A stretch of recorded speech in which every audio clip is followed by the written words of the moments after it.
ماهواره 52 درجه شرقی. فرکانس دریافت 11221 عمودی. سیمبل ریت 27500. FEC 2/3. نوع فرمت DVB-S MPEG 2. سیمای آزادی، تلویزیون ملی ایران.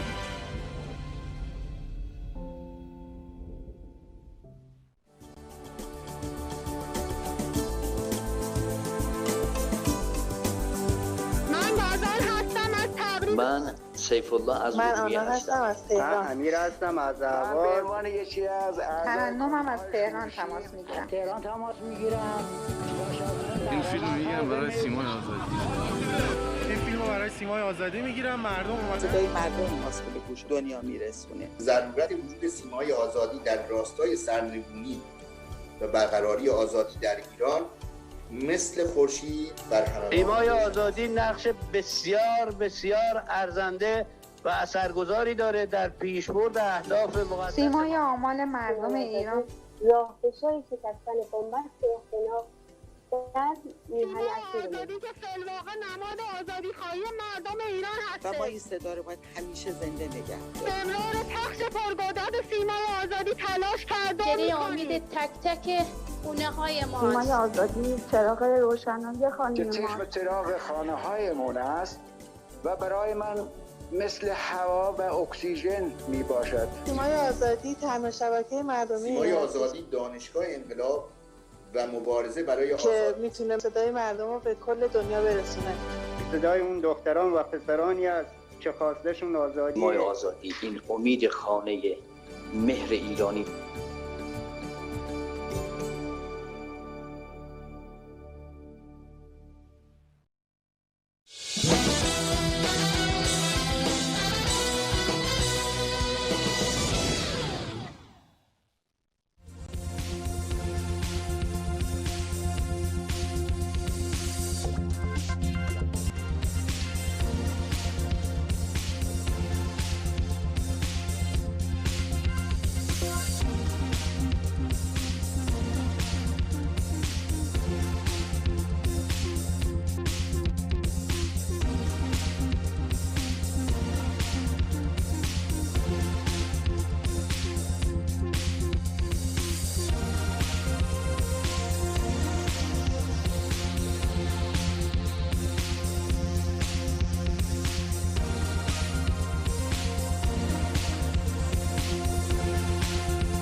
هفتم ذی‌حجه، شهادت پنجمین پیشوای تشیع انقلابی، شکافنده علوم زمان، خصم مرتجعان و جباران، امام محمد باقر علیه السلام.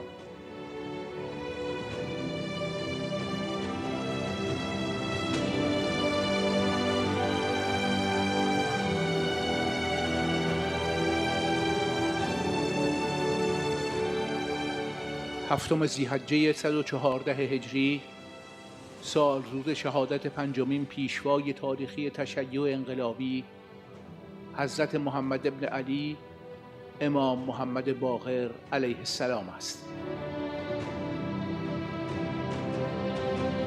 امام محمد باقر در حماسه عاشورا 3 ساله و در شمار کودکانی بود که در کاروان اسیران با پرچمداری زینب کبری از کربلا به شام و از آنجا به مدینه رفتند. او در سال 95 هجری در بحبوحه اختناق اموی در پی شهادت امام سجاد به دست خلیفه ارتجاع عهدهدار رهبری جنبش انقلابی گردید.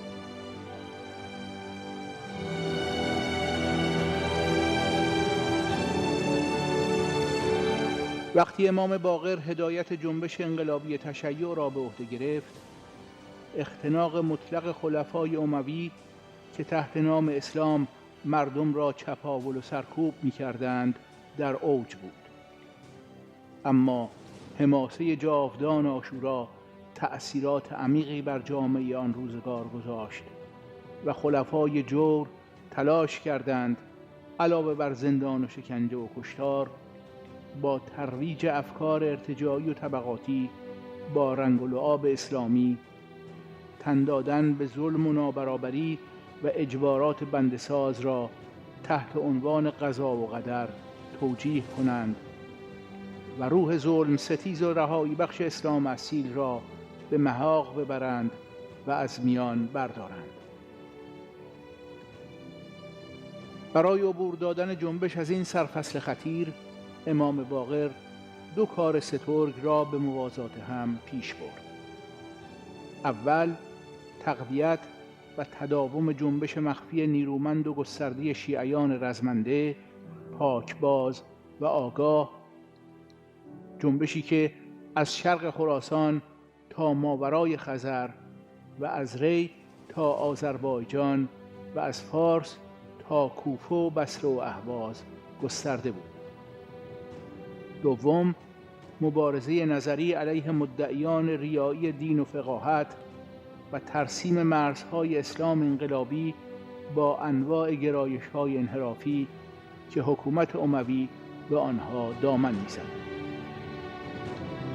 در همین زمینه از امام محمد باقر که به دلیل همین فعالیت‌های عمیق علمی باقرالعلوم یعنی شکافنده علوم نام گرفته، احادیث زیادی نقل شده است. از جمله این کلام که ما احد یظلم بمظلمة الا اخذه الله بها فی نفسه و ماله، یعنی هیچ ستمگری نیست که بساط ظلم بگستراند و به گونه‌ای تمام عیار با جانش و مالش مورد حسابرسی قرار نگیرد. همچنین از کلام آن حضرت است که لا فضیلت کالجهاد ولا جهاد کمجاهدة الهوی، یعنی هیچ فضیلتی برابر با فضیلت جهاد نیست و هیچ جهادی اهمیت مبارزه با هوای نفس را ندارد. خلیفه اموی هشام ابن عبدالملک که از جانب جنبش تحت هدایت امام باقر احساس خطر می‌کرد، طی توطئه جنایتکارانه‌ای توسط والی خود در مدینه آن حضرت را مسموم کرد و به شهادت رساند.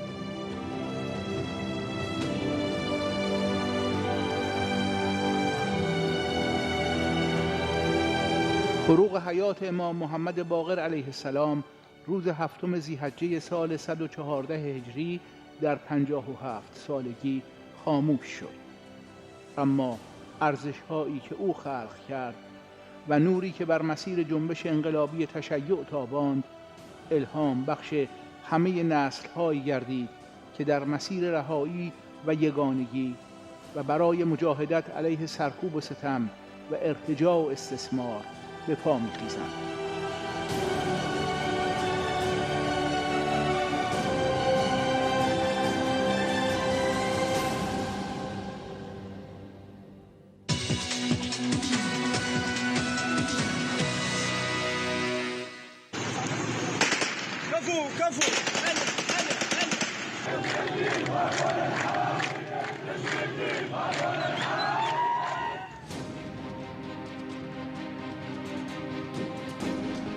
قیام تشنگان در خوزستان با شعار مردم سرنگونی رژیم را می‌خواهند.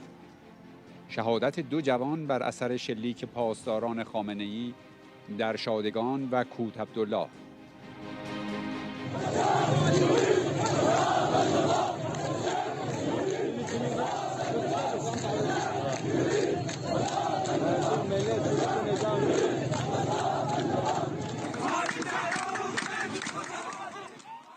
قیام تشنگان در خوزستان پنجشنبه شب در شهرهای اهواز، شادگان، سوسنگرد، هویزه، کوت عبدالله و برخی مناطق دیگر استان ادامه یافت. حاليا بيتكوش شباب قطعوا الجادة على الوسائل. مردم در اعتراض به قطع آب برای دومین بار جمعه شب به خیابان‌های شهرهای مختلف ریختند و علیه رژیم جنایتکار ولایت فقیه تظاهرات کردند. جسر العبودي فلاحية الحبيبة.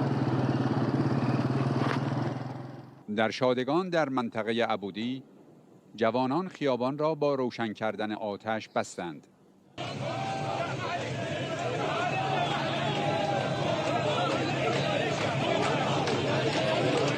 پاسداران خامنه‌ای در جریان خیزش تشنگان در شادگان با شلیک مستقیم به تظاهر کنندگان 2 جوان را در شادگان و کوت عبدالله به شهادت رساندند. جوانی که در شادگان به شهادت رسید مصطفی نعیماوی نام داشت و از ناحیه سینه مورد اصابت 2 گلوله قرار گرفت.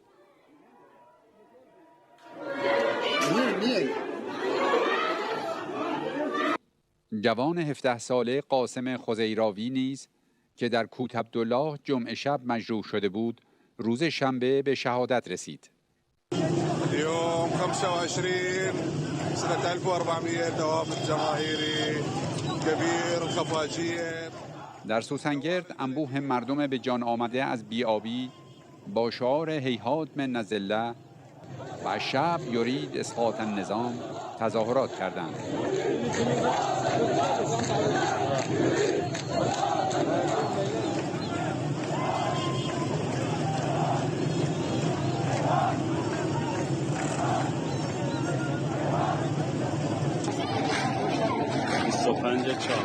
امشب جمعه این همه جمعیت سوسنگرد، شهر سوسنگرد.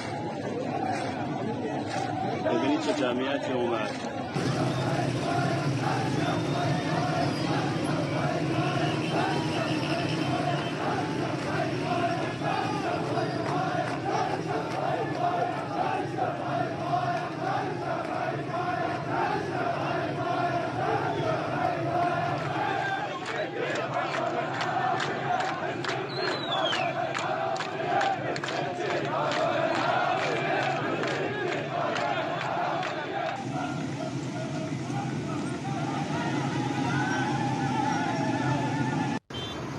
بسته شدن مسیر اهواز اندیمش توسط مردم. می‌بینید ماشینا تا کیلومترها صف کشیدن. در اهواز مردم با بستن محور مهم اهواز اندیمش دست به تظاهرات زدند. امروز 25/5/1400 در جنوب اهواز جوانان شورشگر جاده را در منطقه عبدالخان با روشن کردن آتش بستند.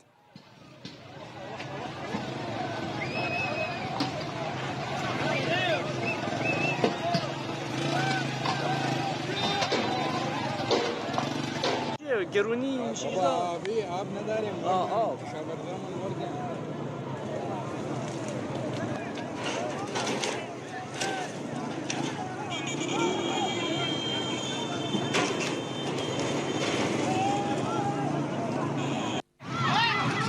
حاليا شباب صياحي. در کوی سیاحی اهواز جوانان مسیر جاده را با آتش زدن لاستیک مسدود کرده و به تظاهرات علیه بی‌آبی پیوستند. حاليا يلا رجال الميناء رجال الميناء رجال الميناء قطعوا الجاده.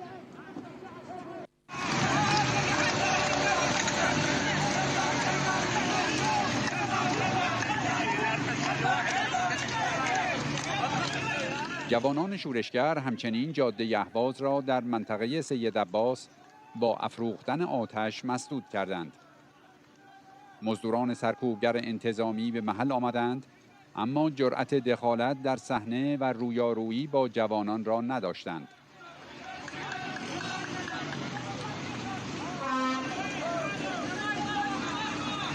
حاليا منطقة سيد عباس بيت الكيوش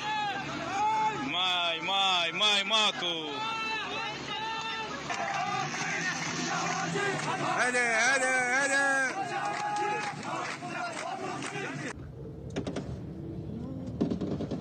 تیراندازی شدید همین اکنون کانتکست تیراندازی شدید.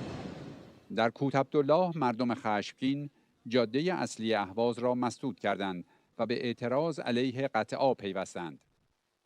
پاسداران یک خودروی آتش نشانی را برای خاموش کردن آتشی که جوانان افروخته و جاده را بسته بودند به صحنه فرستادند، اما هدف سنگباران مردم خشمگین قرار گرفته و از صحنه گریخت. طلعوهم ردوه طلعوهم من هنا كفو طيب هلا هيا حاليا كانتكس معنا شكارة دو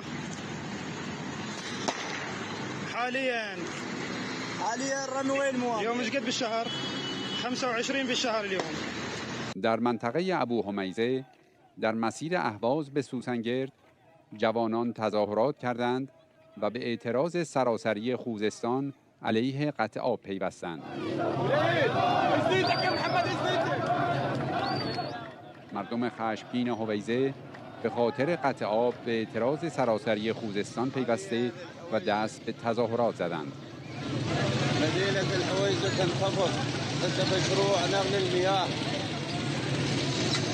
الحويجة الباسلة حويجة الصمود والتحدي تنخفض ضمن مشروع نقل المياه. الله أكبر على الظالمين. الله أكبر. سخنگوی مجاهدین با درود به دلیران اهواز و جوانان شورشگر، مردم و دیگر جوانان غیور خوزستان را به حمایت از آنها فراخواند تا شعله‌های آتش و قیام هرچه بالاتر بگیرد.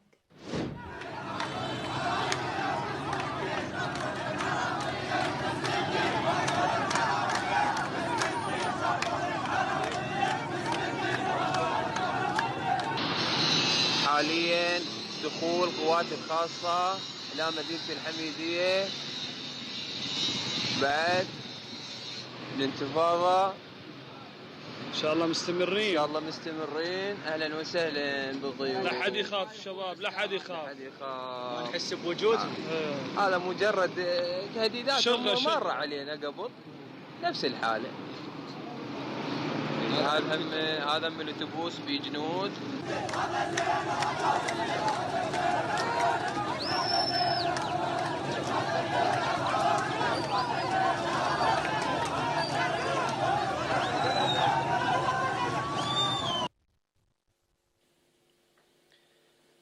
خانم مریم رجوی: درود به مردم به پاخاسته اهواز و سراسر خوزستان که در آتش آب آزادی با فریاد هیهات من الذله به خیابانها آمدند.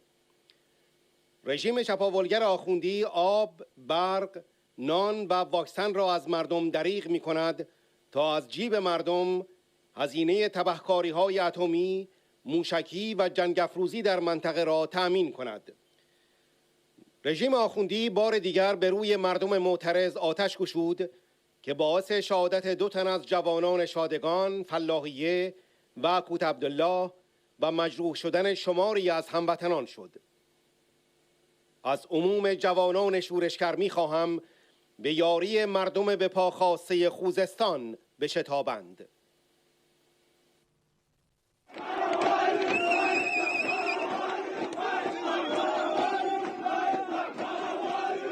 جوانان و هموطنان غیور خوزستانی ساکن مشهد در اعتراض به بی‌آبی خوزستان با مردم شهرهای خوزستان همصدا شدند و تظاهرات کردند.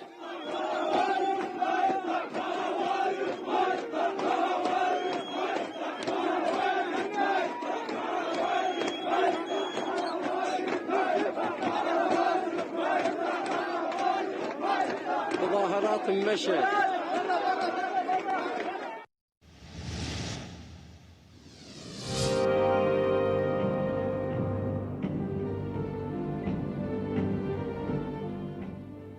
سیل در 14 استان ایران و جان باختن 7 تن از هموطنانمان. در اثر جاری شدن سیل در 14 استان ایران از جمله در کرمان، آذربایجان شرقی، آذربایجان غربی، اردبیل، البرز، گیلان، مازندران، گلستان، کردستان، همدان، خراسان شمالی و خراسان رضوی، کرمانشاه و سمنان دست کم 7 تن از هموطنان جان باختند و خسارات زیادی به کشاورزان و دامداران وارد شد. در بافت در جنوب کرمان متاسفانه 5 هموطن جان خود را از دست دادند. تاکنون پیکر 2 تن پیدا شده است. در بردسیر کرمان سیلاب وارد منازل مردم شد و خساراتی بر جای گذاشت.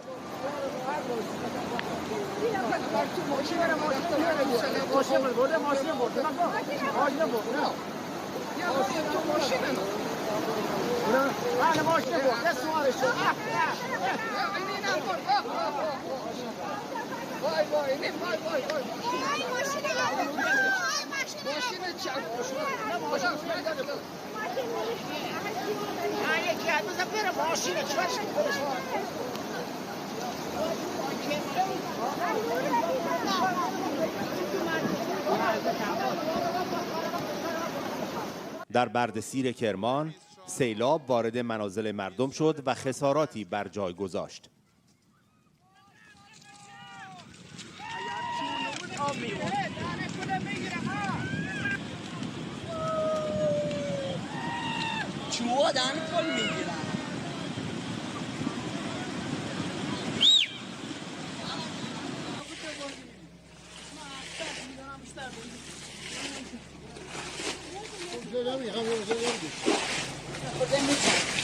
نگیم اصلا همه زیر خاک او گل خاک. در استان هرمزگان طغیان رودخانه موجب انسداد مسیر دسترسی به چند روستا در بشاگرد شد. در سیستان و بلوچستان 43 روستا در شهرستان‌های سرباز، چابهار و قصرقند دچار سیل و آب گرفتگی شد. بارندگی و سیل موجب قطعی برق در برخی مناطق این استان شد. در استان آذربایجان شرقی 2 نفر بر اثر سیل جان باختند. در آذربایجان غربی نیز بارندگی و سیل به برخی مناطق در ارومیه، سلماس، مهاباد و خوی خسارت وارد کرد و 1600 هکتار از اراضی و باغ‌های ارومیه و خوی خسارت شدید دیده و چندین رأس دام از بین رفته است. هواشناسی برای 3 روز شنبه تا دوشنبه آینده نیز در مورد خطر جاری شدن سیل در 15 استان هشدار داده است. خانم مریم رجوی درباره خسارت‌های گسترده سیل در استان‌های مختلف کشور و جان باختن هموطنانمان در کرمان و آذربایجان گفت: از دست رفتن جان مردم بی‌دفاع قلب همه را به درد آورد. در شرایطی که ایران در آتش کرونا می‌سوزد، رژیم آخوندی تنها به فکر حفظ سلطه شوم ولایت فقیه است و چیزی که اهمیت ندارد جان، امنیت و سلامت مردم است. خانم رجوی خطاب به هموطنان و جوانان دلیر میهن تأکید کرد: رژیم سراپا فاسد و جنایتکار حاکم مردم ما را در برابر فاجعه طبیعی بی‌دفاع گذاشته است. شما به یاری سیل زدگان بشتابید. این یک وظیفه ملی و میهنی است.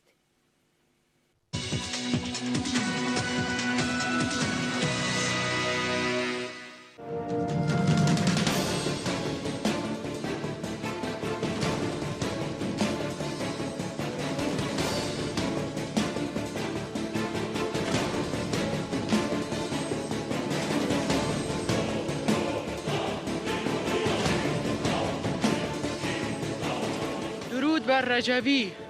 حاضر آزادی با مریم رجوی. حاضر. خواهر مریم و برادر مسعود برای سرنگونی اینجا زاکروس است. درود بر مریم و مسعود. برای سرنگونی این حاکمیت ضد مردمی و آزادی ایران حاضر. ما زن و مرد جنگ به جنگ تا به جنگ.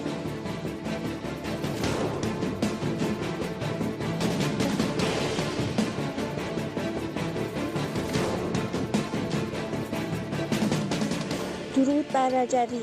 حاضر دموکراسی آزادی با مریم رجوی. حاضر آزادی با مریم رجوی. حاضر حاضر حاضر.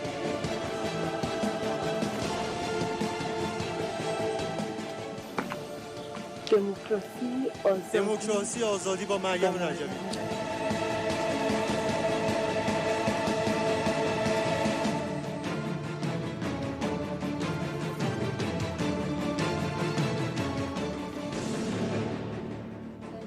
همه با افتخار برای آزادی.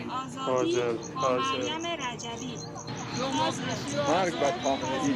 درود بر رجوی. برای سرنگونی حاضر حاضر حاضر. حاضر حاضر حاضر. برای آزادی ایران حاضر حاضر حاضر حاضر.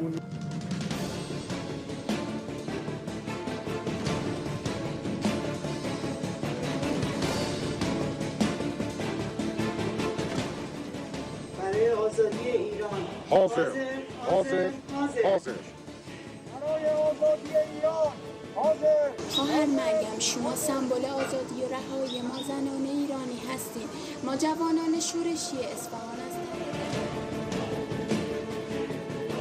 دموکراسی آزادی با مریم رجوی. حاضر. برای سرنگونی آخوندهای اصیل.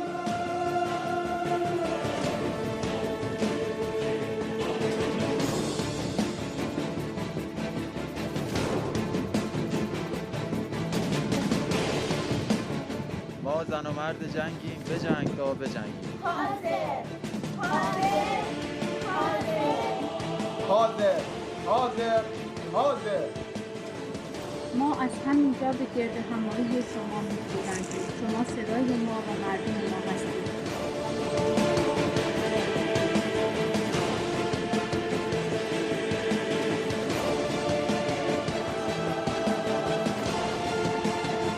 حاضر حاضر حاضر.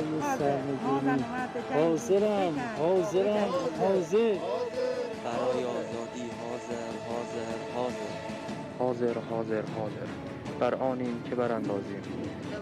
آزادی حاضر حاضر حاضر. حاضرم حاضرم حاضرم. درود و تشکر از دوستان بابت گرد همایی سازمان مجاهدین.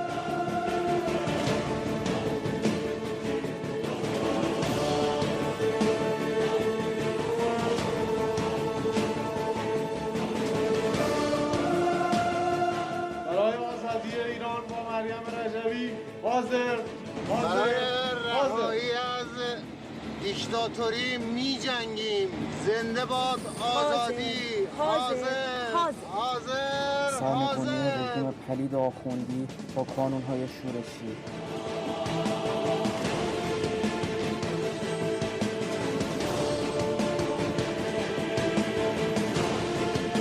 ما لور با غیرت و خامنه‌ای بجنگ تا بجنگیم. حاضر حاضر حاضر. درود بر مریم رجوی. ما زنان و مردان جنگی به جنگ تا من قانون شورشی مشرق آزادی ایران حاضر برای هر لحظه حاضر حاضر. خون در رگانمان جاری است. علیه ظلم و فساد می جنگیم. حاضر حاضر حاضر.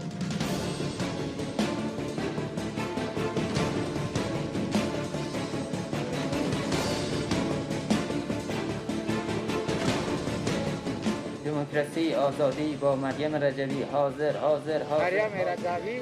ما زنان با مریم حاضر حاضر حاضر.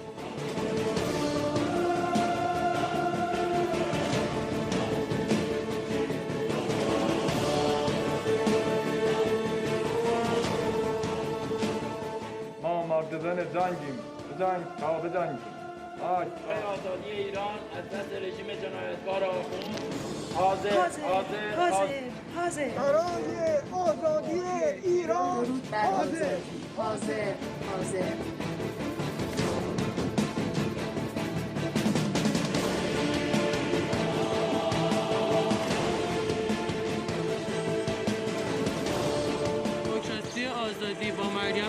رجبی حاضر حاضر حاضر. رجبی حاضر حاضر حاضر.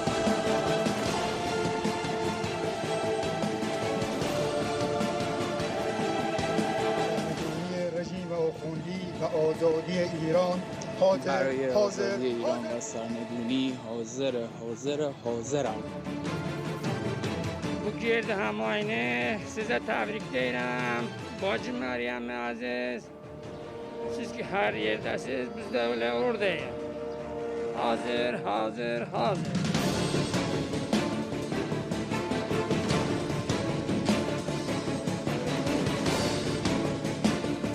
به عنوان یکی از کانون‌های شورشی مقاومت مردم ایران سلام و درود می‌فرستم بر شما خواهر مریم. برای آزادی ایران، برای عزت ایرانی جان در کف دست می‌گیرم. دموکراسی آزادی با مریم رجبی حاضر حاضر حاضر.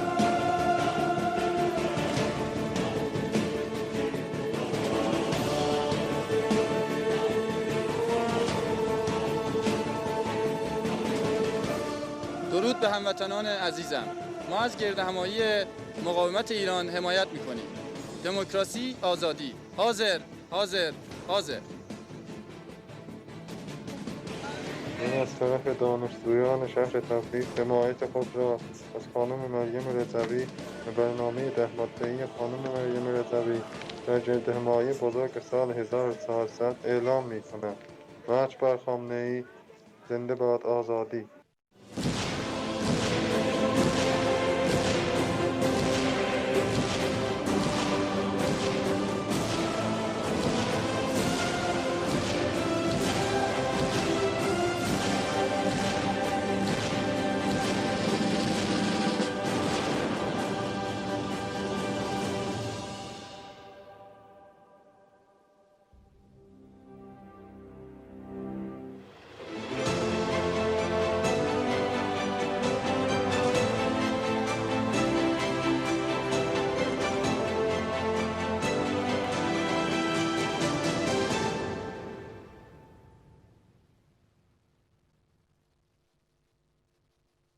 سخنان مایک پومپئو وزیر خارجه آمریکا تا ژانویه 2021.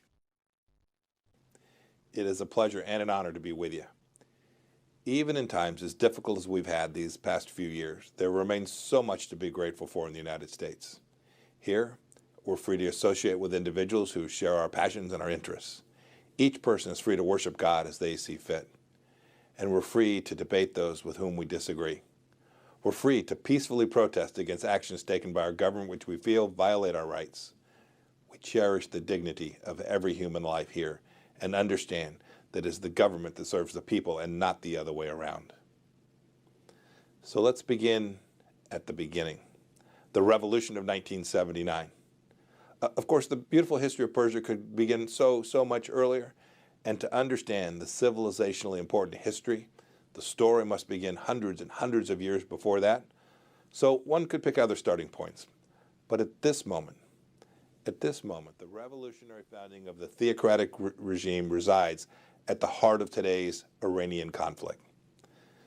This is the real fight, and it began in those frightful first moments of the revolution in 1979. This central fight is the one in the streets, and in the mosques, and in the minds of Iranians.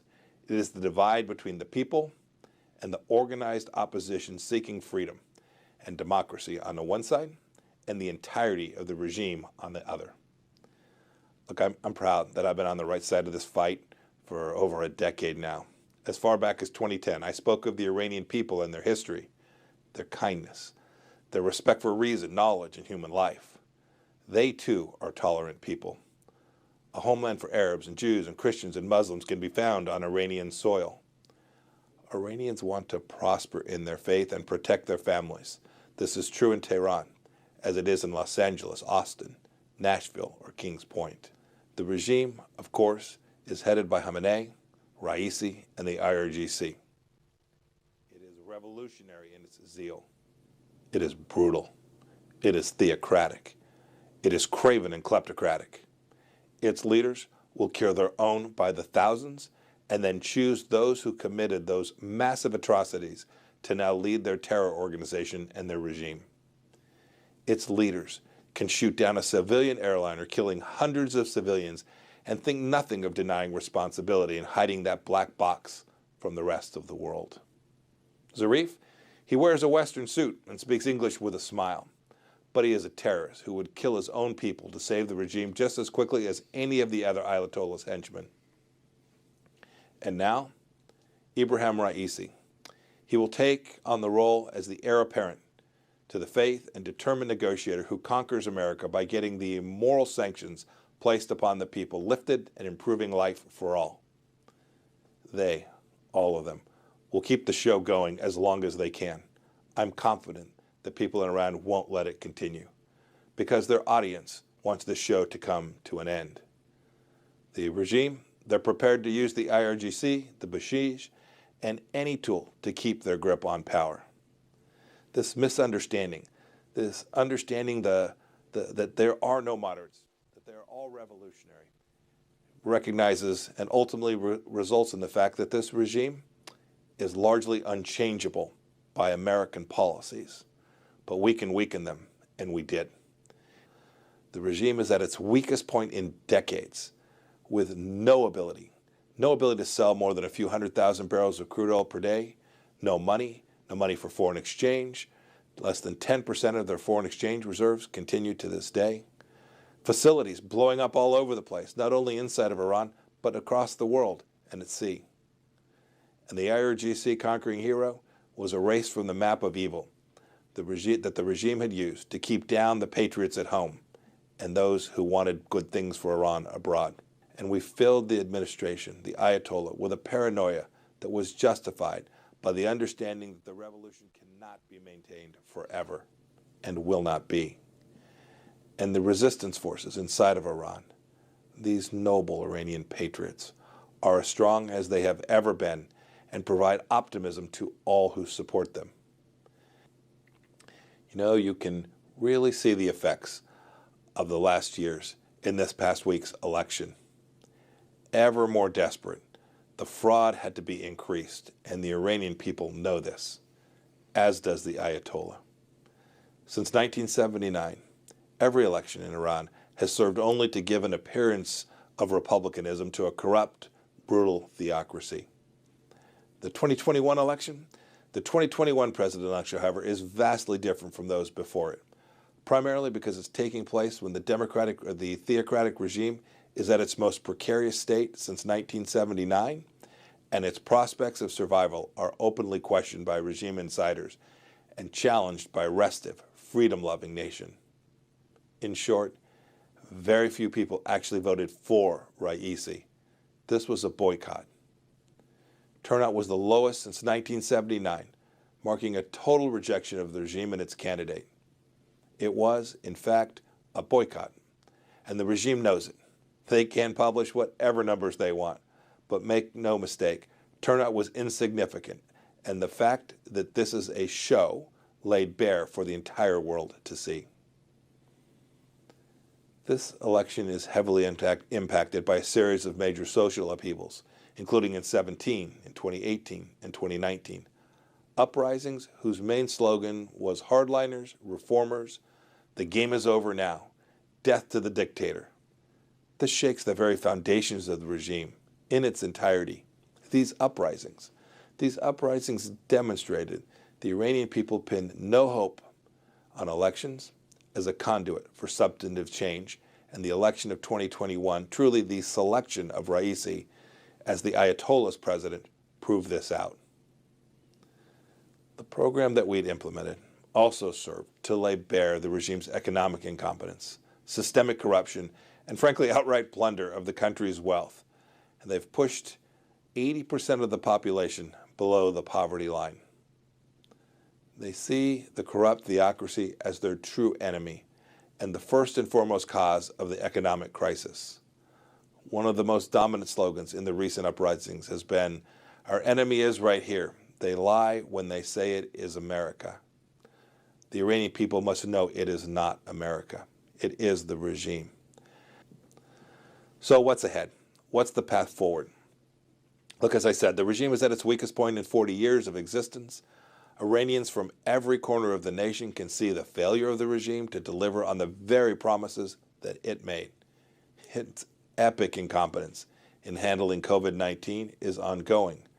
Vaccination in Iran is at among the lowest levels in the world, not because the vaccine isn't available, but because the regime refuses to accept vaccines from those prepared to give them precisely what the Iranian people need. The regime's epic incompetence and quest for nuclear power has made it a pariah even among its fellow Muslim countries in the region. Its incompetence is simply ruining the nation, and it's resulted in shortages of food and gas and basic staples, making them unaffordable, and the nation's ability to respond to natural disasters like floods and earthquakes virtually non-existent. In short, Iran is not working, and the Iranian people know it. As for this Raisi fellow, he's not the president of the people of Iran. He's the president of the Ayatollah. His mission is clear: inflict pain, frighten, continue to loot and to plunder. Protect the clerics, protect the Republican guards. Look, he was chosen by the Ayatollah because he's just about 60 years old and thus could lead for the next 2 to 3 decades.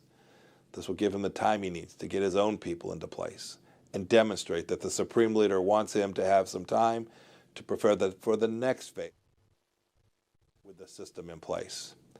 He'll use the IRGC and its Quds Force to generate conflict externally, to deflect attention, and to maintain the narrative of the oppressed.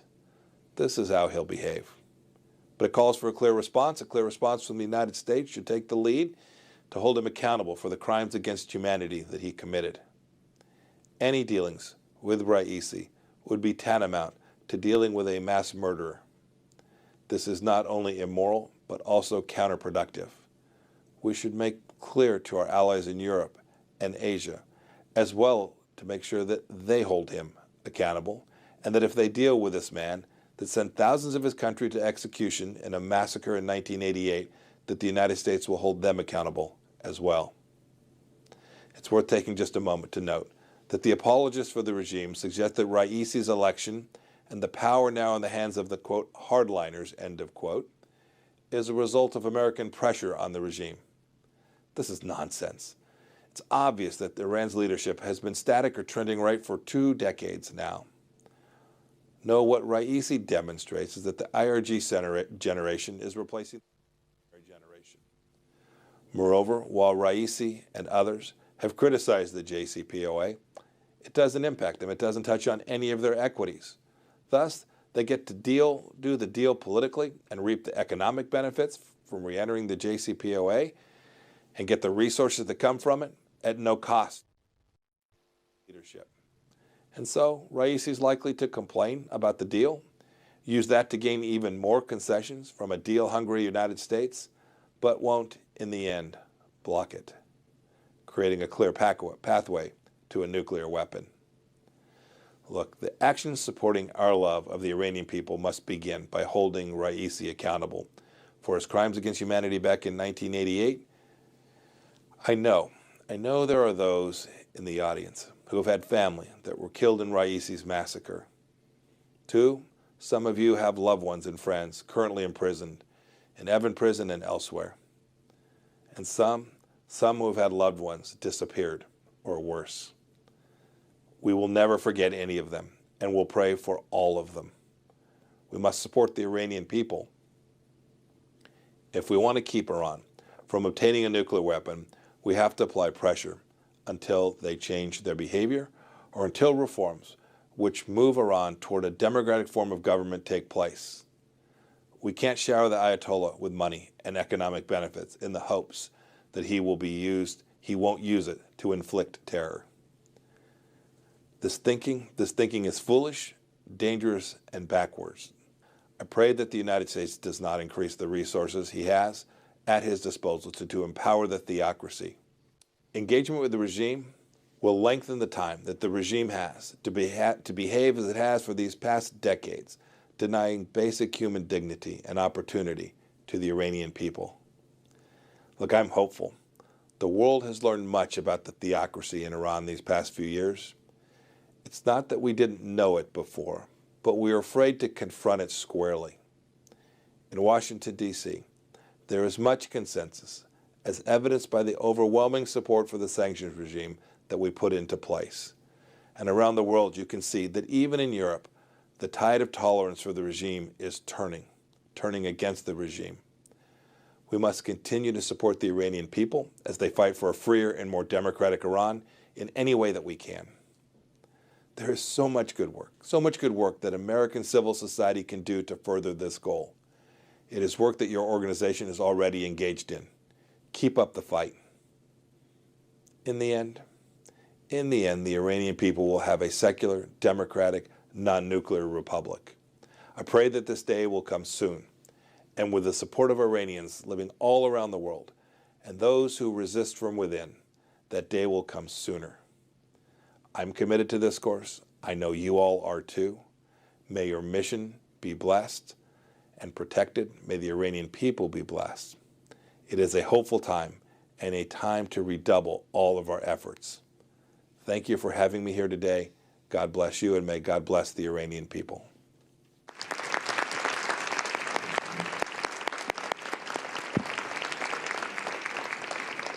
Secretary Pompeo mentioned very important points, which shows his decisive stance in support of the Iranian people during his time as Secretary of State.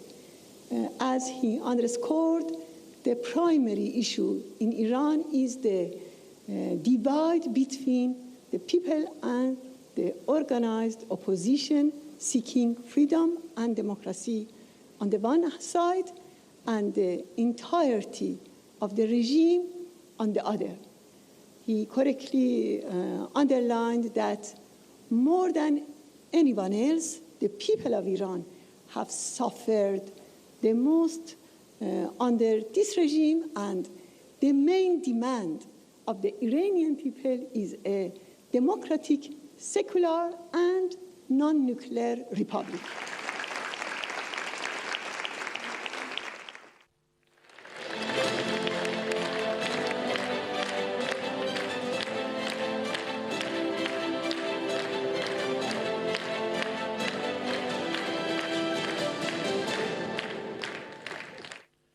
سخنرانی شهردار رودی جولیانی.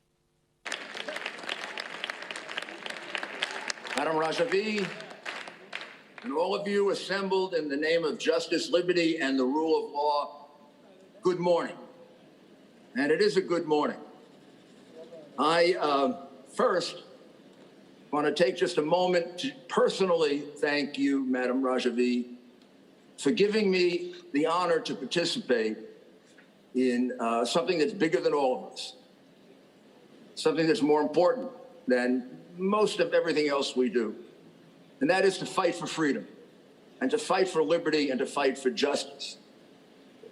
You don't get that many opportunities in your life to do something as important and as meaningful and as wonderful as this, to try to work as hard as you can to bring people to what God has intended for them, a life in which they have the ability to control their own lives, the ability to be safe, the ability to take care of their families, and to be left alone from the horrors that have been inflicted on the Iranian people by what can only be called a regime of terror, a regime of barbarity and terrorism that has done great damage to the whole world, but the most damage to the great and good Iranian people.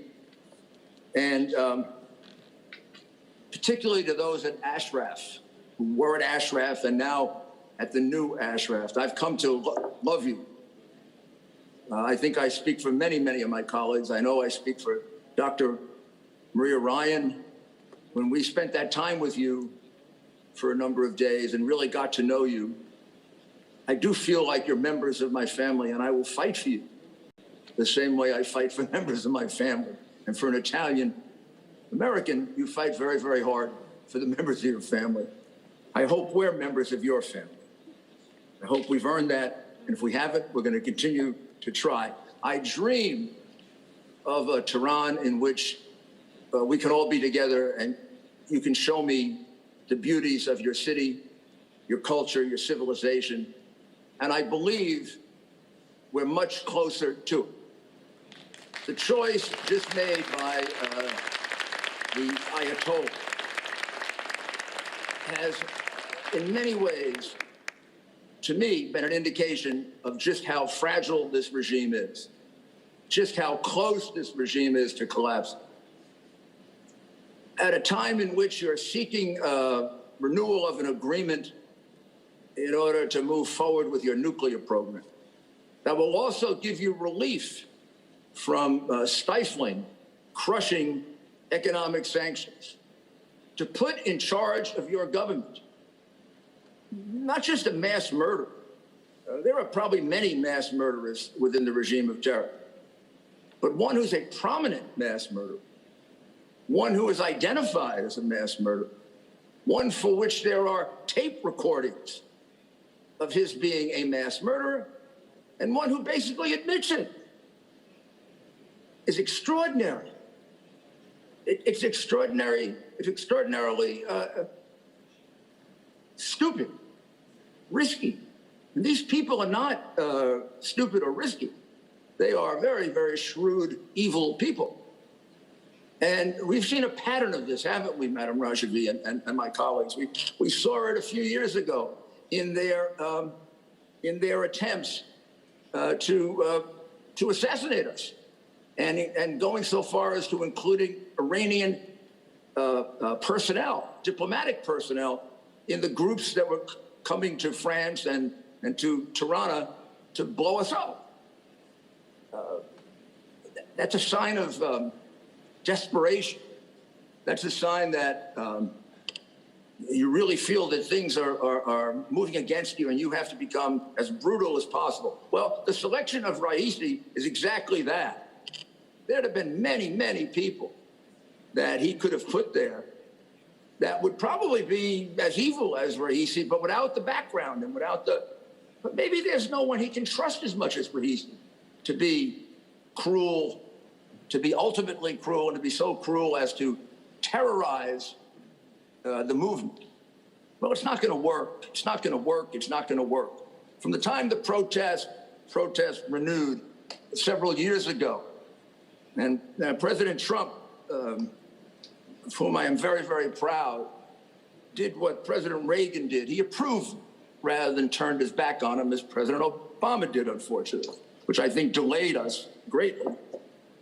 From the moment that has happened, I don't know that the international world really understands how many protests there have been, how far they have gone, how they've permeated the entire country, and they've permeated the social structure of Iran. This is a regime that understands better than the world does, because the world has much of this censored by either a corrupt or foolish press that uses their propaganda and is dominated by it. But the regime understands with all of these protests that they can't seem to stop.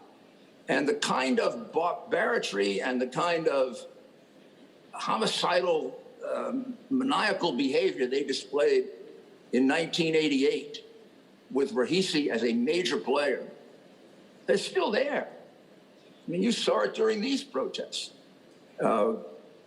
Anyone who's a member of the MEK, even people they suspect of being members of the MEK, who may not be, just sympathetic. I mean, the luckiest thing they'll have, they'll be in prison for long periods of time, and more than likely they'll be killed and shot, and sometimes right on the street. When you know that's going to happen to you, if I know I'm going to go into the street and I'm going to carry a sign that says, "We want Madam Rajavi," or "Down with the Ayatollah," or some of them a few years ago were carrying Trump signs. If you know you're going to be shot and killed, possibly, and you still do that, can you imagine the strength of their desire to overcome this regime that had just gone too far, that had pushed them beyond what people can sit back and tolerate? And of course, you, Madam Rajavi, and your brave and wonderful movement, you're at the core of this. And for all of those who have said in the past that the MEK, the MEK is a cult, or it's a strange group, or it has marginal support, how can they say that any longer? You are an obsessive compulsion for Ayatollah Khomeini. You are an obsessive compulsion for Raisi. You are an obsessive compulsion for all of the criminals that run Iran, the war criminals and the rest of them. They have proven to us that you are a legitimate alternative. Oh my goodness, they even said it about a year ago. The Ayatollah said that MEK is the only group that can really threaten us. And yet we have so many in the West who close their ears to it. I heard it. I know it. You know it. And unfortunately, some of our people pay the price of that in the streets of Iran. When we reflect, as you have done so brilliantly, on what happened in 1988, that's the same regime of terror that we have today. And it may actually be at a point of desperation now that is very frightening, but also very encouraging. Let me conclude by saying something that, again, is discounted by many of the people in the press who seem overwhelmed by Iranian propaganda. You are ready, and by you I mean the collective you, Madam Rajavi, you and the groups that you have brought together so brilliantly. You are ready to govern tomorrow. This is unlike the other revolutions that we had.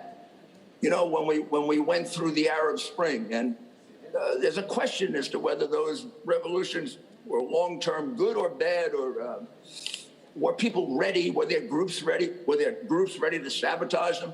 Here, if this regime is out, however it goes out, we're not going to have a situation like a terrible problem in restructuring the government like we had in Iraq.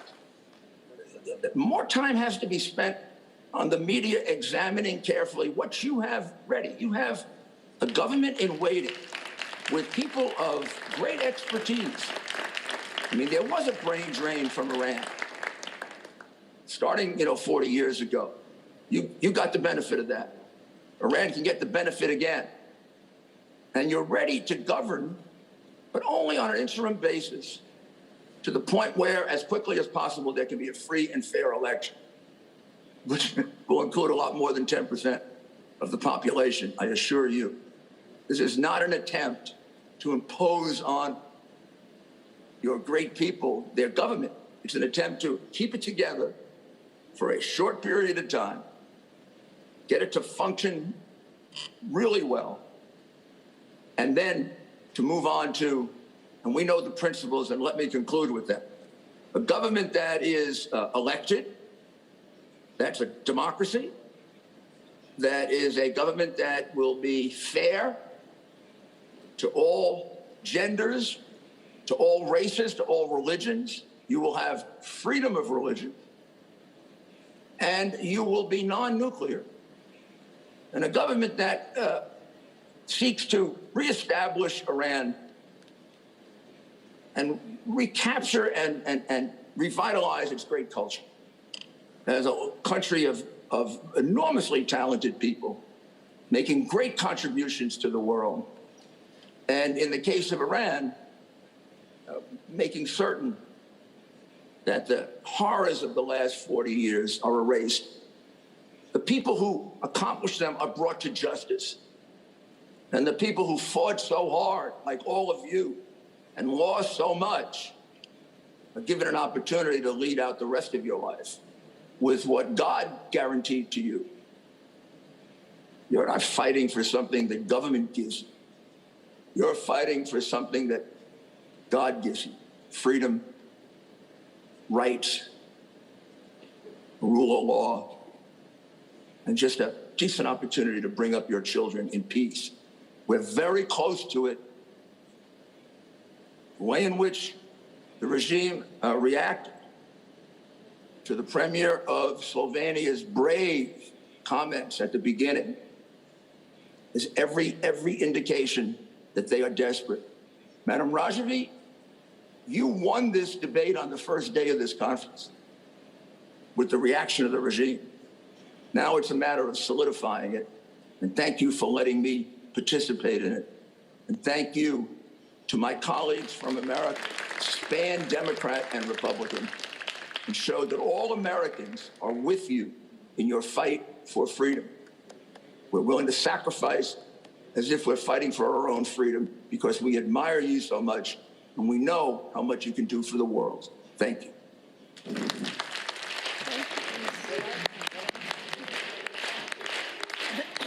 Thank you. Mayor Giuliani, you demonstrated great courage and took many risks during the campaign to defend Ashraf residents and the Mujahideen. You faced personal attacks, but responded honorably and stood by your principles in defending the resistance and the right to resist. I salute you, and with Raisi now at power, you can lead the campaign to prosecute him and Khamenei for committing crimes against humanity and genocide, which the Iranian people, the resistance and the Mujahideen are demanding. Once again, thank you all, and God bless you.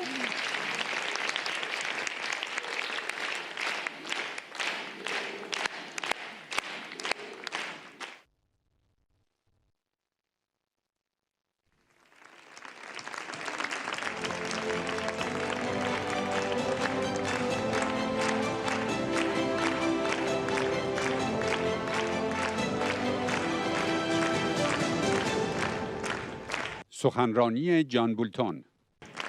Hello from Washington.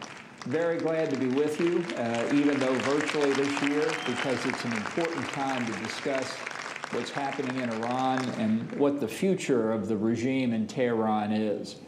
You know, the world, of course, is talking about the recent election, and I use that word in quotes, of Ebrahim Raisi to be president. It's clear that this election was neither free nor fair. It wasn't democratic. The candidates were carefully screened by the Guardian Council. The debates and press were controlled.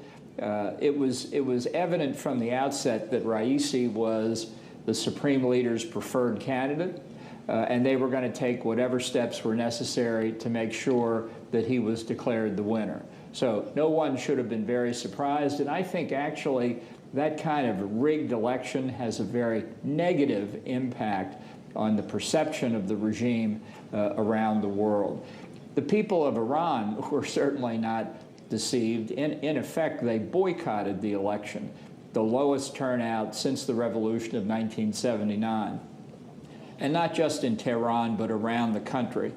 So I think when you couple that very low turnout with the rising level of protests in 2019 and 2020, again, all around Iran, it shows just how fragile the regime's support is and how ultimately its survival depends on the Revolutionary Guards, not on popular support. The results of the election were rigged, and Raisi is an illegitimate president. Even more important, perhaps, he's not the supreme leader.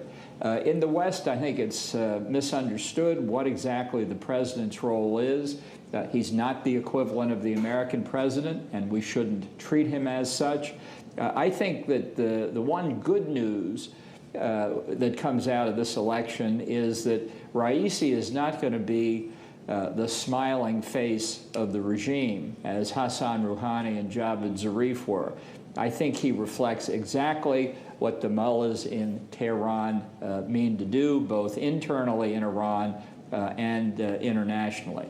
And it's really the international aspects I'd like to focus on here. I think the elevation of Raisi proves a number of very important points. Most importantly, that there's no moderation in the views of the regime. or in their objectives around the world. I think you're going to see a continuation, and I fear even an increase in internal repression against the people of Iran, and a continuation and even an increase in belligerence internationally, in Iraq, in Syria, in Lebanon, and in Yemen. These are the kinds of activities that show the real objectives of the regime in Tehran. It's not peace and security in the region, it's hegemony. And we've seen through the arming of militia groups in Iraq in an effort to create a new Hezbollah in that country, the use of the Houthi rebels to attack civilian targets in Saudi Arabia and the United Arab Emirates, that the regime has no scruples, no intention of protecting innocent civilians against their attack. They are terrorists even when they engage in conventional military activity. And yet we've seen in the past couple of years in Europe and elsewhere increasing evidence that it is indeed the government of Iran itself, their diplomats, their officials, who are directing and aiding terrorist activities, including the attack that we all remember against the Free Iran rally of 2018, where we've actually seen the courts in Belgium convict an Iranian diplomat of terrorist activity. That tells you much about the nature of the regime. This group understands that, but this is the kind of message that we have to get out to the wider world. The election, I think, of Raisi also proves that making concessions to the regime will not change their behavior. They don't respond in a symmetric way. They don't say, well, we're getting more decent treatment from America or the Europeans, that will respond in kind. I think they view the concessions by the West as a sign of weakness. And, you know, historically, it's not strength that's provocative when viewed by authoritarian regimes. Weakness is provocative. So the more weakness we show, the more likely the Ayatollahs will cause us trouble. It seems to me this is the critical lesson that we face right now as we see President Biden and his administration desperately negotiating in Vienna to return to the 2015 nuclear deal, the JCPOA. This is a catastrophic mistake. The nuclear deal, as we all know, was in effect not a constraint on the Ayatollah's desire to get nuclear weapons, but an incentive. They have taken advantage of it. We know from the raid by the Mossad that lifted significant parts of the nuclear archive from a warehouse in Tehran, that under the Ahmad plan, the regime was pursuing a crash nuclear weapons program. They have done enormous amounts of research, all of which is now available to them to pick that program up in full view of the world if they choose.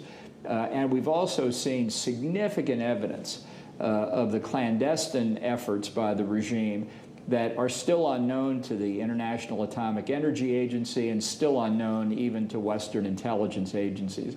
The regime has not stopped its pursuit of nuclear weapons. They have not only not made a strategic decision to forego the pursuit of nuclear weapons, I think all of the evidence is they remain even more determined to continue to achieve that objective.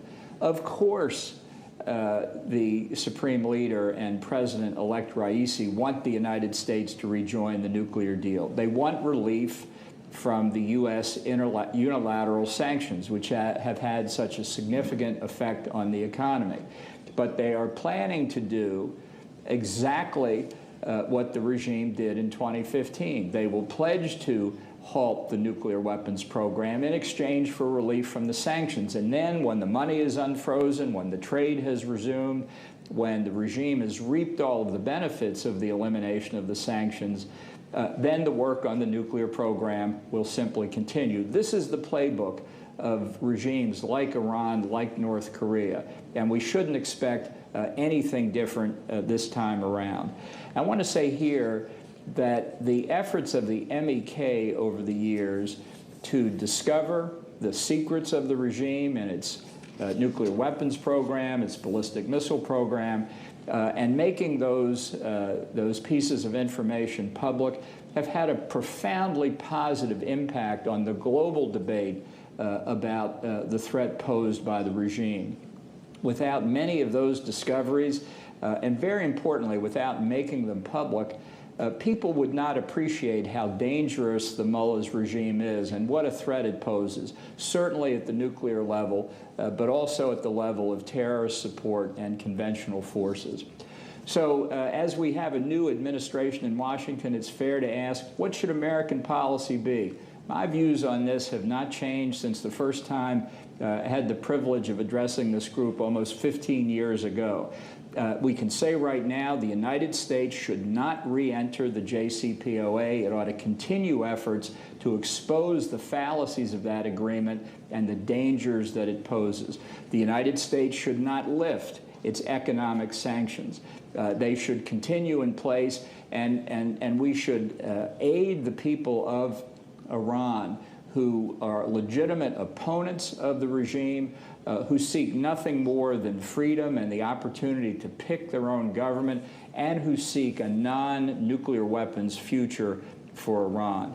That is the role of the United States, to support the legitimate opposition. And our declared policy, our declared objective should be to overthrow the regime of the mullahs and replace it with a popularly elected government of the Iranian people. Thank you once again for being with you, and I hope next time it'll be in person.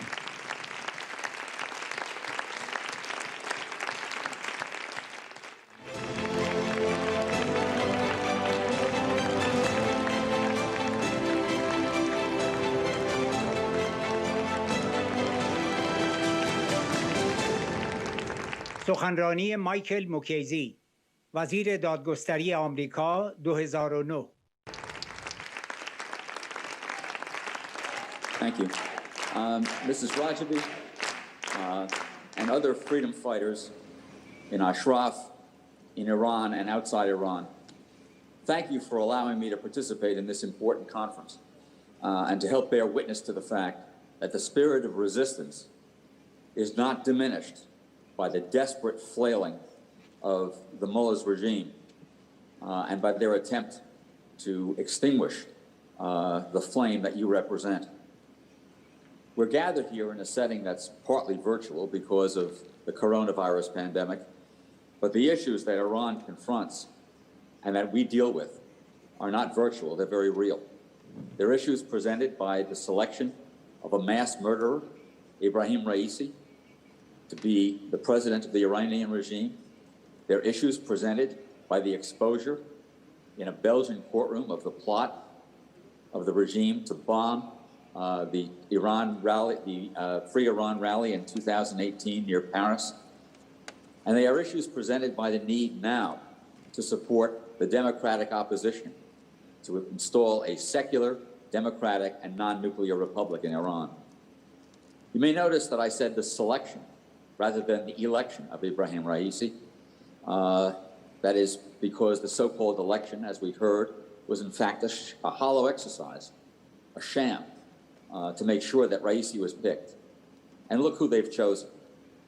Ibrahim Raisi was a prominent member of the death commissions that organized the massacre of 30,000 political prisoners in Iran in 1988, most of them members of the MEK, on direct orders of the then supreme leader, the Ayatollah Khomeini.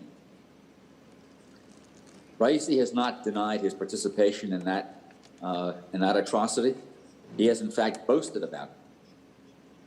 This is not someone that any decent person or government should negotiate with. This is someone who we should insist be put before an international tribunal and made to answer for his deeds. And here I join Prime Minister Johnson of Slovenia, who courageously called for Raisi to be tried and incurred the wrath and the criticism of the Iranian regime. That wrath and criticism does not stain the Prime Minister's record. He should wear it as a badge of honor. Some people suggest that we should not demand that Raisi be tried for his crimes because that will make it difficult for him to negotiate or impossible for him to negotiate his way out of power. But Raisi has no intention of negotiating his way out of power. He takes pride in his record, and he claims that he has always, in his words, defended the people's rights, security, and tranquility. In fact, the only tranquility that Raisi has ever defended is the tranquility of the grave, of the graves of the 30,000 victims of his perfidy. He does not represent a regime that can change. He represents a regime that must be changed by the Iranian people and those in solidarity with them. If any further proof were needed as to the character of this regime, it's readily available in the record of the trial of Asadollah Azadi that concluded this year in a Belgian court. Azadi was an Iranian diplomat convicted of using his diplomatic cover himself to fly a bomb from Iran to Europe that was to be exploded at a Free Iran rally near Villepinte at the end of June of 2018. That bomb was intended to kill Mrs. Rajavi and many of the dignitaries who are participating in this meeting today, who were in attendance at that rally in 2018. It's impossible to exaggerate the importance of that trial and that verdict. What it proved was that a regime diplomat, Asadollah Azadi himself, personally carried the bomb from Iran and handed it over to two accomplices, taught them how to use it, and then checked with them to make sure that the plot was proceeding. The investigation by a joint operation of French, German, and Belgian police concluded that this was a state decision, not the personal initiative of any individual participant. The operation was approved by the National Supreme Security Council, headed by then President Rouhani, supposedly a moderate. This was state terrorism, not just state-sponsored terrorism, but a direct act of the regime to commit a terrorist act outside Iran. This was the first time that an official of the regime was literally caught in the act. And the conviction of the regime's diplomat, Azadi, for trying to perpetrate a bombing show that this is not a regime that will behave like a normal government, one that adheres to internationally recognized norms. The only way to end this regime's behavior is to end this regime. It's important now to keep in mind that those who rally across Iran to protest the difficult economic conditions that prevail in that country do not direct their protests against the United States or against any other country that has imposed sanctions. They direct their protests explicitly to the mullahs. They have said that the enemy is the mullahs, and they lie when they say it is America. And those protesters have also shouted, "Down with Khamenei." There is a ready democratic alternative to the corrupt and terrorist regime of the Ayatollahs. It is the NCRI, with its 10-point program for a democratic, secular, non-nuclear republic that guarantees equal rights for all people, men and women. The NCRI, headed by Mrs. Rajavi, who has tirelessly fought to bring those goals about. We're here to rally support for that alternative and for the efforts of Mrs. Rajavi to end the nightmare that Iranians have been living in since 1979. We're all ready to help that effort. Our fondest hope is that that effort succeed and that we celebrate its success in a free and democratic Iran. I can think of no more appropriate way to close these remarks than with the cry of a few of the freedom fighters we heard from and of my friend Joe Lieberman. Hazer, Hazer, Hazer.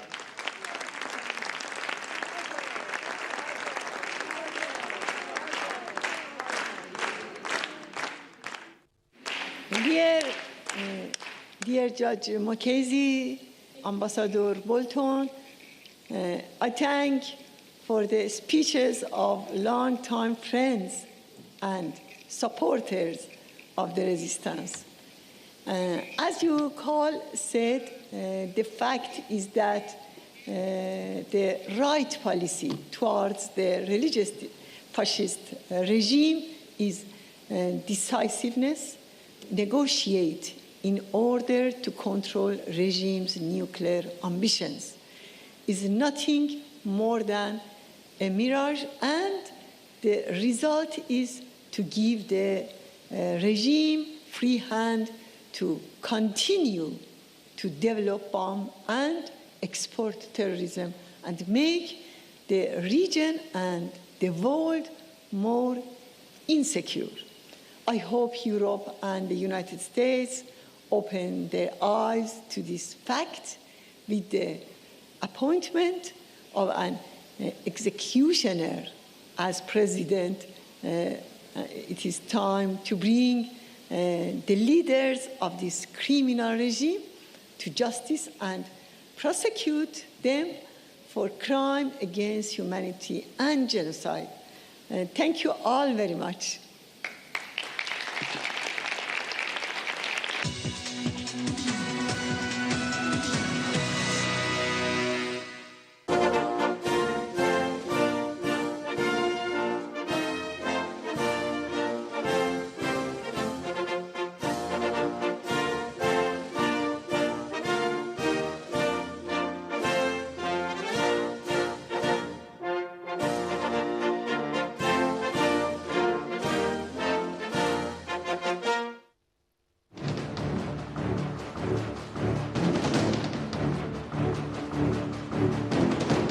اشرف ریفی وزیر سابق دادگستری لبنان در پاسخ به حمله حزب الشیطان لبنان به دستور نیروی قدس.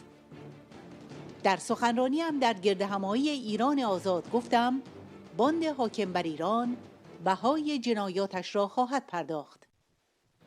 سيدفع هذا النظام أو بالأحرى هذه الزمرة ثمن جرائمه كما دفع أشباهه أثمان جرائم في التاريخ. حزب الشیطان در لبنان، اشرف ریفی وزیر سابق دادگستری و برجسته‌ترین چهره سیاسی جریان مستقبل رفیق حریری و اهل سنت در لبنان را به خاطر شرکت در گردهمایی ایران آزاد به شدت مورد حمله و اهانت قرار داد. اشرف ریفی به خاطر اعتراض به دخالت‌های رژیم ایران در لبنان از مقام وزیر دادگستری استعفا داده بود.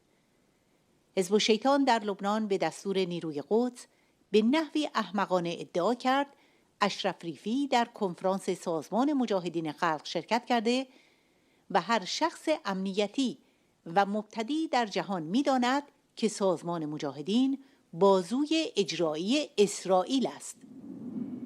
اشرف ریفی به عنوان وزیر دادگستری پیشین و ژنرال ارتش ملی لبنان که برجسته‌ترین رجل سیاسی جریان رفیق حریری و مخالف جنایت‌ها و دخالت‌های رژیم ایران است، طی بیانیه‌ای از شرکت خود در گردهمایی ایران آزاد قویاً دفاع کرد.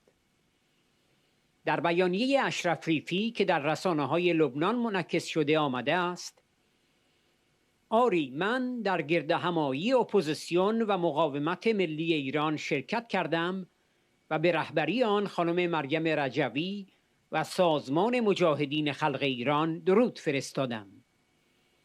از شرکت در جلسه ایران آزاد بسیار خوشوقتم، زیرا ما با مردم آزادی ایران در یک کشتی قرار داریم، مردمی که از باند حاکم بر ایران رنج و عذاب می‌کشند، همانطور که مردم عراق، سوریه، یمن و لبنان از این باند در رنج و عذابند.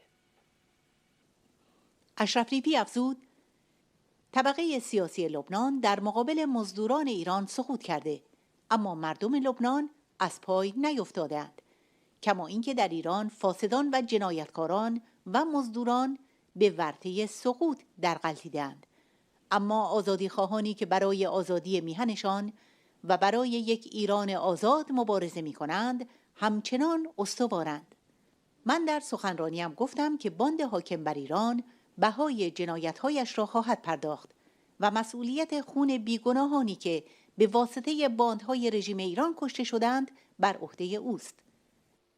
من گفتم که مردم به پا خواسته علیه جلادانشان همواره پیروزند و مجدداً به اپوزیسیون ملی ایران و خانم مریم رجوی به خاطر نقش او در رهبری مقاومت ایران به منظور برپایی یک ایران آزاد درود فرستادند. الحق سلاحي وأقاوم أنا فوق جراحي سأقاوم أنا لن أستسلم لن أرضى وعليك بلادي لأساوم.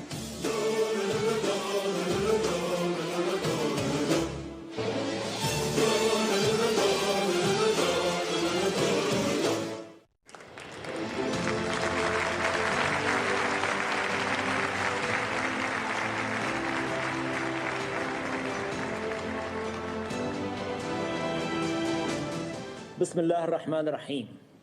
تحية للمعارضة الوطنية الإيرانية، تحية للمشاركين في المؤتمر السنوي للمقاومة الإيرانية لهذا العام، تحية للسيدة مريم رجوي زعيمة المقاومة الإيرانية وحركة مجاهدي الخلق الإيرانية. في هذه المناسبة التي يعقد فيها مؤتمركم لا يسعني إلا أن أتوجه بالتحية لجميع المشاركين في هذا المؤتمر الذين اختاروا درب الحرية والديمقراطية ومواجهة الظلم والقهر والتسلط التي يمارسها نظام طهران اليوم رغم المعاناة والاستهداف والتشريد والاعتقال والسجن والإعدامات. إن تاريخ إيران الحضاري والثقافي والديني قد شوهه هذا النظام الحاكم نتيجة سياساته الدموية التي تستهدف فرض أفكاره ومعتقداته وسلوكه ونهجه على الشعب الإيراني الذي يمتاز بالتعددية الثقافية والحضارية والعرقية والانفتاح على الآخر. إن ترسيخ روح الديمقراطية والتعددية السياسية وإنشاء الأحزاب واحترام الحريات السياسية والإعلامية والفكرية والدينية يعتبر المدخل الطبيعي لبناء إيران الجديدة لتكون وطنا مستقرا ومتقدما ومزدهرا ومجتمعا متجانسا ومتناغما يعيش فيه الجميع بحرية. لكن الواقع اليوم في إيران هو العكس تماما، حيث يتم ممارسة الدكتاتورية بأبشع مظاهرها واستخدام الدين كأداة قمع وقهر والتلاعب بمفهوم الديمقراطية وروحها وطبيعتها من خلال إجراء انتخابات رئاسية شكلية كل 4 أعوام تؤدي لاختيار رئيس يخدم سياسات المرشد وهو الحاكم المطلق الصلاحيات في إيران. لذلك وفي الانتخابات الأخيرة فقد تم انتخاب إبراهيم رئيسي رئيسا لإيران، وهو الذي تم وضع اسمه على لائحة العقوبات الدولية لمتابعة سياسة القمع الدموية بحق الشعب الإيراني من موقعه الرئاسي بالتعاون مع الحرس الثوري الإيراني، وهذه سيرته طوال خدمته وعمله في لجان التحقيق والاعتقال والتعذيب وإصدار الأحكام بالإعدام على المعارضين الوطنيين. إن إخراج إيران من واقعها المؤلم والصعب هو مسؤولية كل القوى الوطنية الإيرانية المقاومة والمعارضة لهذا النظام الذي يتحكم بمصير الشعب الإيراني ويعمل على عزل إيران عن محيطها الإقليمي ويرسخ سياسة العداء مع المجتمع الدولي حتى تبقى قبضته قوية وراسخة على مقدرات المجتمع التي يسخرها لخدمة أطماعه التوسعية وزرع الفتنة الطائفية والمذهبية، بل استغلالها واستثمارها في خدمة طموحات ومصالح ورفاهية وتقدم الشعب الإيراني. أتوجه إلى الشعب الإيراني البطل وإلى ثورته لأقول: نحن وإياكم في مركب واحد. لقد عانيتم من النظام الإيراني ما عاناه الشعب العراقي والشعب السوري والشعب اللبناني والشعب اليمني وشعوب المنطقة. نحن في لبنان حاليا رهائن بيد إيران. لقد سقطت الطبقة السياسية في لبنان ولم يسقط الشعب اللبناني. إنكم على صورتنا. سقط في بلادكم الفاسدون والمجرمون والمرتزقة ولم يسقط الأحرار، وسننتصر بإذن الله وإياكم على زمرة المجرمين الذين ارتضوا أن يلعبوا دورا قذرا في المنطقة. أبشركم وأبشر كافة شعوب المنطقة الذين عانوا من إجرام النظام الإيراني إننا في نهاية مرحلة هذا النظام، ونرى ونأمل ألا تطول الأيام قبل أن نحرر بلدنا لبنان وتحرروا بلدكم إيران. أني أرى أن دور هذا النظام قد انتهى في المنطقة. لقد كان هذا الدور على حساب الشعب الإيراني ورفاهيته، وعلى حساب علاقات الجوار والتاريخ، وعلى حساب الوحدة الإسلامية والوحدة الإنسانية.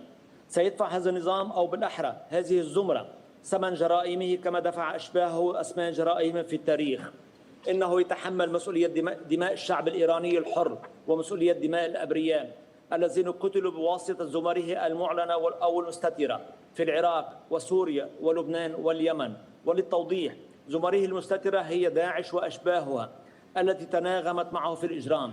وزمره المعلنة معروفة، وهي الحشد الشعبي في العراق وحزب الله في لبنان والحوثيين في اليمن، وجميعهم مجموعات إرهابية مجرمة ارتكبت العديد من الجرائم والارتكابات غير الإنسانية وغير المشروعة.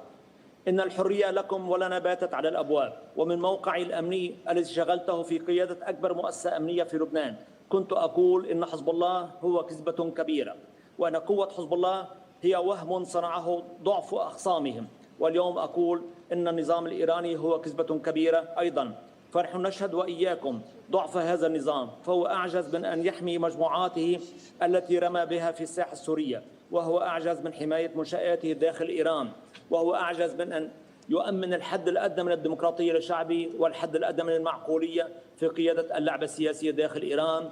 تحية لكم أيها المشاركون في هذا المؤتمر، والنصر دائما حليف الشعوب المنتفضة على جلاديها. تحية للمعارضة الوطنية الإيرانية، أجدد وأكرر التحية للسيدة مريم رجوي زعيمة المقاومة الإيرانية وحركة مجاهدي خلق الإيرانية.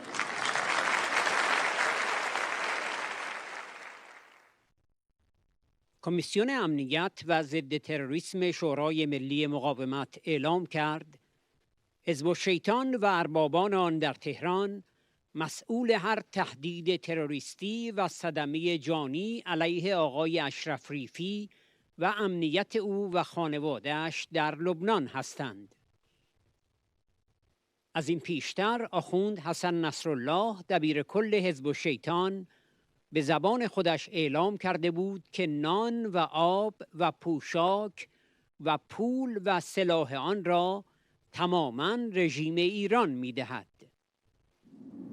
انه واحد يطلع علنا وشفاف وصادق وبيقول للعالم كله نحن يا خيي على راس السطح موازنة حزب الله ومعاشاته ومصاريفه وأكله وشربه وسلاحه وصواريخه من الجمهورية الإسلامية في إيران. طالما بإيران في فلوس يعني نحن في عنا فلوس. لا ترهيب ولا تشبيح رح بيخوف هالثوار، مطلبنا واضح صريح كل حزب وتيار، سني وشيعة دروز ومسيح لا ما يوقفهم إعصار، شوفوا الصورة كتير منيح. سمع سمع سمع سمع سمع سمع، لا قبل وبعد السحسوح رح اتقبل زعيمي، الله نفخ فيني الروح وعقلي حر وسليمي، عاي جرحي لا تزيد جروح وتعمل فيها فهيمي، ردد لو صوتك مبحوح.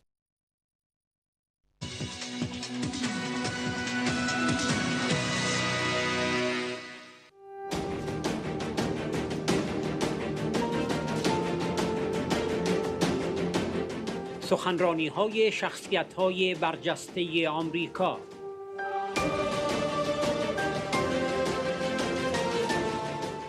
دانا برزیل، ژنرال جیمز جونز، سناتور جوزف لیبرمن، سناتور رابرت توریسلی، فرماندار بیل ریتر، فرماندار استیو بولاک، فرماندار فیل برتسن، سفیر تیموتی براس، ترزا پیتون، پاتریک کندی، سفیر رابرت جوزف، سناتور جو دانلی، میچل ریس.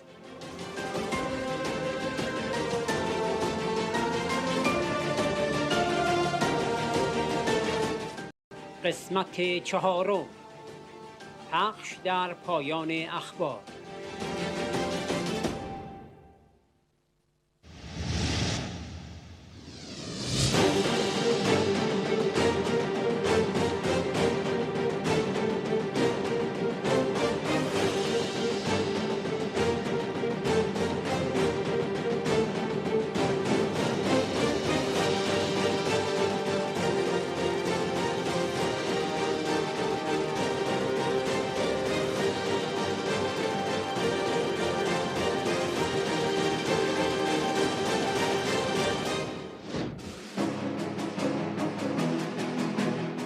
اشتوتگارتر زایتونگ: تظاهرات بزرگ در برلین بخشی از اجلاس جهانی ایران آزاد.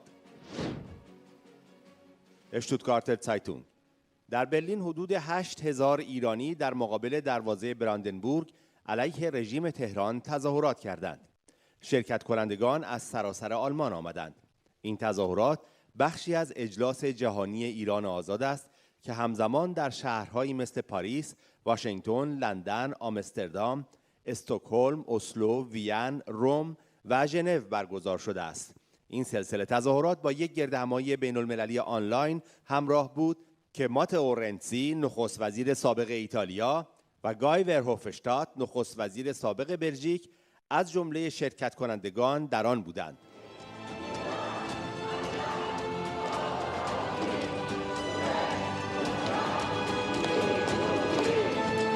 این تظاهرات علیه ابراهیم رئیسی است. اپوزیسیون ایران رئیسی را عامل قتل عام هزاران زندانی سیاسی در ایران در سال 1367 می‌داند. جاوید رحمان، گزارشگر ویژه سازمان ملل در امور حقوق بشر ایران نیز اخیراً خواستار تحقیقات مستقلی در مورد قتل عام سال 1367 شده بود. باب بلکمن، نماینده پارلمان انگلستان: نمایندگانی از 50,000 نقطه در 105 کشور جهان حمایت خود را از آلترناتیو دموکراتیک اعلام کردند. شرکت کنندگان در گردهمایی از طرح 10 ماده‌ای مریم رجوی برای برقراری دموکراسی و حقوق بشر در ایران حمایت کردند. تلویزیون فاکس نیوز آلبانی: در اجلاس جهانی ایران آزاد مریم رجوی گفت ما خواستار سپردن خامنه‌ای، رئیسی و اژه‌ای به دست عدالت به خاطر جنایت علیه بشریت و نسل کشی هستیم.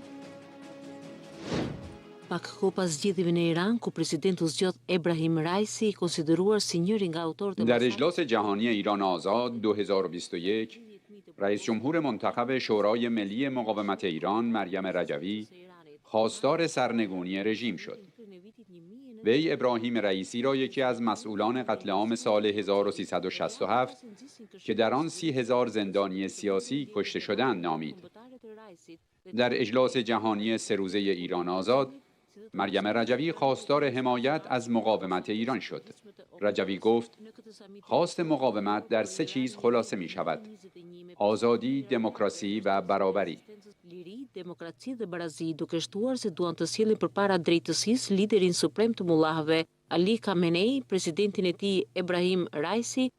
ما می خواهیم خامنه‌ای و رئیسی و اژه‌ای و سایر مقامات مسئول قتل عام سال 1367 را به اتهام جنایات علیه بشریت و نسل کشی به دست عدالت بسپاریم. شورای امنیت سازمان ملل متحد باید تعقیب بین المللی رئیسی را تسهیل کند و وی را به خاطر جنایات علیه بشریت مورد حسابرسی قرار دهد و همچنین اجازه حضور وی در جلسه بعدی مجمع عمومی سازمان ملل را ندهد. اجلاس جهانی ایران آزاد با شرکت ایرانیان و حامیان مقاومت از بیش از 50,000 نقطه در 105 کشور جهان و با حضور هزاران عضو مجاهدین خلق برگزار شد و رهبر حزب دموکرات لولزیمباشا حضور داشت.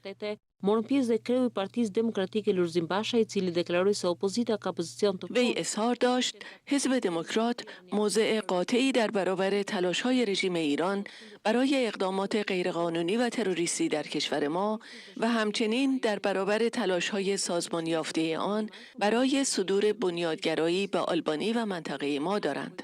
در همین حال پاندولی مایکو وزیر و نخست وزیر پیشین آلبانی گفت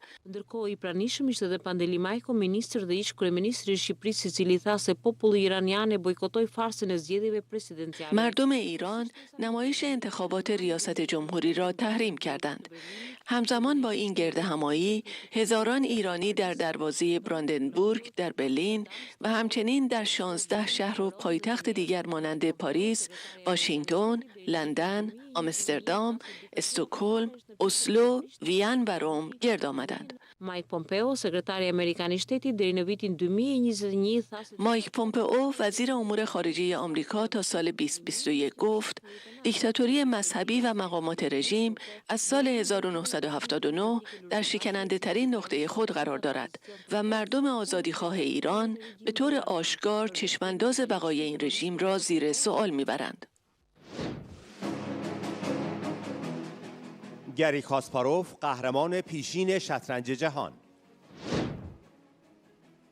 جامعه بین‌المللی ضمن فشارهای حداکثری علیه رژیم ایران باید از کسانی که برای دموکراسی و حقوق بشر در ایران می‌جنگند حمایت کند.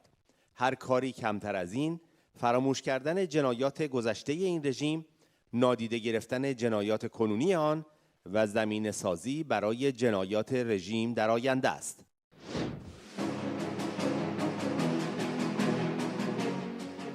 روزنامه الریاض در گردهمایی ایران آزاد خانم مریم رجوی گفت رژیم ولایت فقیه با آوردن رئیسی گور خود را به دست خود کنده است. الریاض روز شنبه گردهمایی سالیانه مقاومت ایران برای ایران آزاد آغاز شد و به مدت 3 روز ادامه داشت. این گردهمایی با شرکت مردم ایران و حامیان مقاومت ایران و در ارتباط بیش از 50,000 نقطه از 105 کشور جهان و با حضور هزاران نفر از اعضای سازمان مجاهدین خلق در اشرف سوم در آلبانی برگزار شد. شرکت کنندگان از سیدنی تا هاوایی از طریق اینترنت به آن پیوستند. با شروع گردهمایی هزاران ایرانی در میدان براندنبورگ در برلین تظاهرات کردند و ایرانیان همزمان با گردهمایی ایران آزاد در شهرهای مهم جهان از جمله پاریس، واشنگتن، لندن، آمستردام، استکهلم، اسلو، وین، روم و ژنو تجمعاتی برگزار کردند. شخصیت‌های مهم بین‌المللی در این کنفرانس آنلاین شرکت و سخنرانی کردند. از جمله مایک پومپئو وزیر امور خارجه قبلی ایالات متحده و یانس یانشا نخست وزیر اسلوونی و سناتور رابرت منندز و ژنرال جیمز جونز و تعدادی از وزیران سابق اروپایی و وزرای خارجه فرانسه و لهستان و وزیران سابق دفاع بریتانیا و فرانسه.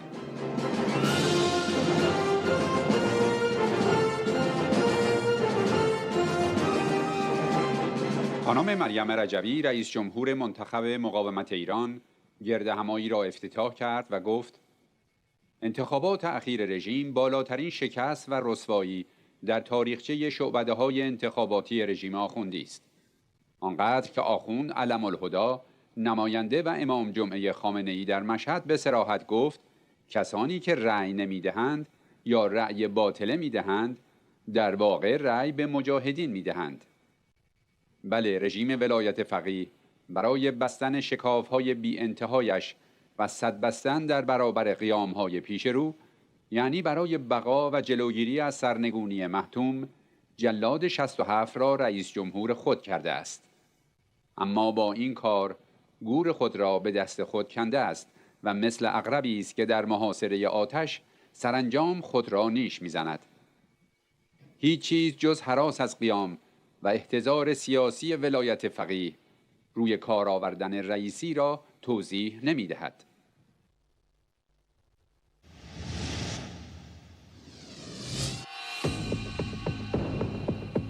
زوزه های امام جمعه های خامنه‌ای.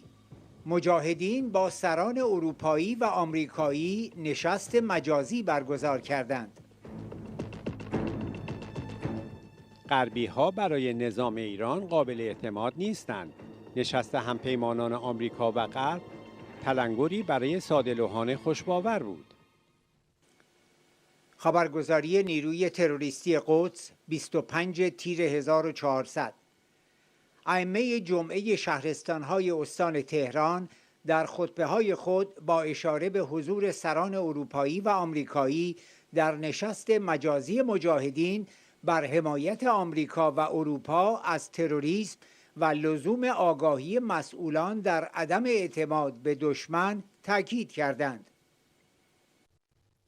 شهرستان قدس، آخوند جوکار: مجاهدین با سران اروپایی و آمریکایی نشست مجازی برگزار کردند. مسئولانی که هنوز در تلاش مذاکره با غرب و آمریکا هستند، دشمن شناس باشند و به آنها اعتماد نداشته و تابع فرمایشات مقام معظم رهبری باشند. فشافویه، آخوند درگاهی: نشست مجازی مجاهدین با شرکت سیاستمداران ضد نظام برگزار شد به عنوان اینکه می‌خواهند در مقابل جمهوری اسلامی بایستند.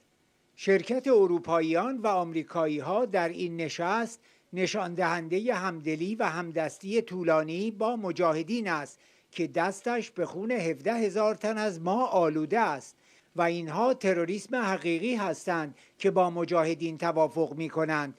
نشان دهنده همراهی آنهاست.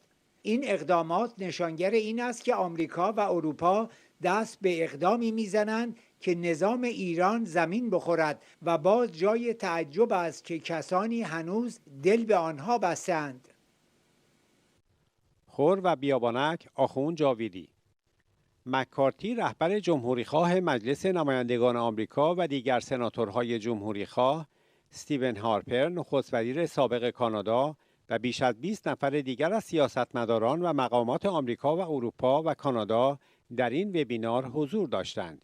این گونه اقدامات نشان می‌دهد غربی‌ها قابل اعتماد نیستند. میامی، آخوند صفایی پور: نشست مجازی مجاهدین با تعدادی از سیاستمداران آمریکا علیه نظام بیانگر این است که آمریکا حامی ترور و تروریست است. افرادی که به وعده‌های آمریکا دلخوش دارند از خواب غفلت بیدار شوند.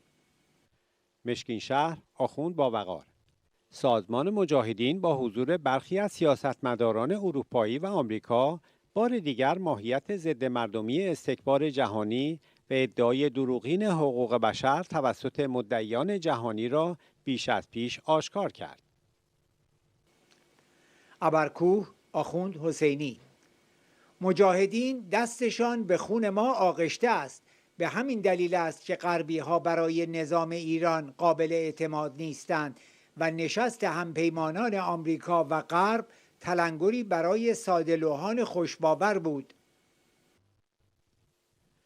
پردیس، آخوند حسین حسینی: اخیراً مجاهدین یک نشست مجازی برگزار کردند و سیاستمداران ضد انقلاب‌های آمریکایی، اروپایی، رهبر جمهوریخواهان، سناتورهای آمریکایی، نخست وزیر سابق و مقامات ارشد کانادا در آن حضور داشتند. این نشان دهنده این است که آمریکا و اروپا خاستگاه تروریست بوده و نباید به آنها اعتماد کرد. باید وین را نگاه کنیم. آنها همینهایی هستند که میگویند دلمان برای ملت ایران میسوزد و عده‌ای خوشخیال نیز این سخنان را تایید میکنند. اینها در خواب غفلت بوده و خوشخیالیشان بیداری ندارد. اردستان، آخوند صابری: حضور سران برخی دولت‌ها در نشست مجاهدین نشان دهنده حمایت از جنایت است. مجاهدین افزون بر 17,000 نفر از ما را به خاک و خون کشیدند. نخست وزیر اسبق کانادا در نشست مجاهدین در سخنان خود حضور مردم در انتخابات 28 خرداد را زیر سوال برده از اینکه مردم به رئیسی رأی دادند ناراحت است، به طوری که دولتی که هنوز سر کار نیامده را مورد انتقاد قرار داد که نشان از کینه و ضدیت با نظام دارد. دولت آمریکا و انگلیس از یک سو ادامه مذاکرات وین را خواستار هستند، از سوی تحریم ها را ادامه می دهند و از سوی دیگر از مجاهدین حمایت می کنند و فشار بیشتر بر نظام را خواستارند. حال سوال اینجاست که آیا با این چنین دولت هایی می توان مذاکره کرد؟ کوهدشت، آخوند طهماسبی: برپایی سمینار مجازی با محوریت مجاهدین توسط ایادی غرب را محکوم می کنیم. آمریکا بایستی از عراق بیرون برود.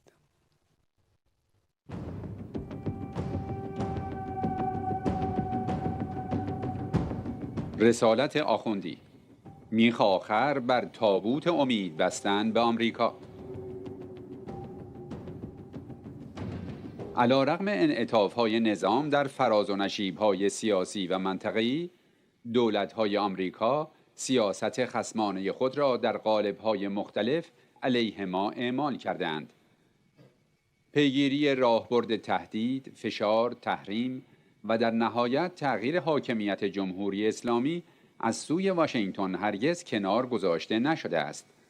حمایت از مجاهدین و نیروهای برانداز کاملاً عیان در جریان است و براندازی از درون با فشار و تحریم خارجی و حتی با تهدیدات نظامی به صورت روتین از سوی آمریکا در حال اجراست. تأخیر دولت‌ها در آمریکا نیز هیچ خللی در راهبرد آنها علیه نظام ایجاد نکرده و تهران هیچ راهی جز رویکرد بدبینانه به رفتارهای مقامات آمریکایی ندارد. به هر حال طرح مجلس پیام قاطعی را به واشنگتن ارسال خواهد کرد که پنجره مذاکره بسته خواهد بود و نظام دیگر حاضر نخواهد بود به خاطر منافع کوتاه مدت امتیازی را واگذار کند. روی کار آمدن دولت رئیسی که خود در اولین کنفرانس خبری از عدم تمایل برای مذاکره با دولت بایدن گفته بود، میخ دیگری بر تابوت مذاکرات با آمریکا خواهد بود. ضرورت کنار نهادن مذاکره با آمریکا به هر قیمتی برای سیاستگزاران سیاست خارجی کشورمان میبایست در قالب قانون محرز و جدی باشد تا هر گونه سناریو و راهبردی در سیاست خارجی منهای مذاکره با آمریکا ترسیم شود.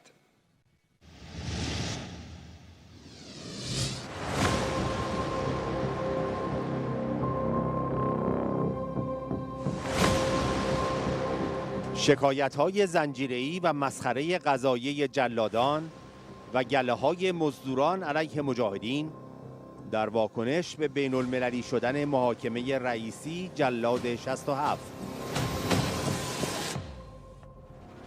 در واکنش به بین‌المللی شدن محاکمه جلاد 67، قضایه جلادان و گله‌های مزدوران در منتهای مسخرگی و سخافت به شکایت‌های زنجیره‌ای از رهبر مقاومت و مجاهدین رو می‌آورند. وزارت اطلاعات در سایت‌های مزدورانش ادعا کرد به دنبال شکایت 42 نفر علیه مجاهدین در اسفند گذشته، اکنون 8139 نفر دیگر در داخل و خارج کشور از رهبری مجاهدین شکایت کردند. وزارت بدنام در سایت انجمن نجاست خبر داد 3 مزدور به نام‌های عیسی آزاده، غفور فتاحیان و علی اکبر راستگو شکایتنامه 8000 نفر را در هلند به دادگاه لاهه تحویل دادند.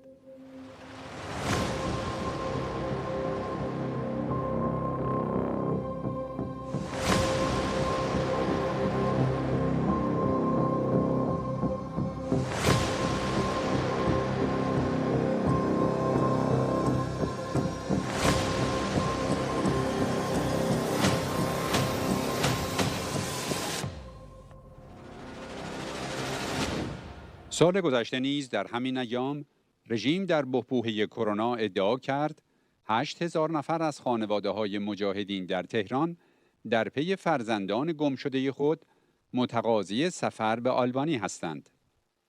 این 8000 نفر در اثر ویروس جهش یافته جنون گاوی تکثیر شده و به 11000 نفر افزایش پیدا کردند.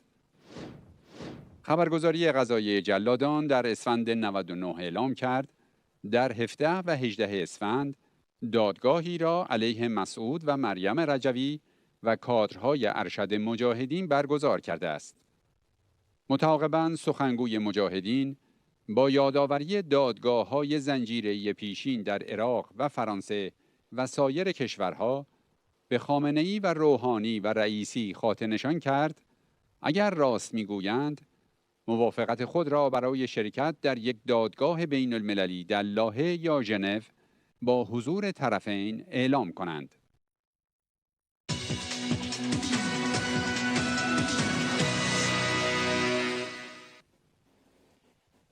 اطلاعیه دبیرخانه شورای ملی مقاومت. آمار جانگداز قربانیان کرونا از 331,300 نفر بیشتر است. روحانی به رغم دعاوی هفته قبلش در مورد بهبود اوضاع کرونا گفت امروز با یک خیز صعودی در سراسر کشور مواجهیم. رئیسی: این ویروس تقریباً همه استانها را فرا گرفته و نوع غالب ویروس دلتاست. عمادی: تمام بیمارستان‌های شهر تهران اشباع شدند. اگر به تعداد زیادی سرپایی دارو نمی‌دادیم، بیمارستان‌ها قفل بودند و عده‌ای در خیابان‌ها مانده بودند. وضعیت یکی دو هفته آینده بدتر می‌شود. بیمارستان زاهدان: ICU ها پر است و به محض اینکه خالی می شود سریع مریض جایگزین می شود. تخت ICU خالی نمی ماند. دانشگاه پزشکی هرمزگان: شمار جانباختگان 21%، بستری 8% و ICU 7% نسبت به هفته قبل افزایش یافت. سازمان مجاهدین خلق ایران بعد از ظهر شنبه 26 تیر 1400 اعلام کرد آمار جانگداز جانباختگان کرونا در 547 شهر از 331,300 نفر بیشتر است. شمار قربانیان در استانهای مختلف از این قرار است: البرز 9443 نفر، اصفهان 22425 نفر، تهران 77246 نفر، چهارمحال و بختیاری 2705 نفر، خراسان جنوبی 3046 نفر، خراسان رضوی 20145 نفر، خراسان شمالی 4639 نفر، خوزستان 21066 نفر، سیستان و بلوچستان 8766 نفر، فارس 11202 نفر، قزوین 3774 نفر، قم 10025 نفر، کردستان 5572 نفر،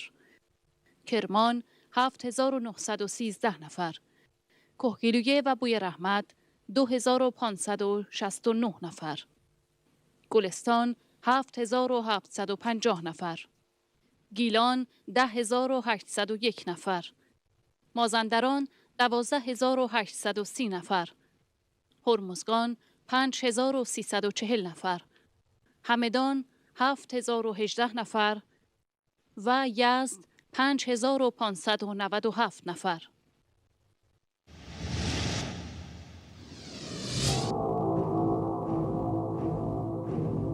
اعتراف سخنگوی ستاد حکومتی کرونا: ویروس دلتا همه استانها را در نوردیده. کرونا در جنوب و سایر نقاط کشور رو به گسترش است. در کشور خودمون هم این ویروس در حال چرخشه و میشه الان گفت که این ویروس تقریبا همه استانها رو در نوردیده و در هر صورت این شیوع ویروس و مبتلایانی که الان هست و نوع ابتلا مشخصه که ما داره ویروس غالب ما ویروس دلتا میشه و اکثر استانهای کشور رو درگیر کرده. در حال حاضر ما 169 شهر قرمز داریم و 166 شهر نارنجی و 113 شهر زرد. خیلی از استانهای کشور الان وضعیتشون وضعیت قرمزی هست، حداقل 1 تا 2 تا شهر حداقل قرمز دارن و بعضی از استانها که تعداد بسیار زیادی دارن. همچنان بیماری در جنوب کشور، بوشهر، هرمزگان، سیستان، بلوچستان، کرمان رو به افزایش هست، گرچه این بیماری در سایر نقاط کشور هم رو به گسترش هست.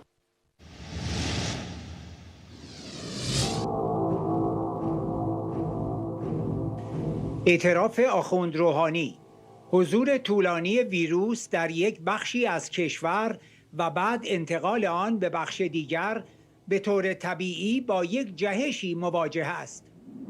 و متاسفانه در گزارش امروز ما دیدیم که برخی از استانها در زمینه بستری شدن شرایط مناسبی رو ندارند و رو به افزایش است. شبیه کرمان، شبیه مازندران، هرمزگان، گلستان و سیستان و بلوچستان و حتی تا حدی تهران، به هر حال برخی از استانها در مسیر خیز هستند و ما باید مراقبت بیشتری بکنیم. و متاسفانه در حالی که فکر میشد شرایط به سمت آرام شدن ما داریم حرکت میکنیم، همزمان با بحث انتخابات از یک طرف، مراسم عید فطر از سمت دیگر، سفرهای تابستانی از سوی دیگر، همه اینها دست به دست هم داد و از اینها مهمتر ورود همین ویروس هندی بود از مرزهای شرقی و جنوبی که کار رو به مراتب سخت کرد و امروز ما با یک خیز صعودی در سراسر کشور تقریباً مواجه هستیم. خب اساساً حضور طولانی ویروس در یک بخشی از کشور و بعد انتقال اون به بخش دیگر به طور طبیعی با یک جهش مواجه هست. یعنی یک ویروس در یک استانی میمونه، بعد از این استان منتقل میشه. خود این به معنی یک جهش داخلی هست.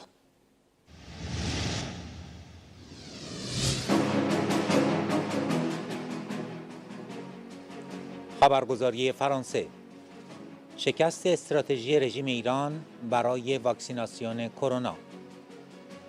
هزاران نفر برای دریافت واکسن به مرزهای ارمنستان می‌شتابند. خبرگزاری فرانسه 24 تیر 1400: واکسیناسیون کرونا در ایران مملو از پیچیدگی‌هایی بوده است. فیلم‌های به اشتراک گذاشته شده در اینترنت صف‌های طولانی تا 100 متر را نشان می‌دهد، در حالی که مردم ساعت‌ها منتظر می‌مانند واکسن بزنند، با میزان دوزهایی که گاهی اوقات قبل از اینکه همه واکسن خود را دریافت کنند تمام می‌شود. برخی فیلم‌های دیگر نشان می‌دهند که هزاران نفر در جستجوی واکسن به مرز ارمنستان می‌شتابند. به گفته ناظر ما که یک پزشک ایرانی است، این اوضاع وخیم نتیجه رقابت‌های سیاسی و شکست استراتژی واکسیناسیون در ایران است. خامنه‌ای طی یک سخنرانی کوتاه در ژانویه 2021 خرید واکسن‌های ساخت غرب را از آمریکا، انگلستان و حتی فرانسه ممنوع کرد. یک پزشک میگوید تاکنون تمام آنچه که به مردم دادند فقط حرف توخالی است. ما هیچ واکسنی ندیده ایم و هیچ داده‌ای برای تایید کارایی این واکسن‌های به اصطلاح ساخته شده در ایران وجود ندارد.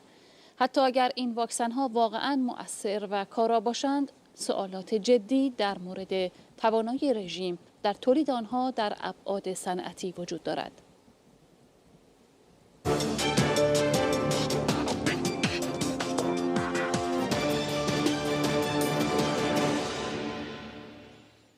خبرها را از سیمای آزادی تلویزیون ملی ایران ادامه می‌دهیم. اعتصاب سراسری کارگران پیمانی پتروشیمی و صنعت نفت و گاز، نیروگاه‌ها و پالایشگاه‌ها در 4مین هفته خود برای 29مین روز ادامه یافت. شمار کارگاه‌ها، پالایشگاه‌ها، نیروگاه‌ها، پتروشیمی‌ها و اسکله‌ها و سکوهای نفتی در 12 استان به 114 شرکت افزایش یافته است. مجمع عمومی کارگران اعتصابی پروژه‌های نفتی ساکن فارسان و هومه اعلام کردند از تداوم اعتصاب حمایت می‌کنند.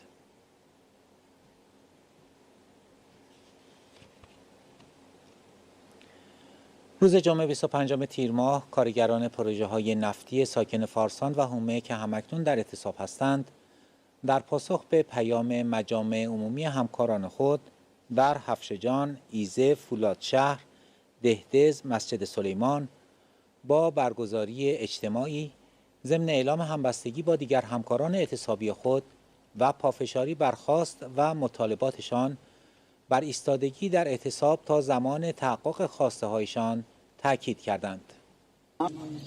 درود بر تمامی صنعتگران ایران زمین همکاران و عزیزان حفشجان، ایزه، استان اصفهان، مسجد سلیمان، دیدز و اولاد هجلی، ما صنعتگران شهرستان فارسان و هومه در تاریخ 25/4/1400 گرد هم جمع شده ایم تا اعلام نماییم در کنار شما بزرگواران هستیم تا به نتیجه رسیدن کمپین 20 با شما خواهیم ماند.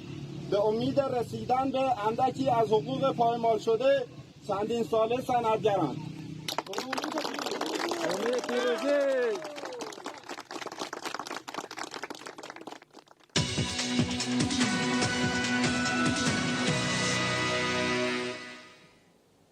اخبار را از سیمای آزادی ادامه می‌دهیم.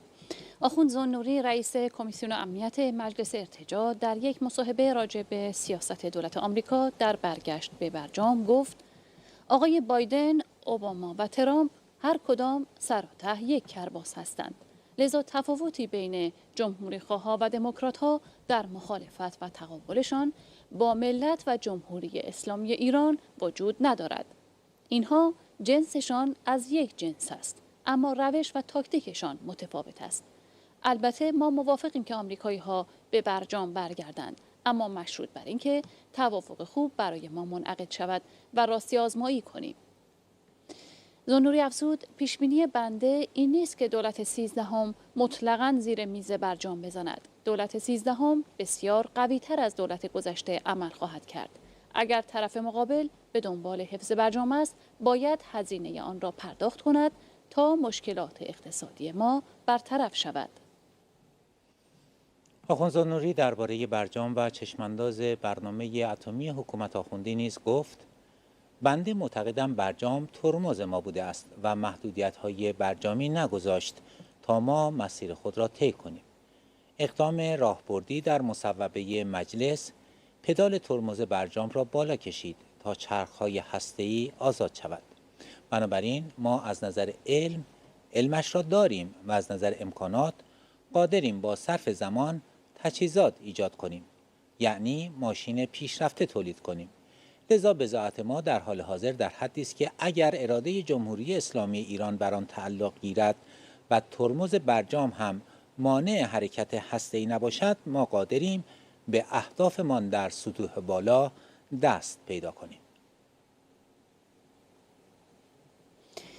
در جمعه بازار ولایت فقیه در مشهد، آخوند علم الهدا امام جمعه و نماینده خامنه‌ای و پدرزن رئیسی جلاد گفت مجلس شر برجام را کند و برجام ما را بدبخت کرده است. این برجام و برخورد دشمن با برجام، دهنکجی به ما، مسخره کردن ما در قضیه برجام، به استهزا گرفتن این ملت و این مملکت که اون مردک الدنگ قلدر افتخار کنه که من برجامو به هم زدم، از برجام میرم بیرون. آخر کاری که میخوان برجام رو یه ارزش توی مملکت قرار بدن که افرادی که بعد از این میان مجبور بشن به برجام به عنوان یه ارزش عمل کنن. این بدتر از همه است. بابای برجامی که ما رو بدبخت کرد. از مجلس شورای اسلامی ما تشکر میکنیم، با قانونی که اینها تصویب کردن شر برجامو کندن و انشاءالله عزیزان ما تو مجلس پای قانونشون وایستن. مسئولین آینده کشور هم موضعشون در برابر برجام عیناً باید مطابق با این قانون مجلس شورای اسلامی باشد. آژانس امنیت سایبری فدرال کانادا نسبت به مداخله‌جویی سایبری رژیم آخوندی در جریان انتخابات این کشور هشدار داد. در گزارش این آژانس که روز جمعه 25 تیر منتشر شده آمده است شهروندان کانادایی در معرض تلاش بازیگران خارجی از جمله رژیم ایران برای تاثیرگذاری یا دخالت در حق رأیشان در انتخابات بعدی قرار می‌گیرند. بر اساس این گزارش برگزاری انتخابات در دوران کرونا می‌تواند تهدید مداخله خارجی را به صورت آنلاین بیشتر کند. سازمان زمینشناسی نرخ فرونشست در تهران را 36 سانتی متر در سال اعلام کرد، در حالی که استاندارد جهانی آن 4 میلیمتر در سال است. یک رسانه رژیم نوشت رئیس کمیته محیط زیست یونسکو معتقد است بسیاری از سازه‌هایی که در تهران بر روی دشتی که سفره‌های آب زیرزمینی آن خالی شده ساخته شده اند، ممکن است به جای یک زلزله 7 ریشتری با یک زلزله 5 ریشتری فرو بریزند. وی درباره اینکه آیا دشتی که دچار فرونشست شده قابل برگشت است گفت: وقتی دشتی دچار فرونشست می شود دیگر مرده است و نمی شود برایش کاری کرد، اما هنوز این فرصت وجود دارد که بخش‌های قابل توجهی را نجات دهیم. بینندگان عزیز، اکنون توجهتون رو به برنامه‌ای به مناسبت سالگرد سرکشیدن جام زهر آتش‌بس توسط خمینی ملعون جلب می‌کنیم.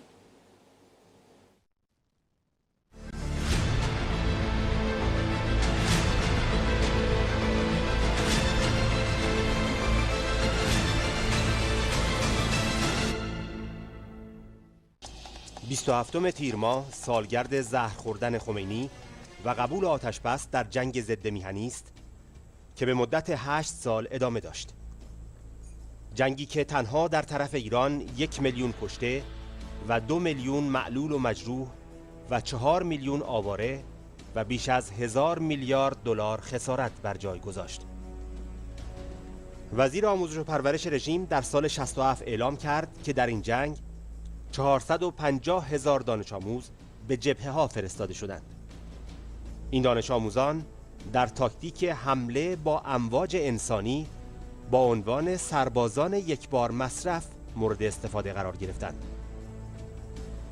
رفسنجانی در نماز جمعه روز 9 آبان ماه سال 1376 اعتراف کرد که 36,000 تن از این کودکان دانش آموز در جبهه ها جان خود را از دست دادند. رفسنجانی همچنین اعتراف کرد که 1 قرن درآمد نفت ایران یعنی متجاوز از 1000 میلیارد دلار به تنور این جنگ ریخته شده است. اما جام زهری که ارتش آزادی بخش ملی ایران با فتح شهر مهران و 100 رشته عملیات دیگر به حلقوم خمینی و تنور جنگ ضد میهنی او ریخت اثر کرد و او را وادار به قبول قطعنامه 598 شورای امنیت ملل متحد کرد که آن را از تیر ماه سال 1366 قویاً و قاطعانه رد کرده بود.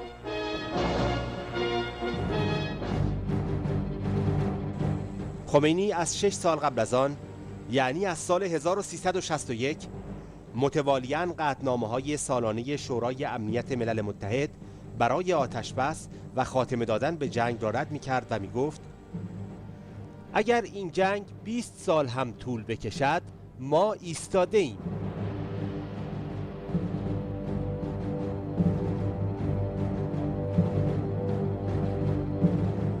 اما ارتش آزادی بخش کار را به آنجا رساند که احمد خمینی بعداً گفت امام وقتی در معادلات به این نتیجه رسیدند که قطعنامه را قبول کنند، من جام زهر قطعنامه را می نوشتم. من کنار امام بودم. امام مرتب مشتشان را بر روی پایشان می زدند و آخ می گفتند. بعد از پذیرش قطعنامه 598 چند روز امام به درستی نمی توانستند راه بروند.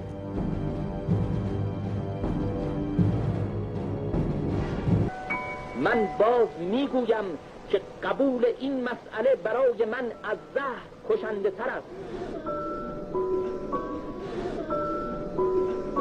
نکته بسیار قابل توجه در سخنان خمینی به هنگام پذیرش قطعنامه این بود که می گفت دلیل آن را نمی تواند بگوید. اما بقایای خمینی من جمله ولایتی وزیر خارجه و محسن رضایی سرکرده سپاه پاسداران و شمخانی بعداً فاش کردند که ترس خمینی پس از فتح مهران از مجاهدین بود و بس. اما از فردای آتش‌بس مقامات رژیم از قبیل رفسنجانی در موضع رئیس مجلس و موسوی اردبیلی رئیس قوه قضاییه که تا آن زمان برای ادامه جنگ یقه‌درانی می‌کردند به شدت از آن فاصله گرفتند. رفسنجانی در گفتگو با روزنامه جمهوری اسلامی در تاریخ 7 مهر ماه 1379 به صراحت گفت امام به عنوان فرمانده کل قوا با مسائل نظامی آشنا نبود. وقتی عملیاتی مانند ولفجر شکست می‌خورد و ناموفق می‌شد، اسمش را ولفجر مقدماتی گذاشتند که در عملیات بعد جبران کنند.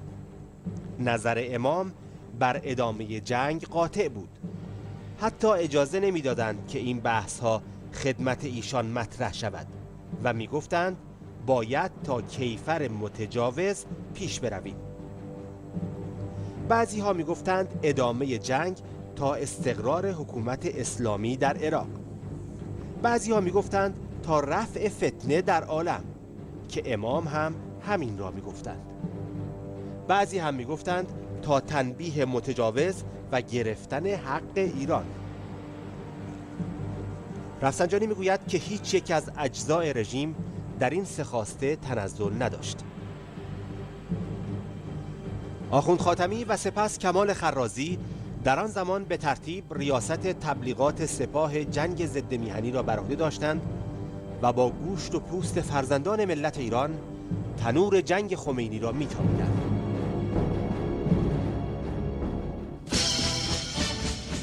در روزگاری که هیچ کس یارای در افتادن با خمینی و مقابله با جنگ ضد میهنی را نداشت، رهبر مقاومت ایران آقای مسعود رجوی پرچم صلح و آزادی را به اهتزاز درآورد و با شعار صلح و آزادی به مقابله با خط خمینی یعنی جنگ جنگ اختناق روی آورد. همزمان مقاومت ایران و سازمان مجاهدین خلق ایران به برگزاری هفته‌ها و ماه‌های صلح در داخل ایران مبادرت کردند و طلسم جنگ افروزی خمینی و شعار توسعه طلبانه فتح قدس از طریق کربلا را در عرصه اجتماعی در هم گرفتند. پاسدار شمخانی وزیر دفاع سابق آخوندها در روز 4 مهر ماه 1384 اذعان کرد: هیچ کس غیر از مجاهدین در داخل کشور وجود ندارد که بعد از خرمشهر اطلاعیه‌ای یا بیانیه‌ای داده باشد که جنگ باید خاتمه پیدا کند. برخلاف ادعای فعلی احزاب سیاسی، هیچ سندی وجود ندارد که بعد از اتمام عملیات بیت المقدس که منجر به آزادسازی خرمشهر شد، گروه سیاسی خواهان وضعیتی باشد که امروز اعلام می کند. هیچ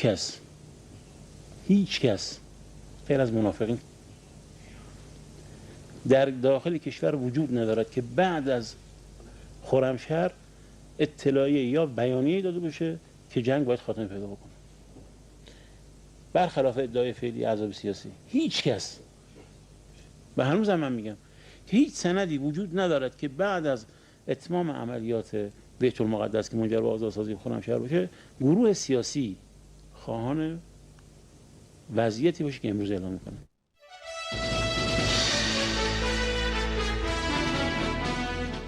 در دیماه سال 1361 6 ماه پس از عقب نشینی قوای عراقی از خاک میهنمان، در خرداد همان سال بیانیه صلح بین مسئول شورای ملی مقاومت ایران و نایب نخست وزیر عراق امضا شد و همگان فهمیدند که صلح در دسترس است، اما رژیم خمینی از آن روی برمی‌تابد.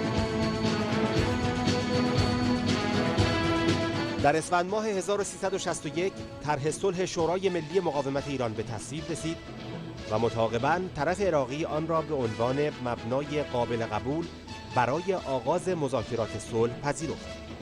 به این ترتیب طلسم جنگ خمینی به لحاظ سیاسی در هم شکست.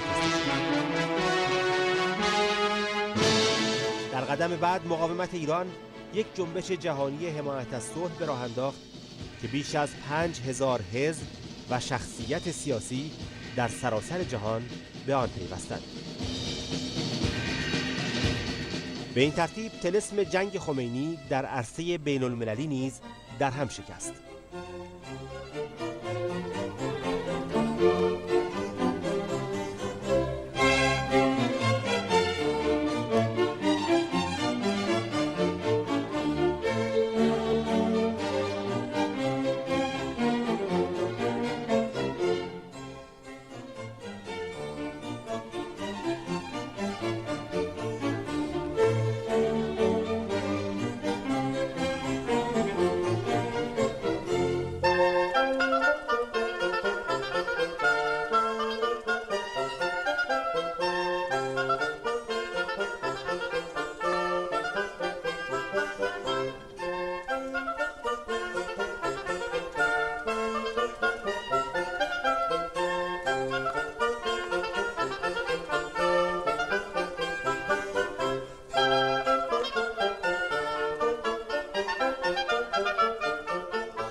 در آخرین مرحله این ارتش آزادی بخش ملی ایران بود که از اسفند 1365 تا 30 خرداد 1367 طی 100 رشته عملیات کوچک و بزرگ که به فتح شهر مهران منجر شد، طلسم جنگ ضد میهنی را به لحاظ مادی و عینی در عرصه نظامی در هم شکست.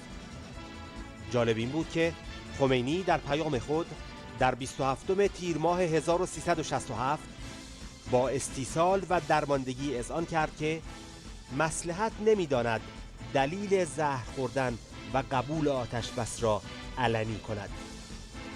اما متعاقباً اطرافیان خمینی به بیانهای مختلف فاش کردند که دلیل قبل از هر چیز کابوس به تحقق پیوستن شعارهای امروز مهران، فردا تهران از سوی رزماوران آزادی و اغلب هموطنان بوده است.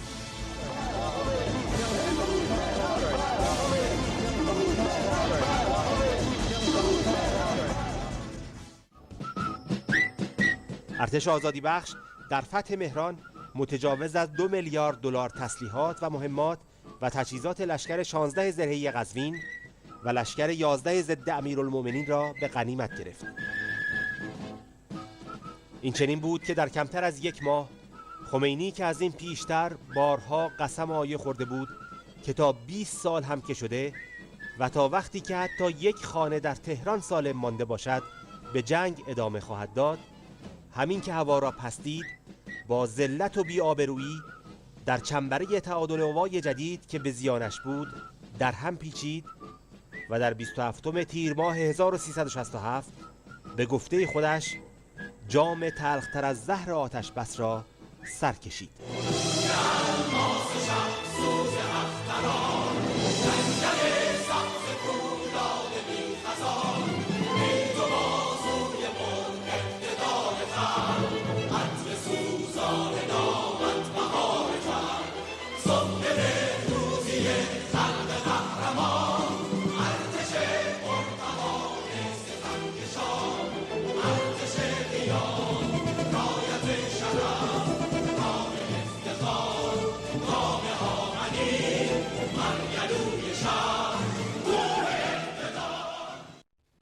بینندگان عزیز، توجه شما رو به قسمت 4 مشروع گردهمایی جهانی ایران آزاد جلب می‌کنیم.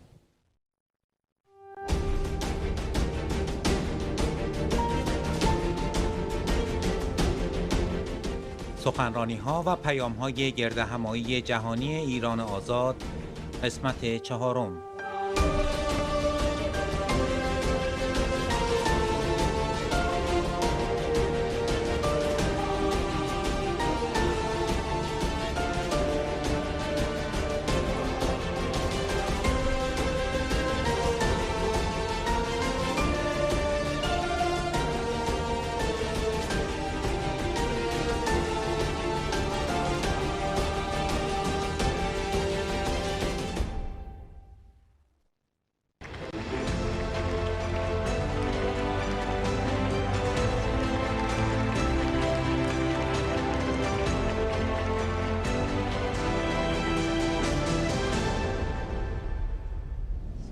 Your invitation to speak here is an honor that I treasure. It is a delight to be with you today or any day. Today I join you in solidarity. And this, the 40th anniversary of the founding of the National Council of Resistance of Iran. Let's give a solid round of applause for 40 years of survival, thriving, and for the leadership of President-elect Mrs. Miriam Rajavi. You know this gathering is more than a band of brothers or a stronghold of sisters. It is a fellowship of family, of a people who believe in human rights and freedom for all. I am here not just in gratitude for sharing this occasion. I am here in humility. The humility that comes from observing your remarkable courage and leadership. Humility in watching you stand up to religious tyranny. Humility for your firm resoluteness in seeking a secular state. Humility for your advancement of human rights. humility in measuring your passion for freedom, humility for your quiet embrace of humanity's equality, humility for your forthright defense of the rights of women and girls. And yes, humility for your persistence in seeking a nuclear-free Iran and a nuclear-free world. Indeed, you are an example for the world, including the United States, to emulate. Indeed, you have so many friends here in America, and allow me to mention two great patriots who believed in your cause. They were outstanding public servants, a Democrat and a Republican who have supported NCRI. We should mention these men because despite their different upbringings and the current difficulties to bridge political differences and working together, they represented the bipartisan spirit in the United States Congress and public life for your efforts. I knew the late John Lewis, the congressman from Atlanta, Georgia. We miss him. He was active in the civil rights movement at the age of 17.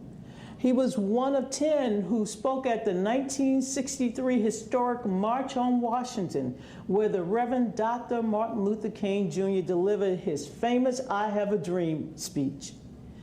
John Lewis was the last of the 10 to leave us in 2020.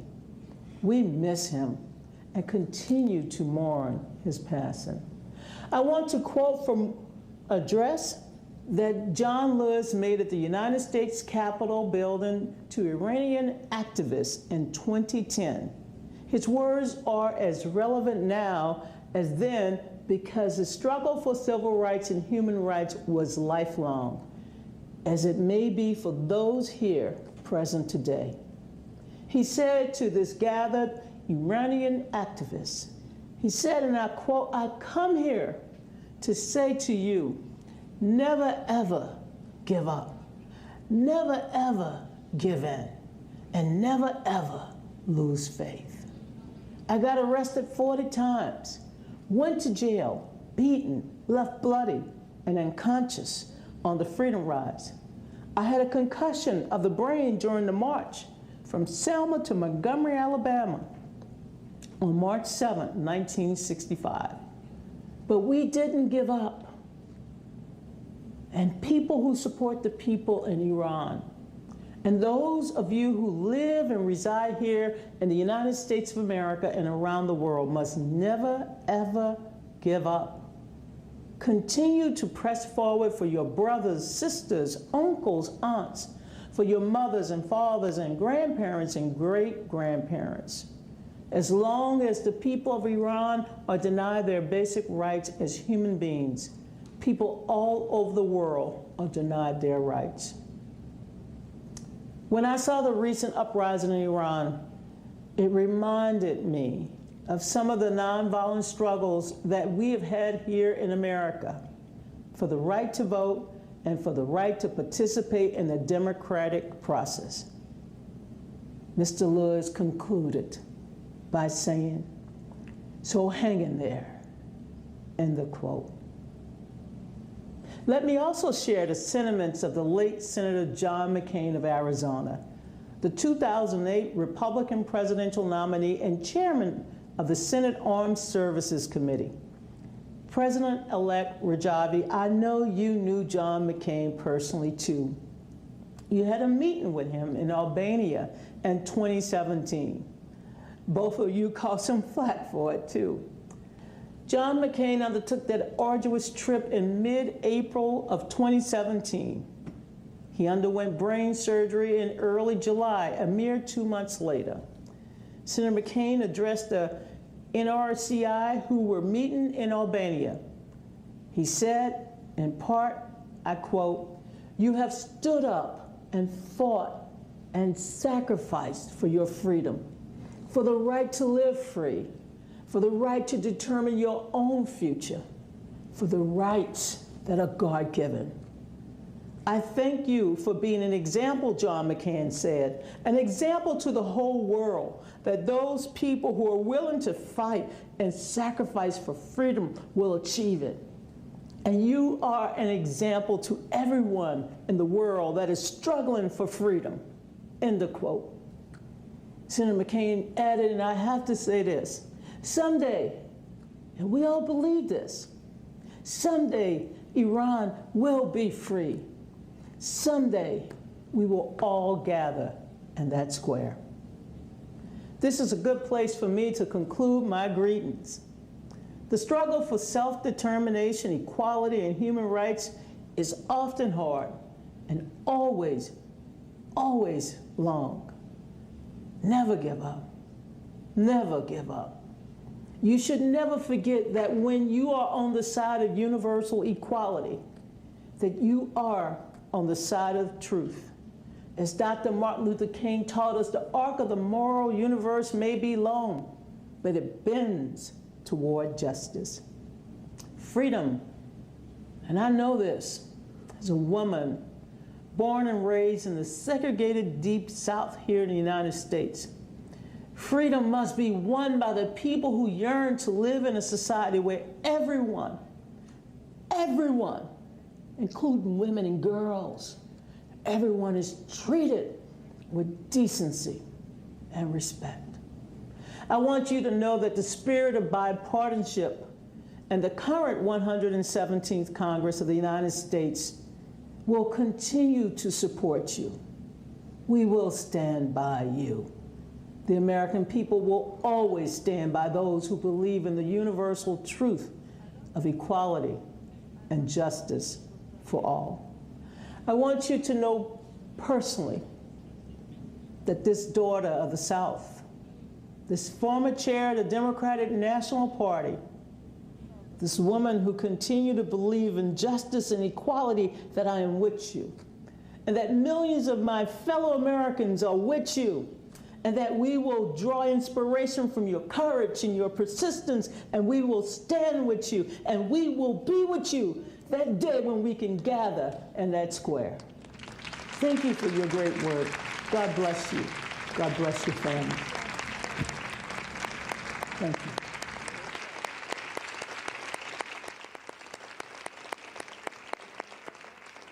Dear Donna, thank you for your kind sentiments. I respect you for being a brave and politically active woman.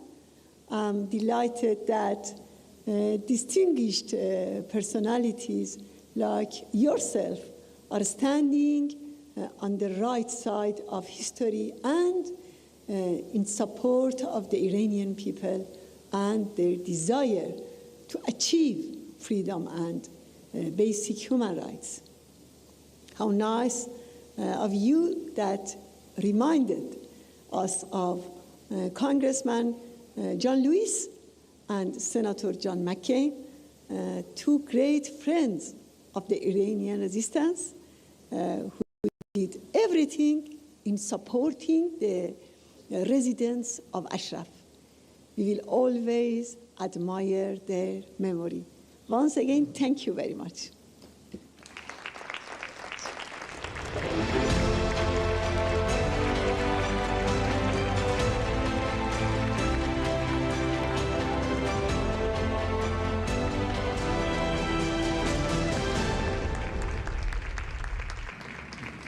It's an honor and a privilege to be joining you in the Free Iran World Summit this year.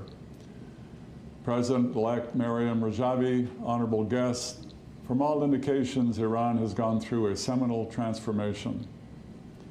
Much to the chagrin of the medieval tyranny's apologists, the Iranian regime's supreme leader, Ali Khamenei, engineered the accession of one of his most loyal and ruthless cronies, Ebrahim Raisi, to the presidency. Raisi has risen through the ranks of the regime through barbaric murder and suppression, and became president of the regime this year through a sham election and a rigged and fraudulent process. The people of Iran boycotted the regime's elections because they know it is an unfair and undemocratic process with a horrendous outcome. That, even according to the regime's exaggerated figures of less than 20% cast their ballots in Tehran, goes to show that this regime does not have an iota of legitimacy among the Iranian people.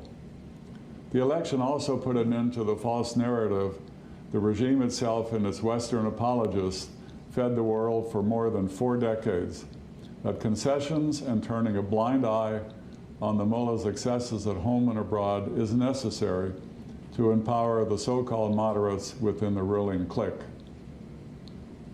As millions of Iranians chanted during the 2017 and 2019 nationwide uprisings, quote, "Hardliners, reformers, the game is now over," unquote. Indeed, if passed as prologue, the policy pursued so far only strengthened the most ruthless and radical factions of this regime to the detriment of the Iranian people and regional peace and stability. The resistance unites and MEK activists in Iran should be commended for their effective work inside Iran to encourage the people of Iran to reject this regime. Mrs. Rajavi, your call for the boycott was heard loud and clear. Through their boycott, the Iranian people made it palpably clear that they will not be satisfied with anything less than the overthrow of this medieval theocracy and all of its factions.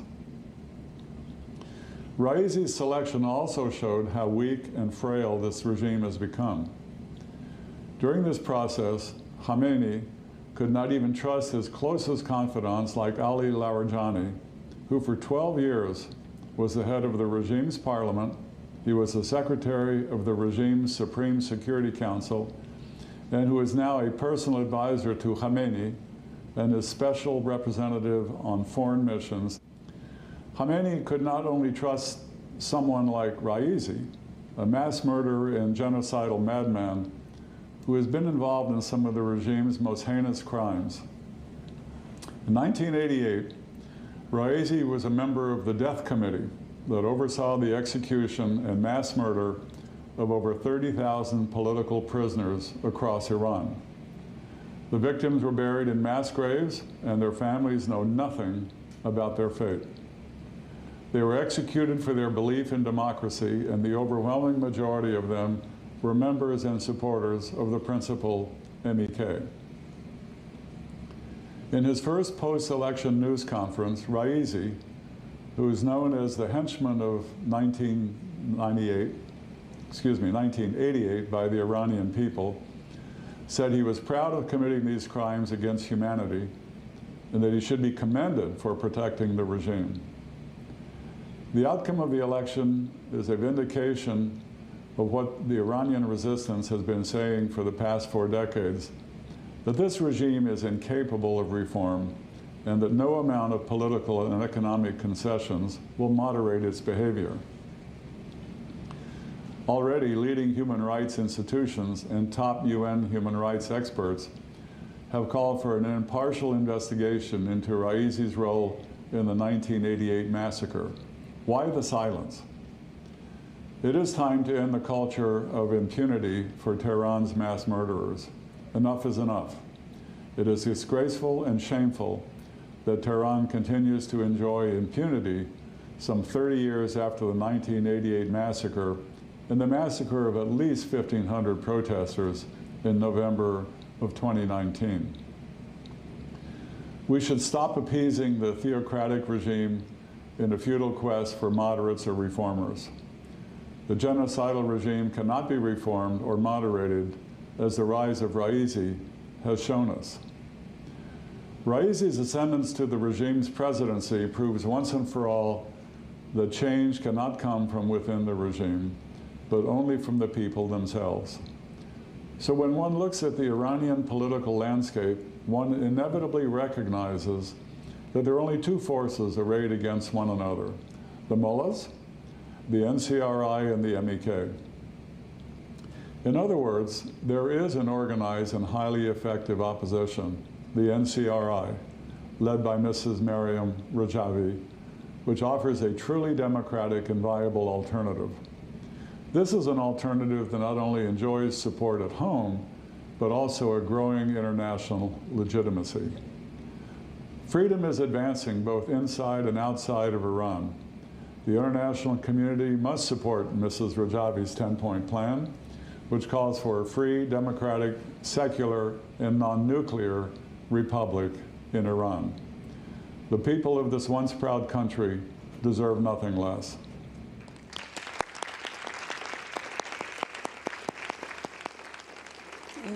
Thank you, General Jones, for your kind remarks.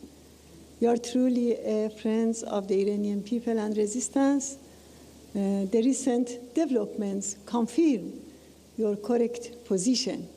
I recall that your support for the Iranian people and your defense of the PMOI angered the regime to the extent that is blacklisted you. Of course, you gave the best response to the mullahs by saying that you were honored to be on their blacklist. Thank you very much.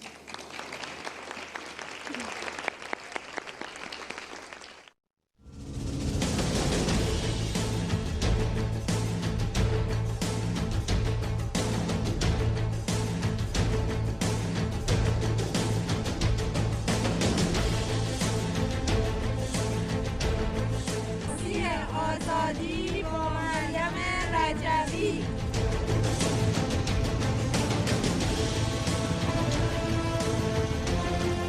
دموکراسی آزادی با مریم رجوی. حاضر حاضر حاضر.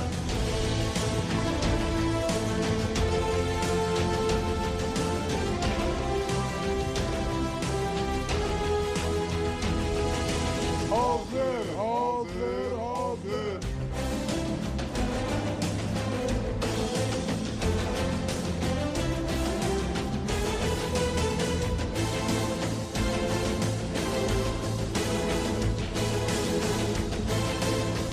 کبوتران آزادی، آسمان میهن ما چشم انتظار پرواز شماست.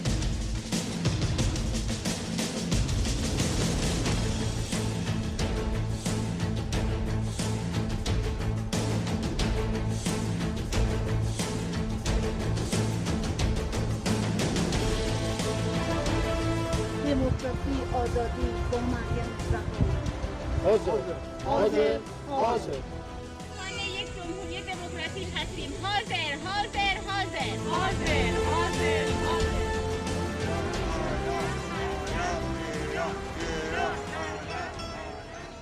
دموکراسی آزادی با مریم رجوی.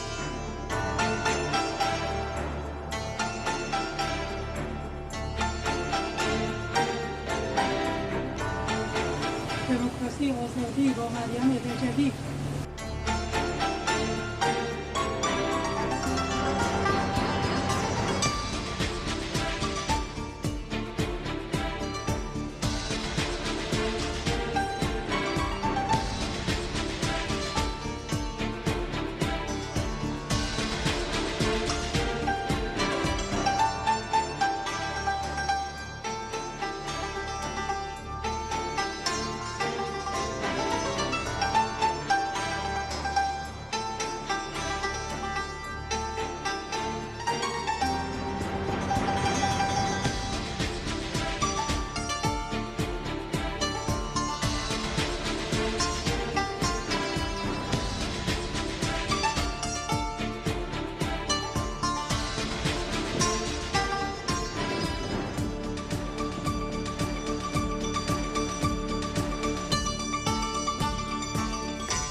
درود بر خواهر مریم، درود بر مجاهدین شبکه.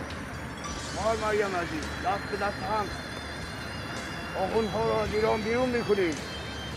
دموکراسی آزادی با مریم رجوی. حاضر حاضر حاضر. دموکراسی آزادی با مریم رجوی. حاضر حاضر حاضر.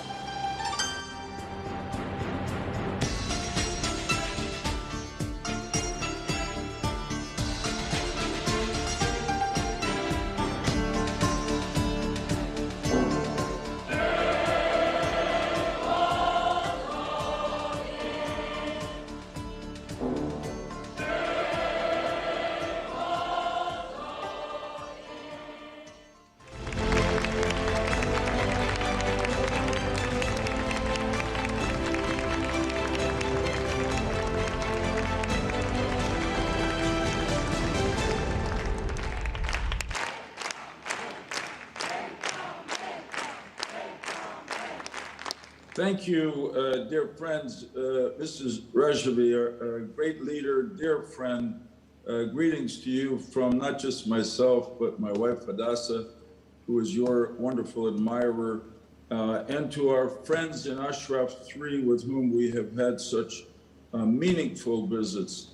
Thank you all very much. Most of all support to the heroes of the resistance in Iran and to our dear friends in the Iranian diaspora who support those heroes of the resistance. I am really honored to be asked to join you again today in the sacred cause of freedom, justice, human rights, and economic opportunities for the people of Iran. And I will tell you my conclusion first.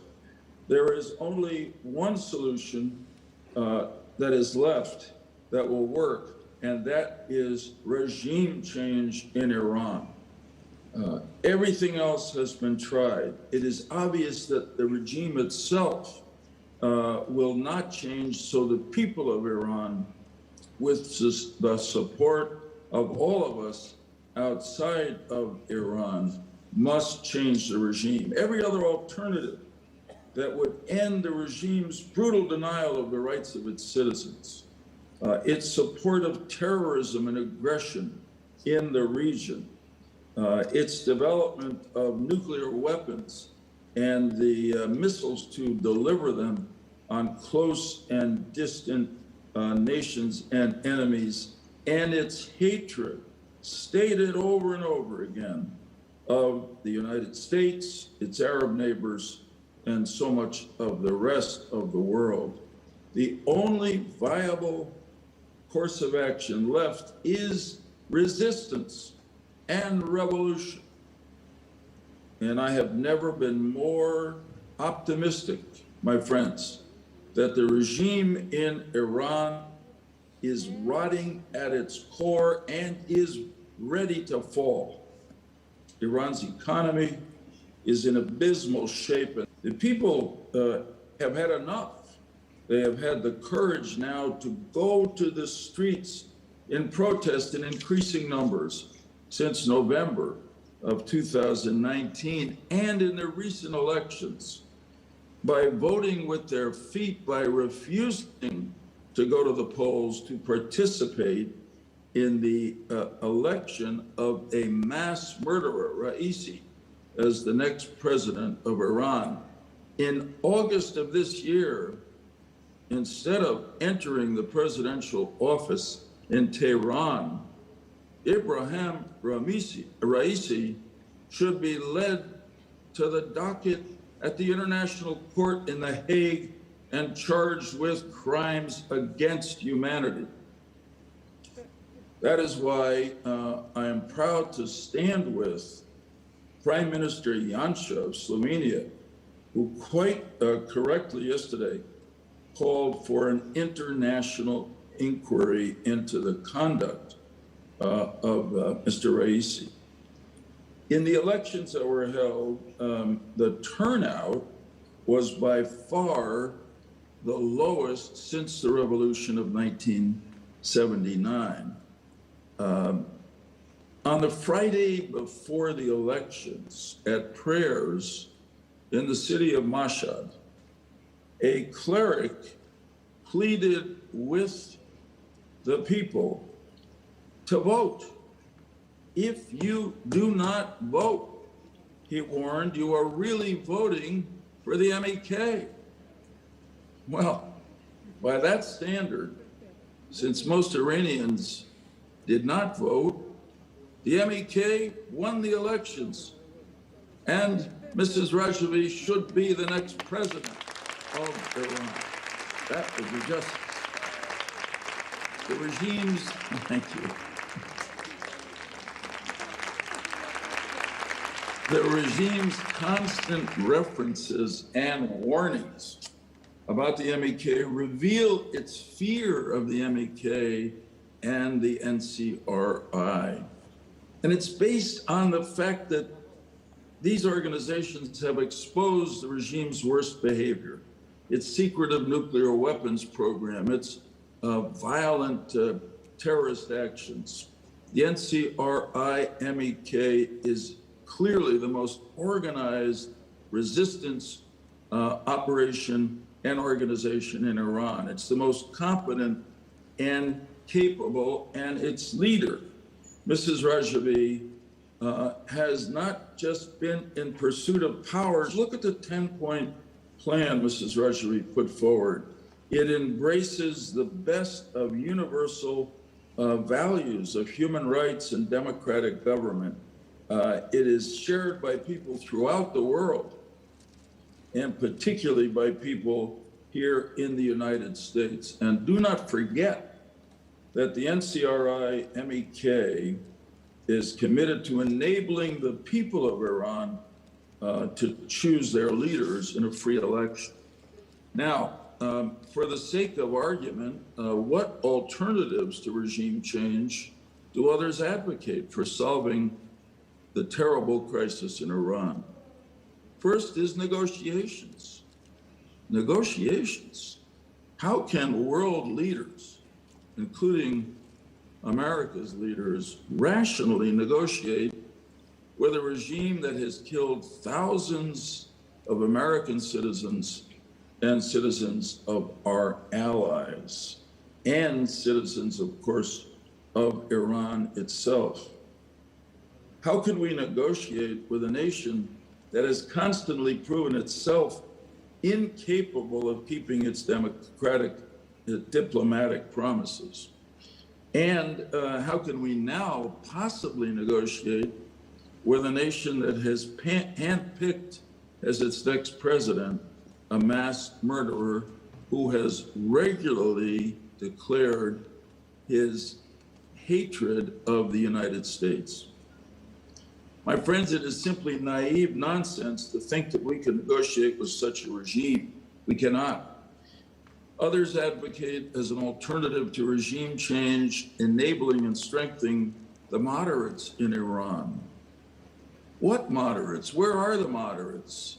This moderate option has always been a cruel deception perpetrated by the real rulers of Iran, the extremist theocrat Khamenei, and the murderers and thieves of the IRGC. The election of Raisi ends the game of Iranian moderation, as the Iranian people in their protests have chanted the game is over. And that is why I believe the reality of Iran today leaves the people of Iran with only one option for a better life for themselves and their children, and that is regime change. Of course, it will not be easy. Listen to the American patriot Thomas Paine, who said at the time of America's revolution, "Tyranny is not easily conquered, yet we have this consolation. The harder the conflict, the more glorious the triumph." The American Revolution was a difficult conflict against a great world power, and yet our victory in that revolution was glorious, as was the victory in the French Revolution. So too will the victory of the people of Iran over the tyranny in Tehran be glorious and transformational. Each of us now who live outside Iran must decide and plan, what will we do to support the Iranian resistance as it rises up in revolution? I want to speak plainly here. In America, we should work to convince the Biden administration that its own policies and values, which the president has said are to put human rights and democracy promotion at the heart of our foreign policy once again, must lead the administration to stop trying to negotiate with the evil government in Tehran and start supporting the people of Iran who want to overthrow it. President Biden's commitment, likewise, to restore our alliances around the world and work again with our allies and not with our enemies should lead him to listen to our allies in the region. And in America, President Biden's lifetime record of bipartisanship and his campaign commitment last year to bring bipartisanship back to our government in Washington should convince him not to make any agreement with the regime in Tehran that does not have bipartisan support in Congress. My friends, I think in Congress it is now possible to put together a bipartisan resolution endorsing regime change in Iran. I hope it will be introduced and passed soon by the Congress of the United States. In sum, the government of Iran is at its weakest point since 1979, and the opportunity for ending it is at its strongest. With the help of God, the courage of the Iranian people, and support from all of us around the world, there can and will be a free, democratic, and non-nuclear republic in Iran soon in our time. So I say to you, my friends, as I have said before, proudly, are we ready to give the people of Iran the support they deserve and need? Yes, we are ready. Hazer, Hazer, Hazer. Thank you very much. God bless you all. We will meet soon in Tehran.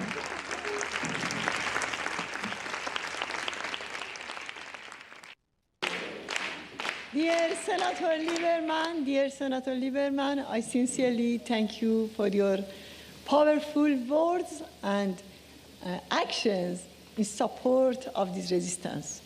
Your firm position against the clerical regime and its crimes, and also the nuclear ambitions of the mullahs are admirable. I hope that your important role, as always, will lead to register the massacre of 1988 as a crime against humanity and genocide in Europe and the United States. And I hope we can meet you and dear Hadassah as soon as possible. Thank you again, and God bless you. Thank you very much. Thank you. God bless you.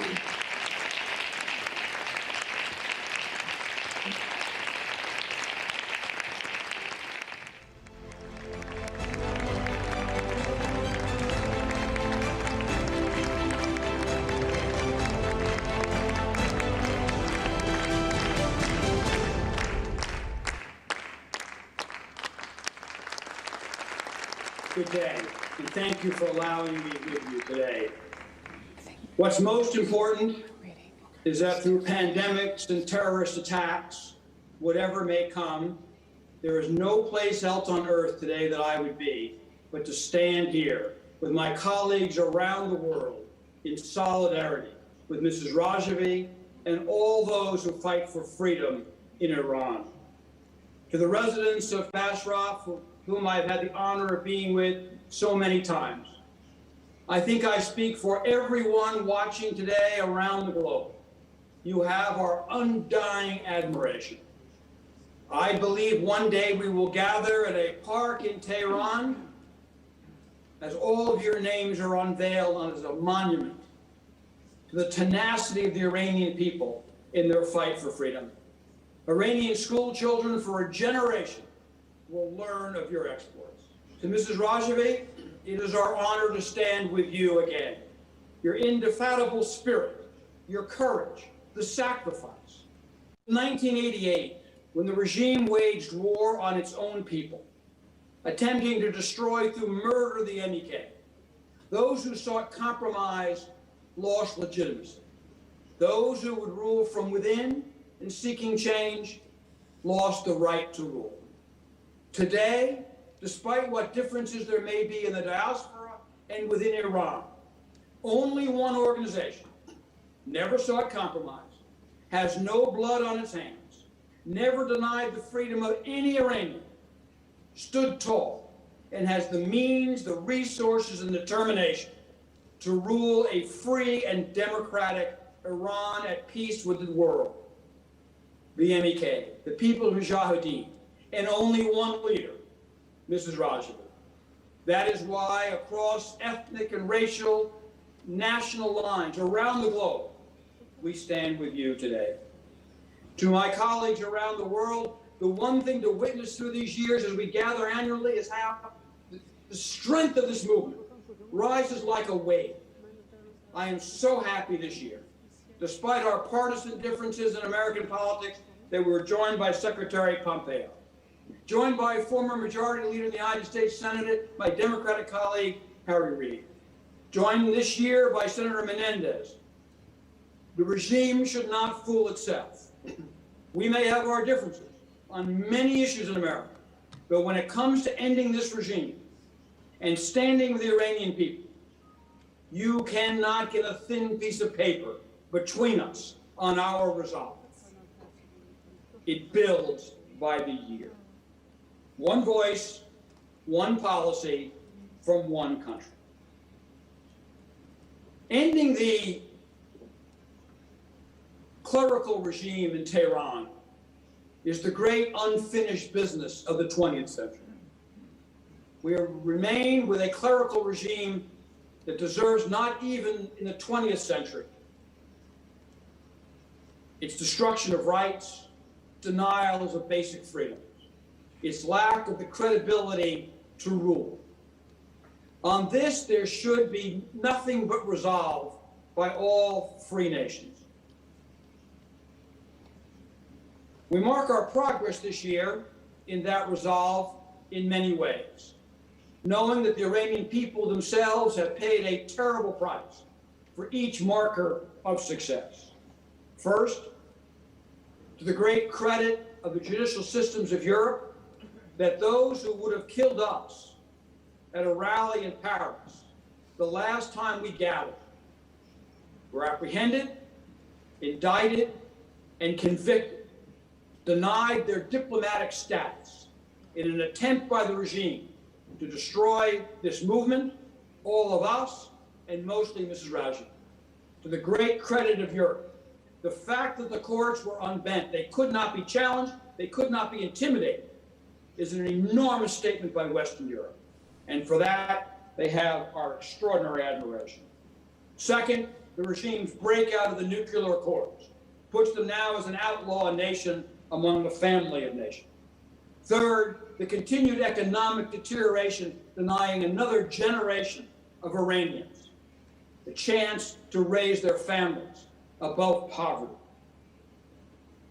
And finally, the regime having denied any semblance of free choice to the Iranian people in the selection of a new president. It is a milestone. In the election of Raisi as president, the Iranian people have taken a stand, not because they voted for him, but because an overwhelming majority refused to vote at all. They voted with their feet. Those of you in Iran who refused to participate in this sham election, where you were denied any choice of legitimacy for a president, you took the first step. You are now in the movement. You took a stand. Now the question is, where do you go from here? The 1988 massacre of members of the MEK by the thousands made Raisi more than an unelected president of Iran. It made him a war criminal.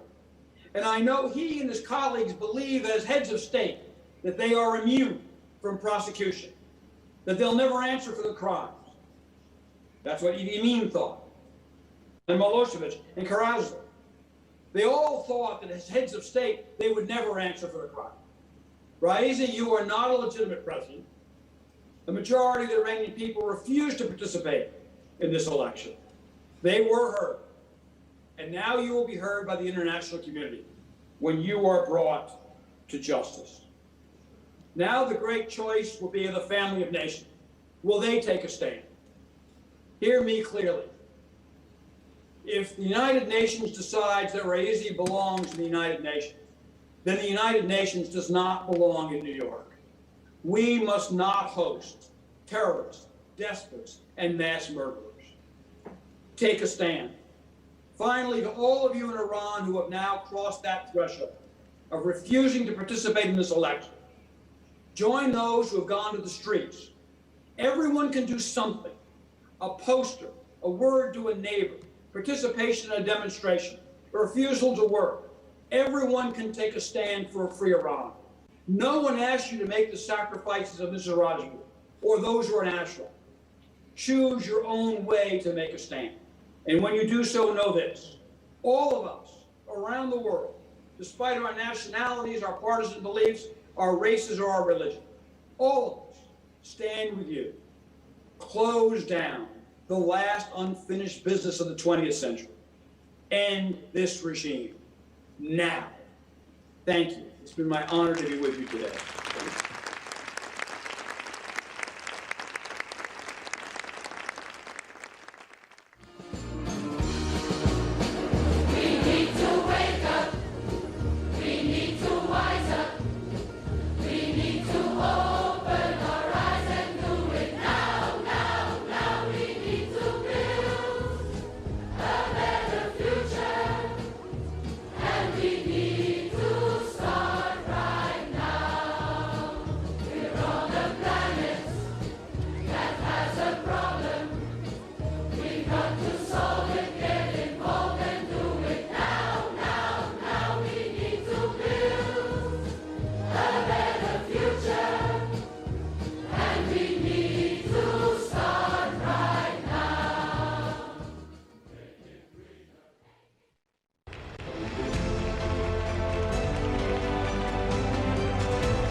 Hi, my name is Bill Ritter, Jr. I'm the former governor of Colorado in the United States of America. Today, I'd like to present a message of thanks and a message of hope to the Iran Conference for Human Rights and Democracy. I want to congratulate all the people who are here today and here in resistance to the regime presently in Iran. I want to thank our keynote speaker and thank her for her courage, for her vision, and for just being bold in her resistance. Ms. Maryam Rajavi, thank you. I certainly want to send a message of thanks as well to all the people around the international community who stand in support of the people of Iran, and really send a message as well to the people of Iran who are inside the country and have been part of the protests and part of the resistance which have intensified over time since 2017. And a special message today to those people who are imprisoned in Iran, who have been subjected to abuse and torture, some of the worst forms of physical violence because of their own efforts to protest all of the things that are wrong about the regime. But I think so much of it is the evidence of a weakened regime. If you think about the intensifying protests since 2017, the efforts of the international community to support the people who have been part of those protests within Iran, and then really the presidential elections that were recently held in Iran where people protested by not voting, where in Iran it's so important to so much of your own ability to live to demonstrate that you have voted, people who decided not to. And then I would argue that the installation of Ebrahim Raisi as the president is really another sign of weakness. This is a man who should not be president of Iran. He should be on trial for crimes against humanity. And people around the world and the international community for a very long time have understood Raisi's role in the 1988 massacres, where literally, because of him and the Death Commission, there were tens of thousands of Iranians who were murdered, brutally murdered, because they protested the regime, because they did not support the regime, because they spoke out against the regime. This is the person that was chosen to be president, a sign that you bring the worst form of abuser in to try and lift up a weakened regime. The darkest hour is just before dawn. And really, it is a message of hope that you know that the international community stands with the people of Iran. We make a clear distinction between the evils of the regime and the goodness of the people of Iran. And I want to spend just a minute talking about what we think of and what we mean when we talk about a democratic Iran. We mean that the people in Iran can associate freely with whom they want. They can assemble freely. The people of Iran have a right to express themselves by voice, by voicing their opinion. They have a right to express themselves by writing what they believe and what their opinion is. This is not a freedom that can go away. The freedom to be able to write and express yourself is freedom of speech, it's freedom of the press, but also the freedom to exercise your faith, whatever your faith may be, the freedom to vote in free and fair elections. We stand in solidarity with you in the present and in the present struggle. But we are here, and we will do everything we can as part of that international community to ensure there is a different Iran in the future, to ensure that we welcome into the international stage an Iran that looks completely different from the weakened regime of today. We stand with you in your struggle. Thank you.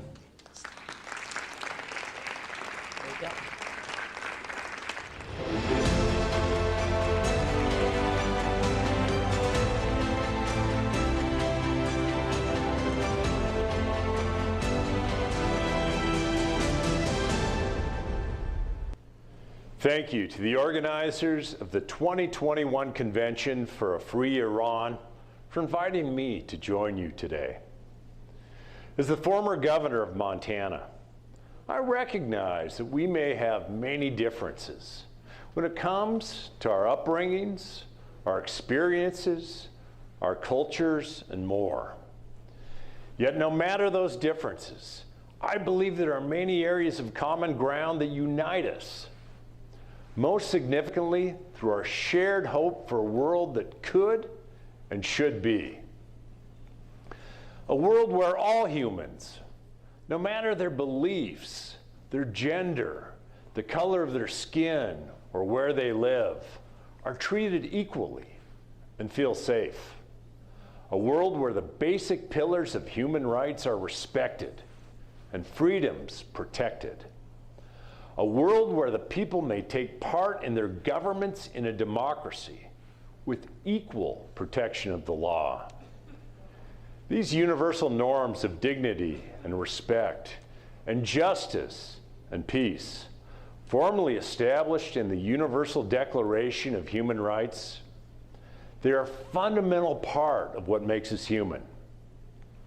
They are the values that we share together in the United States, in Iran, and all across the globe. They are standards formed both through a long human history and through our commonalities regardless of varying religions, political systems, and cultures. That's because whether you live in Tehran, Iran, Manhattan, New York, or Manhattan, Montana, we all value and want the same things. Not a single country has been without a history of struggle or with a straight line to progress. Each nation's struggles are unique, and some far more oppressive than others. But no matter the hurdles, where and when progress is made is through a common thread, a determined people. Determined people are unwilling to be deterred despite the obstacles. Determined people understand that they can make a difference, not just now, but in ways that will impact future generations to come. The Iranian people, in the battle for a free and democratic Iran, are a determined people. You refuse to accept the status quo, never settling for less. You refuse to allow discrimination and violence against women and girls and among the many minority populations. You refuse to stand by while prisoners and political dissidents are subjected to inhumane conditions, torture, or disappearances. You refuse to let fear, retribution, and terrorism overcome opportunities for peace. Most importantly, you refuse to give up hope. For it is hope that keeps alive the determination of the Iranian people to exercise the rights of freedom of expression and peaceful assembly, to hold the Iranian regime accountable. Americans support the Iranian people in their desire for change. We recognize the contributions of the people of Iran, stemming from a vibrant history of art, architecture, literature, science, and medicine that reached across the globe. And we share in the hope for a better life for all Iranian people. You know, it's not so often that the United States Congress comes together to agree on something in a bipartisan manner, when the two political parties echo the same message. House Resolution 118 is one of those moments. Over 240 elected officials representing states spanning across a diverse America, quote, recognize the rights of the Iranian people and their struggle to establish a democratic, secular, and non-nuclear Republic of Iran. It is the people of Iran that will create this democratic, secular, and non-nuclear nation. Iranian people are looking for a change. Real durable change comes from within, not relying on outside nations to lead in action. And we hear you, we see you, and we are behind you. During the struggle to end apartheid in South Africa, Nelson Mandela stated, "I've walked that long road to freedom, but I've discovered that after climbing a great hill, one only finds that there are many more hills to climb. I've taken a moment here to rest, to steal a view of the glorious vistas that surround me, to look back at the distance I've come. But I can only rest for a moment, for with freedom comes responsibilities, and I dare not linger, for my long walk is not yet ended." The people of Iran have witnessed and summited many of the hills before them. Hills of state-sponsored terrorism, of human rights violations, of torture of dissidents. The hills of the suppression of ethnic and religious minorities, of discrimination against women and girls.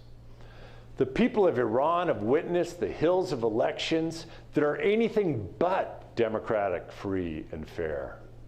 And yet, you dare not linger. The path to a free and democratic Iran, it may be long and winding, but it is a path that moves forward. As Americans, we are behind the Iranian people as they walk in their path forward to freedom. As humans, we know that our differences are small compared to what unites us. And we bond together in our hope for the world that could be, the world that ought to be, and the world that will be. Thank you again. I sincerely hope that this conference fills you with hope and inspiration for your future ahead.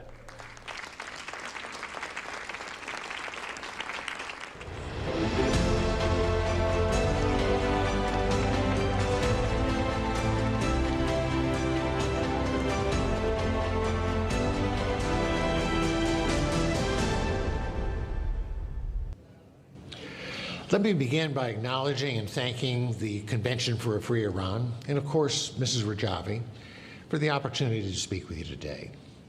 You're at a special crossroads in history and it's an honor for me to be associated, even in this small way, with your work.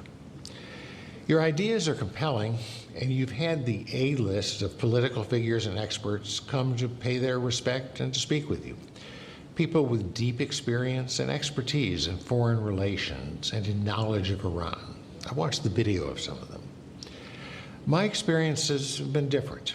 I've been a mayor and a governor out in the middle of America, in Tennessee, a long way from Washington or any other capital. I've never been a member of Congress or worked in the executive branch of our federal government. I don't share foreign policy expertise with many of your other speakers, but we do have a common theme that's even more basic. Every one of us shares a deep belief in the dignity of every human being and in the God-given, the inalienable rights of every human being. The presence of speakers like myself from other experiences and other places underlines the growing power of your movement. The awareness of the dreams and the struggle of ordinary Iranian people is moving beyond a world of insiders in the corridors of power and into the consciousness and the conscience of millions of Americans. I support and admire your work, and I'm sure everyone who speaks to you does. I also want to tell you in my own personal terms why I feel that way.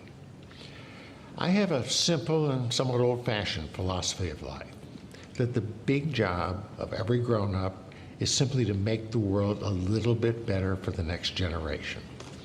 As a governor, I worked on education and on preserving the environment as my way of fulfilling this obligation. Human progress is built on each generation standing on the shoulders of the one before. I admire you because that's exactly what I think you're doing.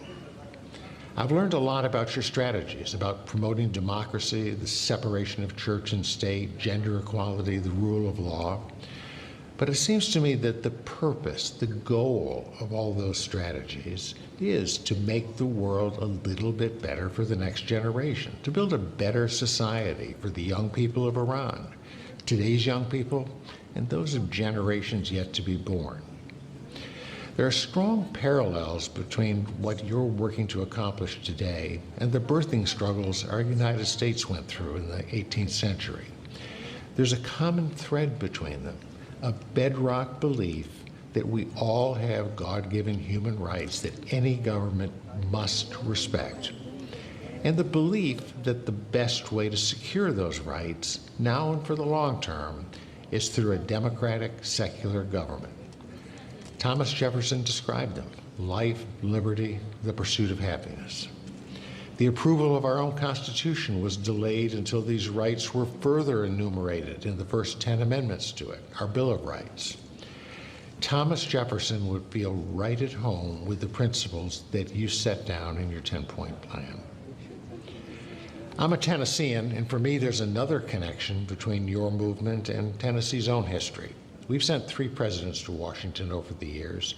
Of these, far and away the most consequential was Andrew Jackson. He was a Tennessean. His home is just a few miles from where I'm sitting right now.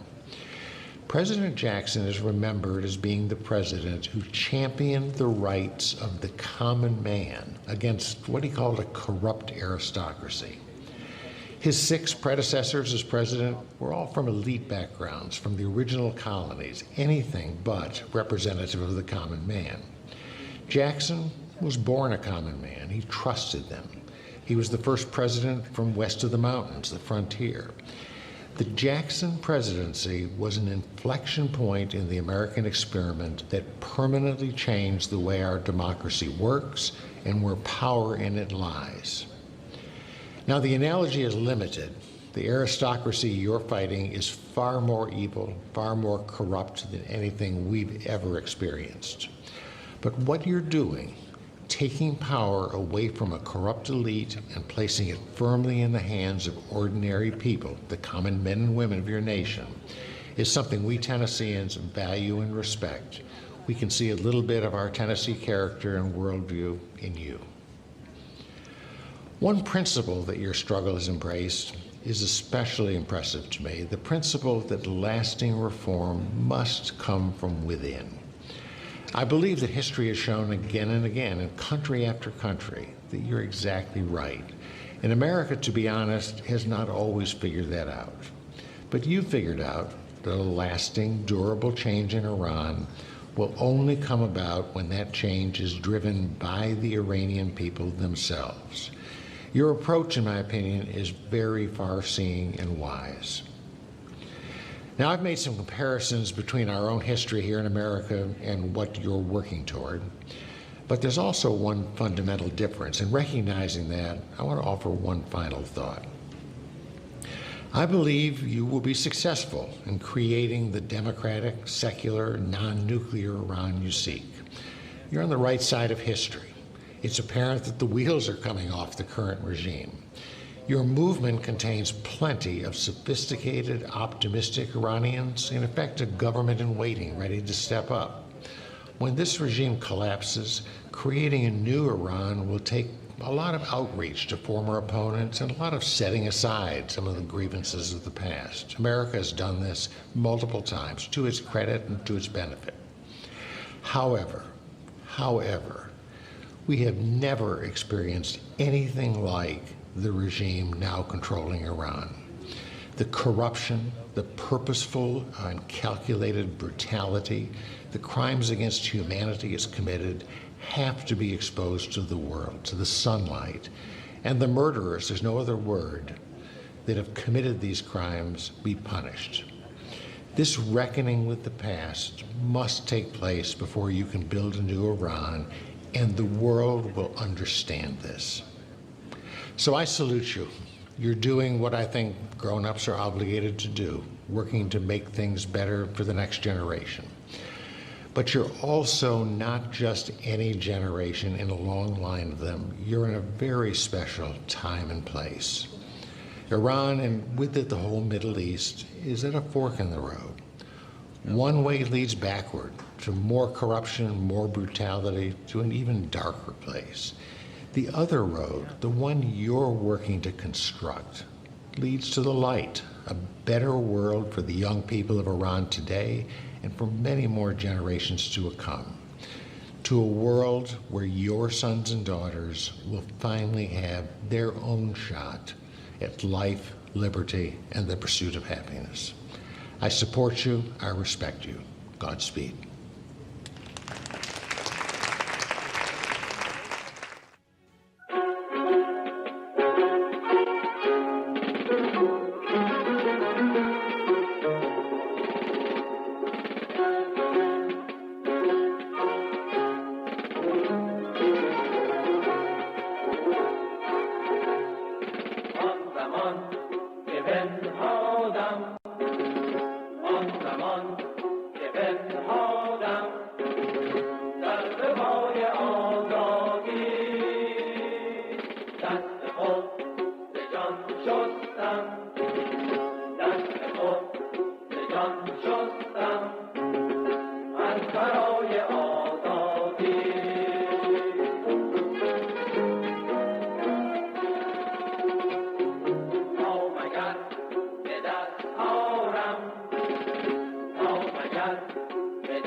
It is an honor to be here to address the Iranian diaspora community at the 2021 Human Rights and Democracy Conference. My name is Timothy Bross. I am a lawyer and a former U.S. ambassador to the Kingdom of the Netherlands. Many of you came here to escape totalitarian and autocratic rule, intolerance, and injustice. You left behind an authoritarian and lawless theocracy, a sponsor and supporter of terrorism, a denier of basic human rights, a misogynistic collection of male rulers intolerant of women. Conceived in the name of eliminating corruption and foreign influence, the Iranian regime is an isolated land whose only friends and allies are fellow sponsors of terrorism and dictatorships. It aspires to develop nuclear weapons. Instead of eliminating corruption, the Iran regime has become one of the most corrupt countries in the world. But there is hope for Iran, for its citizens, and for all of humanity. And that hope rests squarely and centrally with all of you, the resistance. You are a force, a loud and vocal force for change. But you can and must become even louder. You can and must turn up the volume. You need to keep growing, keep speaking out, keep organizing, keep working with your friends and allies, both here in the U.S. government and elsewhere in the civilized world. You have accomplished so much already through House Resolution 118, a bipartisan resolution by the U.S. Congress condemning the Iran regime and embracing Maryam Rajavi's 10-point plan.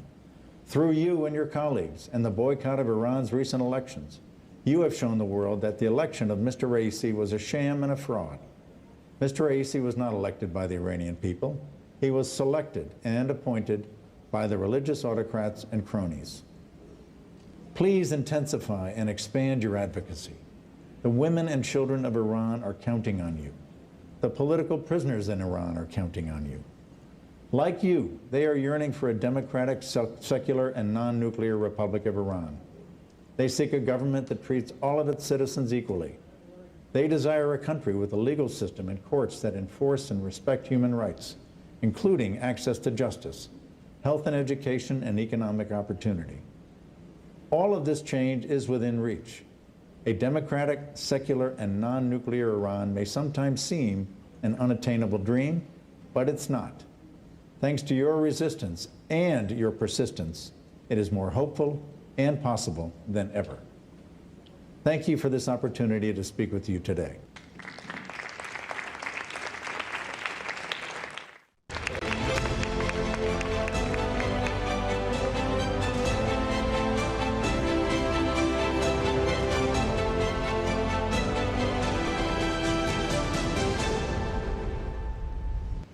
Thank you for having me here today. I am honored to be a part of your agenda. First of all, let me start off by saying I pray for freedom for the people of Iran. It is my sincerest hope that you may one day achieve a democratic republic where gender equality thrives. The regime has allocated a large number of people to influence pages on most spaces across the internet. The government masterfully leverages platforms such as Wikipedia, fake accounts on social media, and conducts sophisticated web-based manipulation campaigns to suppress the people of Iran. Additionally, we also know from a New York Times report that Iranian hackers hacked into encrypted apps of Iranian citizens, media personalities, and journalists. The evidence indicates the hackers used this access to gather intelligence across multiple people that are a part of the opposition. The Iranian government's playbook is not only a danger for the people of Iran, but all democracies around the world. As Ars Technica reports, the US government recently seized 33 websites run by a branch of the Iranian government. These websites spread disinformation in the United States, leading up to and including during the 2020 presidential election. As part of the seizure, the United States Department of Justice said those 33 sites were used by the Iranian Islamic Radio and Television Union, the IRTVU, and affiliated with the IRGCQF. The Atlantic Council reports that Iran operates an extremely vast and effective operation, and that FireEye found the complicated web of deception all the way back into August of 2018. The operations targeted various nations and any Iranian that opposes the current government regime. The Atlantic Council published an inventory of known influence. This propaganda and manipulation campaign includes Facebook, Instagram, Twitter, Reddit, and more. They also reported that in 2011, that's 10 years ago, the head of the IRIB claimed he had trained at that point, a decade ago, cyber battalions of over 8,400 people, including what he referred to as media experts and specialists. Also, according to Amnesty International, the Iran regime has blocked independent reporting on COVID-19 and the handling of COVID-19 pandemic preparation, vaccination, and the emergency around illnesses and deaths. If the Ministry of Culture and Islamic Guidance did not agree with the media report, they gave that news source a very stern warning. The Checkpoint Research Organization has also confirmed findings that Iranian entities loosely affiliated with the Iran government have targeted Iranian expats and dissidents and many groups like the MEK. They found Windows attacks that allowed operatives to steal documents and access Telegram accounts. They also found an Android malware that extracted two-factor authentication codes from SMS messages. They also found ongoing evidence of Telegram social engineering. The tools and methods were mainly used against opposition and resistance movements. This is our call to action. The world needs to come together and dedicate ourselves to a bold new approach for freedom for the people of Iran. Step one, we need a comprehensive strategy across all countries that work across governments and the private sector to enable the citizens of Iran to achieve a free and democratic Republic of Iran. Step two, we need to ensure that the people of Iran can share in real time threats that could have an impact on their anti-regime protests and their calls for democracy.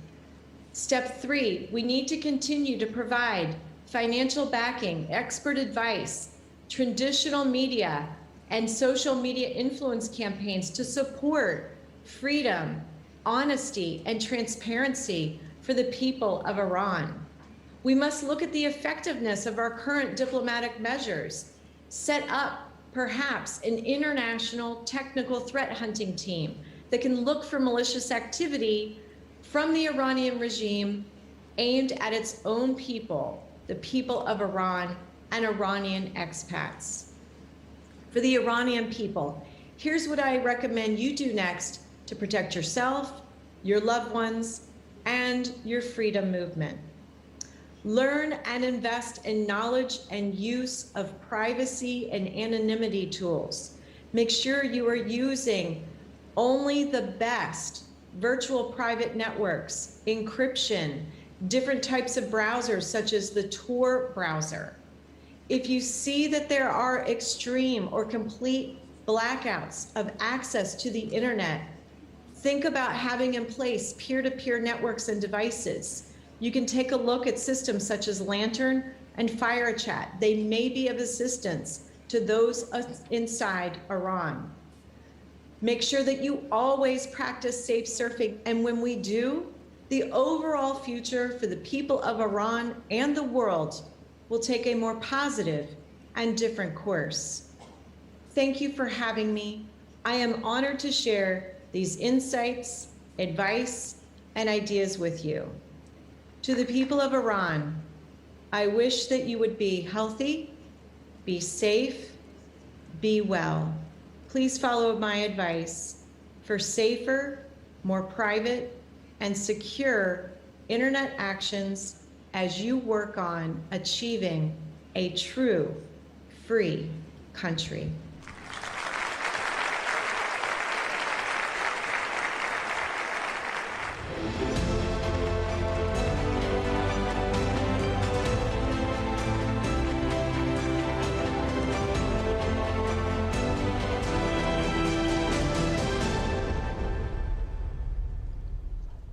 Thank you all very much. It's great to be with you again, even if it's virtually.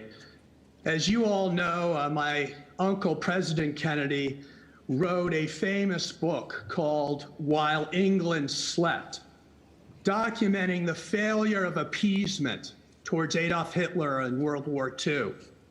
He fought against imperial dictatorship, against Hirohito, and his brother, my Uncle Joe, was killed in Europe fighting for the freedom of our allies. He fought and died against Nazi Hitler.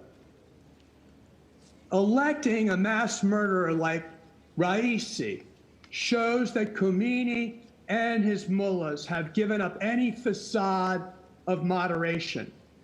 There's no excuse anymore for denying the truth.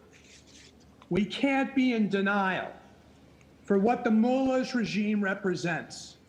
The United States State Department ranks Iran's mullahs as the #1 exporter of terrorism in the world, the #1 violator of human rights of its own people, the #1 executioner and torturer of its own people, as well as sending its agents to Europe, to the United States, Latin America, under the pretense of diplomacy, to plant bombs in our backyard. Even more, they also have been caught red-handed building a nuclear weapons program after promising the world that they would comply with international treaties. Thank you, Madam Rajavi. Thank you, PMOI, NCRI, for exposing these lies of the mullahs. President Kennedy went to Berlin in his administration to side with the freedom for those who were besieged in Berlin at that time. And as many of you know, his famous words to show his solidarity, that Berlin's fight was all the world's fight. He said, "Ich bin ein Berliner."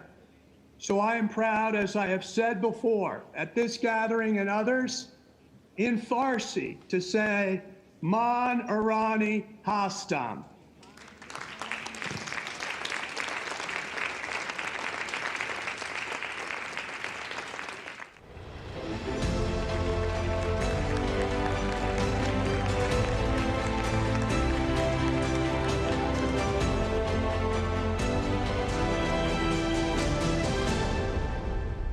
Thank you very much. It is such a pleasure to be with you, Madam Rajavi. I wish that we could be together as we were in 2018. I remember those days outside Paris in the suburbs when you literally had 100,000 people coming to support your efforts to overturn the regime in Iran. And we were excited, we were joyous, we were there willing to confront the regime on various issues. And little did any of us know at the time that while we were there in Villepinte, that the regime's tentacles had reached out and was plotting to have a mass terrorist attack on that event. It has been 3 years since that event, and during that interim, the people who were involved in planning that attack have been arrested and have been brought to trial. And I was very proud to be one of the persons who filed suit against those perpetrators of that attempted terrorism. And they have now been sentenced with the organizer, the diplomat, an actual diplomat of Iran, sentenced to 20 years, and others getting sentences from 15 to 18 years. I bring that up because I think it's important to understand that Iran does not just persecute its own people within its own borders, but its reach goes global. The regime is able to reach out and to assassinate those who disagree with it. They send out their propagandists to attack Madame Rajabi and the POMI. They are on the assault constantly to try to keep those who want to bring democracy to Iran in check. We heard from General Jones and from others throughout the day of the incredible consequence of a sham election this year in Iran, in which an actual butcher was elected. This is not a man whose hands are dipped in blood. This is a man whose whole body has been dipped in the blood of martyrs for freedom in Iran. And it is a striking commentary how little we have heard from Western countries about the election of this man. He is not somebody that reasonable governments, that democratic governments should deal with. This is not someone who is a representative of the people of Iran. He is simply a representative of the mullahs and their ironclad control. So what can be done? Well, I think the thousands of people who are watching this event, who are participating in this event in places throughout the world, can in fact do something. And that something is to endorse the program that Madame Rajabi has been talking about for over a decade. And that is the 10-point plan that would bring the kind of stable democracy to Iran that all of us support. A democracy that gives equal rights to men and women, that does not impose a state religion, but allows people to express their faith as they choose, that allows a judiciary to act independently, and in which there are free and fair elections. And finally, I would say that particularly given the question about a nuclear Iran that is on the table now, with the United States having withdrawn from the agreement with Iran on nuclear weapons, Iran is now in pursuit, and they are making no bones about it. They are being very outspoken in their desire to be able to create the ability to create nuclear weapons. This is an affront, not just, again, to the people of Iran, but to the entire world. So I would say the time is now. The time is now for those who support freedom and democracy in Iran to rise up, to make their voices heard, and for those of us in the West who already enjoy those freedoms to stand with those who are, in fact, the beacons of freedom for the people of Iran. Thank you so much, Madame Rajabi, for once again pulling us all together. And I am hopeful that the next time it is not simply on camera, but that we are able to see each other face to face and to support your valiant efforts. Thank you so much.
Thank you, and good day.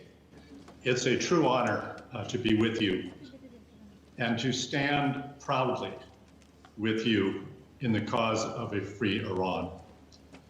We are witnessing the end of the religious dictatorship and the beginning of a new era, an era, as Mrs. Rajavi has said, of freedom, of democracy, and of equality. An era in which all of the people of Iran can fulfill their true potential and restore the prosperity and the humanity that define the great nation that is Persia. 2 days from now is Bastille Day, celebrated as a day of liberation from tyranny. For those who have sacrificed for a free Iran, your Bastille Day is dawning. Every year, we celebrate your cause, a historic struggle for which the resistance has paid a tremendous price, measured in the lives of tens of thousands of martyrs. Their sacrifice will not be in vain. Their sacrifice will always be honored, as it was this morning. Today, the mullah's desperation is palpable. We can see it in the calls across Iran for an end to the intolerant and corrupt regime. The people of Iran are rising up. They have simply had enough. They have seen their beloved country become a prison to those on the inside and a pariah to those on the outside. And the regime's response, not reform, but more repression, will only accelerate the certainty of its destruction. The selection of Raisi as president is a reflection of the moral bankruptcy of the mullahs. Raisi is a documented mass murderer who, as the Prime Minister of Slovenia stated before this conference, must be investigated for his role in the 1988 massacre. He must be held accountable for a true crime against humanity. Raisi's selection also reflects the weakness of the regime's leaders, and most of all, their fear of the people's call for justice. And of all their fears, they fear you the most. They know that you will never give up. They know that you will never give in. They know that the movement led by Mrs. Rajavi provides the democratic alternative and the vehicle for ensuring their demise, leaving them, to quote Ronald Reagan, on the ash heap of history. We must let the people of Iran determine their own course. If we do, they will throw off the yoke of dictatorship and chart a new democratic future. For my country and for others, the first rule should be to do no harm. Do not take measures that will extend the life of the regime that will go down in history as one of pure evil. We must stand for human rights and human dignity. We must be true to our words. We must not repeat the mistakes of 2015, when the regime was handed billions and billions of dollars, which were then used to support terrorist proxies, to commit acts of state terrorism, to kill hundreds of thousands in Syria and around the region, and to expand the arsenal of missiles and other weapons. The clear lesson is that there is no prospect for moderation, which always was a false hope of those who favored the nuclear agreement. That hope was and remains nothing more than an illusion. It is self-deluding to believe that a regime that would install Raisi as president could ever reform. No more resources for the regime. No more feeding the beast. When the people of Iran triumph over the mullahs, the regime will go quickly, as Ceausescu did in Romania, and as the mullahs know very well, as the Shah did. There is no tension between standing for human rights and seeking a nuclear-free Iran. Let me mention very briefly 3 lessons drawn from my career in nonproliferation. First, many years ago, I concluded that as long as the regime exists, it will continue to advance its nuclear program, as it has repeatedly demonstrated. It is a common but false argument that stopping the regime from acquiring a nuclear weapon by rejoining the JCPOA must be the first priority. In fact, the resources that would flow to the regime would prolong the regime. It would prolong the repression of the Iranian people, and it would also prolong the nuclear threat itself. Second, the regime has cheated on every agreement it has made. The NPT, the Safeguards Agreement, the Additional Protocol, and the JCPOA, even before the US withdrawal, as it never came clean on weaponization and obstructed IAEA inspectors at suspect sites. Applying the rule of common sense, who can believe that the regime does not now have a covert program, something it maintained for 40 years? Who would sign yet another agreement with a party that has cheating in its DNA? And third, the regime is only steps away from a nuclear weapon. This is clear with its enrichment to 60%, with its advanced centrifuges spinning, with the fashioning of uranium metal, and its continued stonewalling on inspections and on weaponization. The JCPOA was little more than a placebo intended to cure a cancer. It was sold as a panacea, but provided only a false sense of complacency. Rejoining will continue that farce, one made evident by the ludicrous claim that this would only be the first step, with other steps to follow to limit Iran's missile program, its commission of terrorist acts, its regional aggression, and perhaps most delusional of all, to address the regime's domestic repression. Senator Lieberman is right. There is only one solution, and that is regime change. Of course, we must prevent the mullahs from having nuclear weapons, but we can best do that by applying real pressure and letting the people prevail over the dictatorship. The NCRI 10-point plan and the organized resistance inside and outside of Iran, led by Mrs. Rajavi, provide the vision and the means that we seek: a free and democratic Iran. Thank you very much.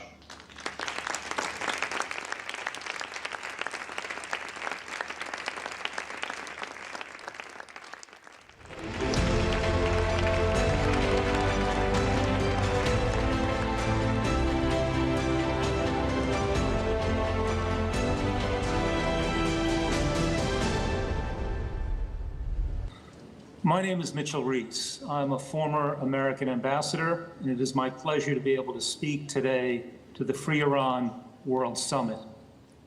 That word free, and other words like it, freedom, democracy, and human rights, unfortunately don't hold much meaning these days inside Iran. The latest presidential election was a sham, and the low voter turnout was despite threats by Ayatollah Khamenei that voting was something that was essential, that if you didn't vote, it was a religious sin, and yet people still stayed away. The next president is clearly a puppet of the mullahs. And you have to ask yourself, why was this one man selected? And I think the answer is clear. It's because of his history of repression and terror and obedience to the religious authorities in their repression of the Iranian people for so many years, dating back to the late 1980s when he served as a member of the Death Commission that resulted in 30,000 people being executed. Both Amnesty International and the United Nations have called for special investigations into the role of this Death Commission, and clearly any investigation must also examine his culpability for this crime against humanity. So there's no doubt that the regime in Iran, once more, is illegitimate.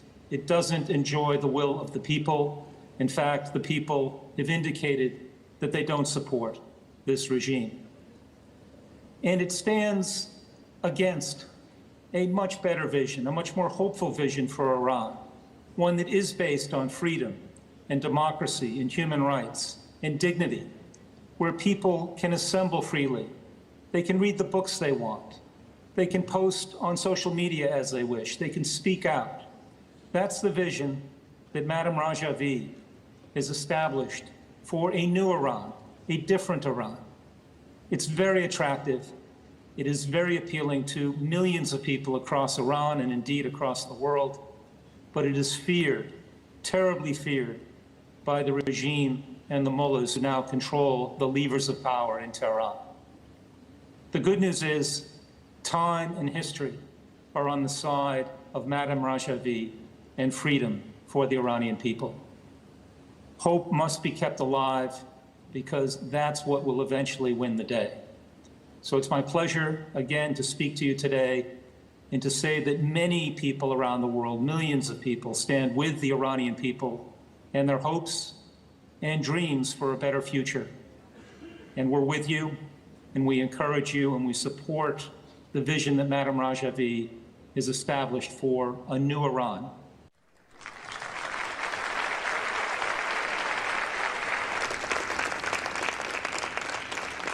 Thank you, Mr. Rees, for your firm stance against the Iranian regime and your standing with and supporting the resistance in all these years. Thank you very much.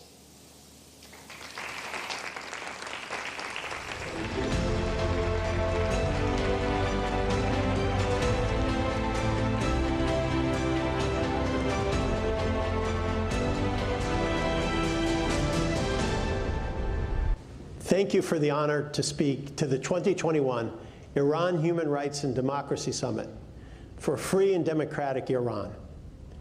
Every citizen of Iran has the right to freedom, democracy, and the chance to see their hopes and dreams come true. My name is Joe Donnelly.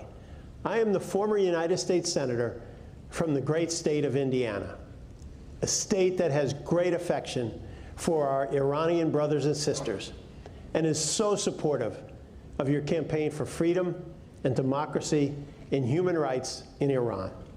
My country, the United States, stands with the people of Iran and the goals of your conference to see a free Iran that respects the human rights and religious beliefs of all its people. I want to thank the Iranian diaspora for the chance to be with you. The power of your organization and all of you is amazing. You come from 5 continents with a common goal of a democratic Iran for you, your children, and all future generations. Just last week, the United States celebrated on July 4th, the celebration day of independence for our nation. In early 1776, we did not know if our efforts for independence would be successful. There were hardships, lost military battles, and days and months and years where our freedom never seemed possible. The people of the United States never gave up, and I know you will never give up. And the people of Iran will never give up your quest for a free, democratic, safe Iran that welcomes all religions, welcomes all ethnic groups, and reestablishes its place as a friend to other countries and becomes part of those nations that help bring peace to the world.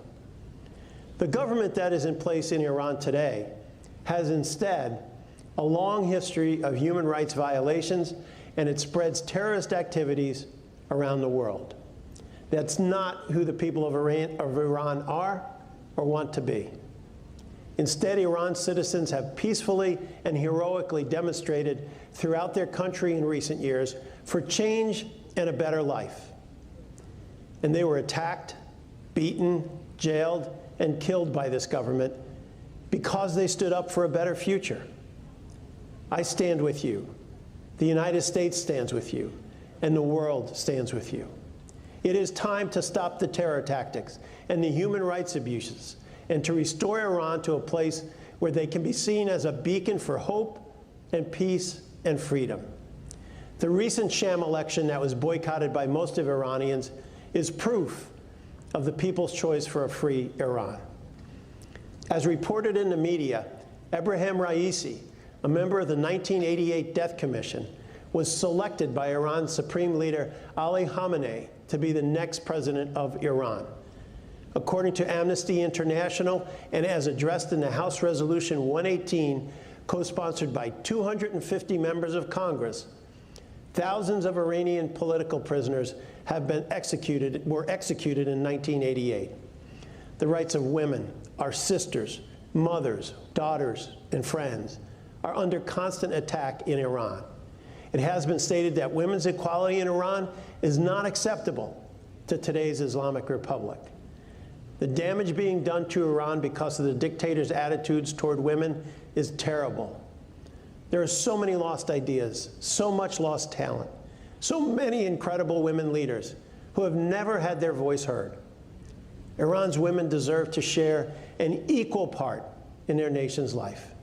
Anything short of that is unacceptable.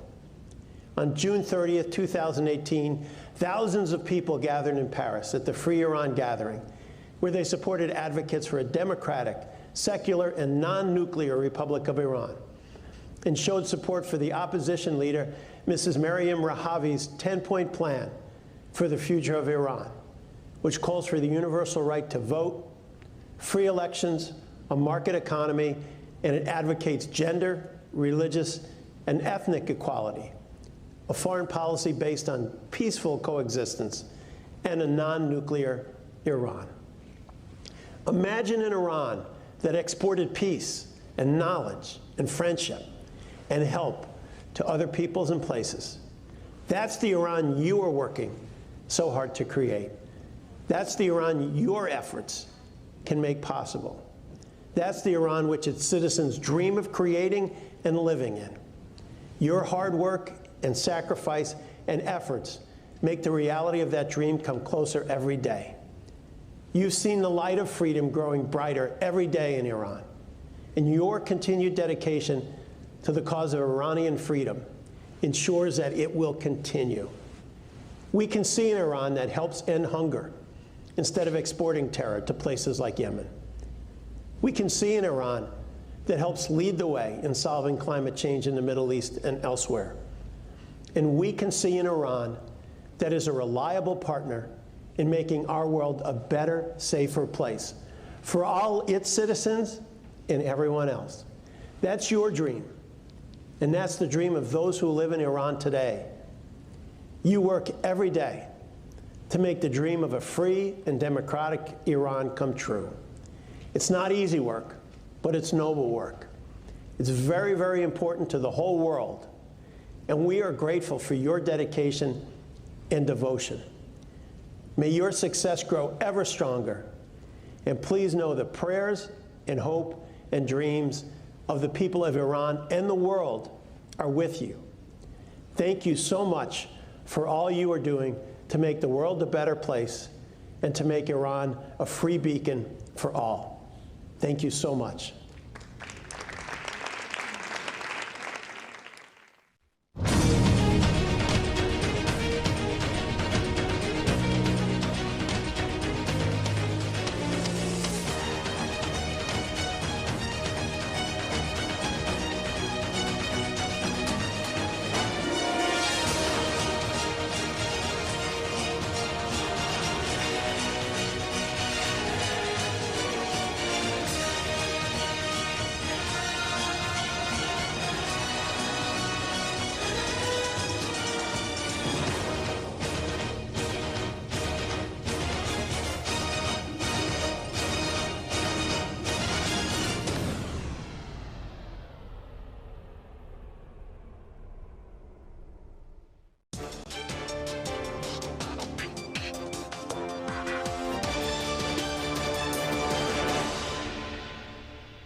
دوستان و رفقا، یه سلام ویژه‌ام تقدیم به بچه‌های شیر خوزستان که با اتحادشون ضربه شستی به نیروهای سرکوبگر نشون دادن که تن ناقص عثما بر اثر اون همینجور داره میلرزه. اونم چه لرزیدنی.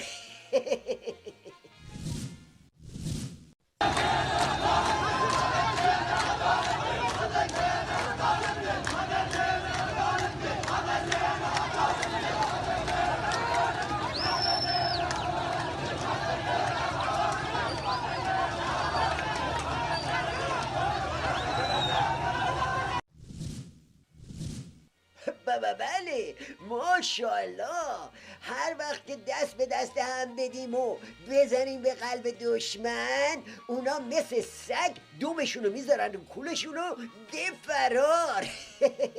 رفقا، تموم این اعتراضا و تجمعا با وجود اینه که اوزی این ویروس منحوس رو انداخته به جون ملت و میخواد ملت رو درگیر جنگ با کرونا بکنه. ای لعنت بر تو و تمام سگ و سیله هات.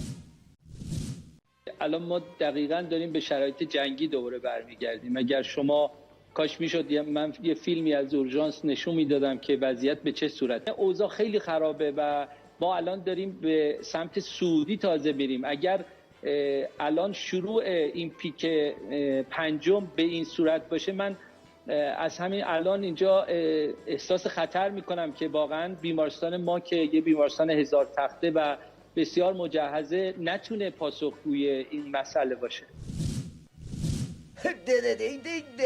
یارو فکر میکنه خلیفه ولایت دنبال پاسخگویی به مسئله کروناست. نه بابا، ببین چارچنگولی کرونا رو چسبیده، چون میدونه کرونا نباشه نظام رپتی پتو میشه. آره. به خاطر همینه که از واکسیناسیون خبری نیست. علاوه بر این کرونا و واکسن نزدن براشون درآمدم داره. دنبال این آقا جون. سفر به ارمنستان به امید واکسن. اگر تهران به خروجی هایی که ایرانیان برای خروج از کشور در 2 نوبت باید بپردازند چشم دوخته، باید بداند حفظ آبرو برای کشوری نظیر ایران مهمتر از هر چیزی است و در قبال دریافت خروجی از مسافران میلیون‌ها دلار خارج می شود. مسئولینی که از رفتن ایرانیان به ارمنستان برای تزریق واکسن انتقاد می کنند باید بدانند از مردم کشوری که از نظر رتبه تزریق واکسن در رتبه 144 قرار دارد نمی توان انتظاری غیر از این داشت. بله حفظ آبرو؟ کدوم آبرو؟ اوزی دنبال حفظ نظامه. قاچ زینو چسبیده که یه باره کله نشه مخش از دهنش بزنه بیرون. پول و پلم که به جیب میزنن. ملتم اونقدر نسبت به این آتا آشغالایی که تحت عنوان واکسن میگن ساختیم بی اعتمادن که ترجیح میدن برن ارمنستان. آره. تولید واکسن ایرانی، ابهام یا واقعیت؟ ضد و نقیض‌گویی ها تنها در ارتباط با میزان واکسیناسیون و نحوه آن نیست. تناقض ها درباره واکسن های ایرانی هم از آن نوبرتر است. قطعاً تاریخ این نحوه مدیریت و عملکرد را به همراه سیاسی کردن واکسیناسیون در ایران فراموش نخواهد کرد. مردمی که اسباب بازی‌های واکسنی مقامات شده‌اند و هر روز تعداد کثیری از آنها به خاطر همین بازی‌ها جان خود را از دست می‌دهند. بله، نه تنها تاریخ نحوه مدیریت و عملکرد آخوندا رو فراموش نمی‌کنه، درسی هم که مردم به آخوندا میدن و ثبت خواهد کرد. آنچنان درسی که تا ابدالابد تو تاریخ بمونه. بله دوستان، مرحمت زیاد.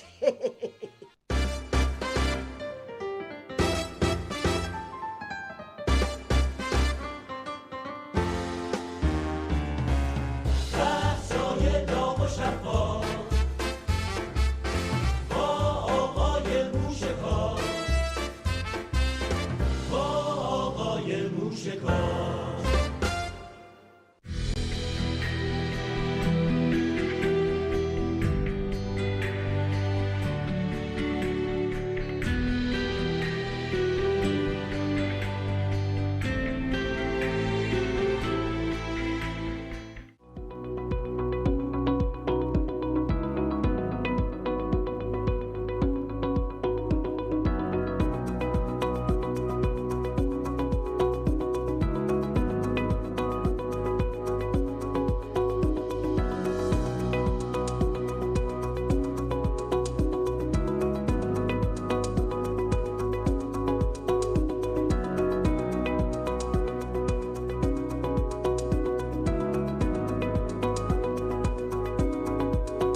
سلام به هموطنان بپاخاسته در خوزستان قهرمان، سلام به جوانان قیام آفرین و مردم بجان آمده از ظلم و ستم آخوندها و پاسداران غارتگر. خبرهای رسیده از شهرهای مختلف خوزستان حکایت از آغاز درگیری‌های شدید بین جوانان و نیروهای سرکوبگر خامنه‌ای داره. هموطنان عزیز، همونطور که حتما در جریان هستید و در اخبار این روزها هم گفته شد، از روز چهارشنبه اعتراضات مردم خوزستان نسبت به نبود آب به قیام و خروش بزرگ مردم در شهرهای مختلف این استان تبدیل شد. از پنجشنبه شب مردم در اهواز و شادگان و سوسنگرد و هویزه و کوت عبدالله و برخی مناطق دیگه به خیابانها آمدند و علیه رژیم آخوندی خروشیدند. این خیزش بزرگ خوزستان و قیام تشنگان همچنان ادامه داره و در سومین شب متوالی اوج دیگری به خودش گرفته. با ویژه برنامه‌ای به همین مناسبت در خدمت شما هستیم، با ما همراه باشید.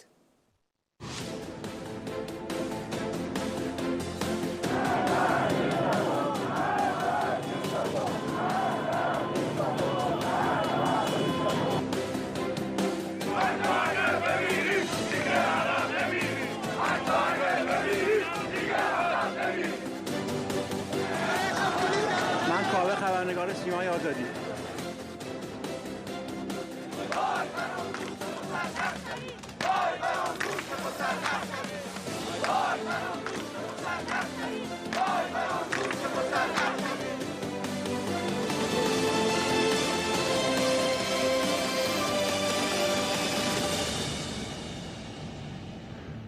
خب بینندگان عزیز، اجازه بدید که من قبل از هر صحبتی تعدادی از آخرین خبرهای مربوط به خیزش سراسری مردم خوزستان رو به اطلاع شما برسونم. امروز با آغاز تاریکی سومین روز خیزش سراسری مردم خوزستان در اعتراض به قطع آب آغاز شد. بر اساس خبرهایی که تا این لحظه رسیده، شهرهای اهواز، سوسنگرد، کوت عبدالله، شوش، کرخه و مناطقی مثل جفیر عبدالخان، سید عباس و شاوور شاهد تظاهرات و تنین شعارهای خشمگینانه مردم خوزستان هست. در سوسنگرد مردم با بستن جاده اصلی اهواز سوسنگرد تظاهرات خودشون رو آغاز کردند. جوانان شورشگر در منطقه جفیر جاده اهواز رو بستند و تظاهرات کردند. جوانان دلاور شوش دانیال در اعتراض به قطع آب در خیابان‌های این شهر دست به تظاهرات زدند و با روشن کردن آتش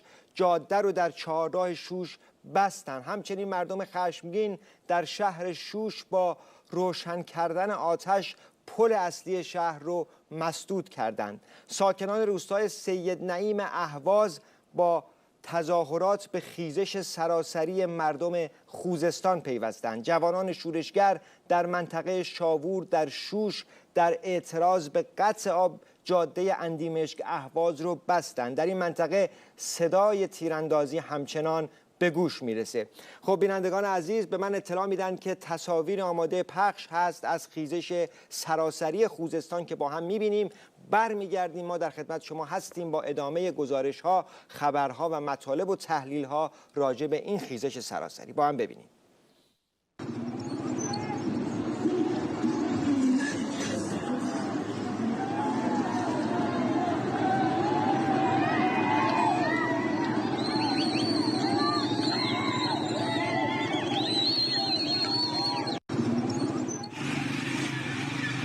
خادم شاور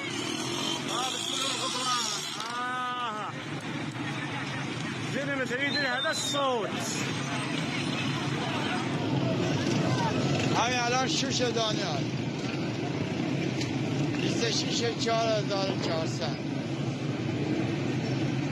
معمولا میشه غلطی نمیتونم بکنم.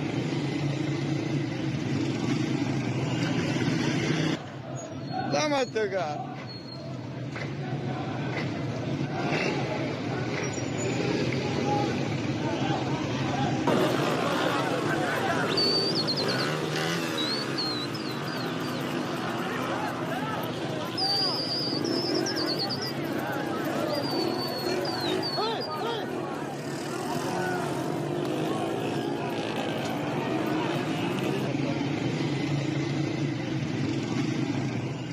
بله، درود میفرستیم به جوانان غیور خوزستان که در سومین شب متوالی همچنان در خیابان‌ها ایستادند، شعله قیام رو روشن نگه داشتند و مرعوب و مقهور تبلیغات و سرکوب‌های مزدوران خامنه‌ای نشدند. در این لحظه من اطلاع میدن که آقای حسین میرداماد با ما همراه هستند تا در رابطه با خیزش سراسری خوزستان گفتگو کنیم. سلام عرض می‌کنم آقای میرداماد، خوش آمدید.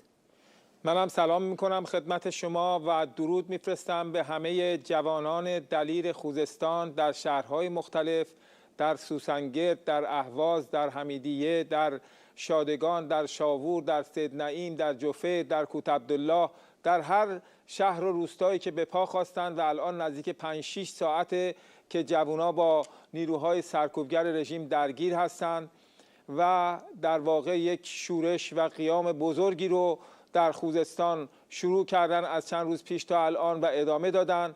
به همه اونها درود میفرستم، خسته نباشید میگم و همونطور که سخنگوی مجاهدین گفت از همه جوانان خوزستان خواست که به کمک این دوستان و این عزیزان و جوانان دلیر بشتابند تا در واقع بشه حقشون رو و حق مردم خوزستان که آبشون دزدیده شده رو از حلقوم این آخوندها و پاسداراشون بیرون بکشن. در خدمتم بفرمایید. بله خیلی متشکرم. به من اطلاع میدن که مهندس اسماعیل محدث هم با ما همراه هستن. اجازه بدید که ایشون هم به ما بپیوندن تا در همین رابطه با هم گفتگو کنیم. سلام عرض می‌کنم آقای مهندس، خیلی خوش آمدید. منم خدمت شما و خدمت مهمان برنامه و مخصوصا خدمت هموطنان عزیزم، هموطنان عزیز و غیور و قهرمانم در شهرهای مختلف خوزستان سلام و عرض ادب دارم. درود بر شما، خیلی متشکرم. اگه موافق باشید از همین خیزش امشب آغاز کنیم. ما شاهد کیفیت و صحنه‌های بسیار متفاوتی هستیم، به رغم اینکه در این 3 روز رژیم آخوندی تمام نیروهاش رو بسیج کرد که به هر شکل ممکن از انکار تا تبلیغات و همه اینها و حضور مزدورانش در صحنه و خیابان‌های خوزستان شعله این قیام رو خاموش کنه. ما شاهد هستیم که فروزانتر شده. آقای میرداماد، به نظر شما علت چه هست؟ علتش در اساس که به فضای انفجاری جامعه ایران برمیگرده. مردم ایران در شرایط انقلابی هستند، شرایطی که مردم به هیچ وجه این رژیم رو نمیخوان و رژیم هم در واقع هیچ کاری برای مردم نمیتونه بکنه و نمیکنه و نمیخواد هم بکنه. بنابراین شرایط بین مردم و رژیم در یک تعارض قهرآمیز به سر میبره. از این روز که میبینیم تو این شرایط انفجاری هر عاملی باعث این میشه که مردم به خیابون بریزن، شعار بدن الشعب یرید اسقاط النظام و خواهان سرنگونی این رژیم بشن. چرا؟ چون سالهای سال الان مردم در همین بحران آب شاهد این هستن که رژیم چقدر دروغ میگه به خاطر چپاولی که میکنه از آب مردم خوزستان، از کارون، از سدهای مختلفی که زده، آب رو که منتقل کرده به شهرهای دیگه و به مراکز صنعتی خودش و کشاورزی خودش و مردم رو محروم کرده در واقع از این جلگه حاصلخیز ایران، از آبشون. بنابراین مردم الان دیگه به تنگ اومدن و اساساً بر اساس سایر بحران‌هایی را هم که این رژیم بر مردم ایران تحمیل کرده، از قبیل کرونا، از قبیل برق، تو همین خوزستان با 50 درجه بالای صفر مردم الان خیلی ساعت روز برق هم ندارن، آبشون هم قطع کردن. بنابراین اون چیزی که برای مردم مونده فریاد هست، بلند شدن هست، درگیر شدن با نیروهای سرکوبگر خامنه‌ای هست که میخوان این نظم کثیف و ضد انقلابی و ضد مردمی رو حفظ بکنن. این مردم هستن تو این شرایط که در واقع الان حدود 5-6 ساعته که دارن میجنگن با این مزدورای سرکوبگر رژیم، خسته هم نمیشن و الان چندمین شب دارن ادامه میدن. شعارهاشون از هیهات من الذله شروع شد تا مرگ بر خامنه‌ای و از شب یرید اسقاط النظام، یعنی این رژیم باید سرنگون بشه. پس ما میبینیم که از یک طرف مردمی هستن به جان آمده، از اون طرف رژیم به طور واقعی در خوزستان یکی از وحشی‌ترین سپاه‌های خودش رو در اونجا کاشته. مگه یادمون رفته همین 2 سال پیش تو ماهشهر چه جنایتی کردن اینا؟ قتل عام را انداختن تو ماهشهر. تو شهرهای دیگه خوزستان چقدر کشتار کردن، در آبادان، در اهواز، در شوش. اما مگه اهواز و خوزستان خوابید، نه، شعله ها شعله ورتر شد.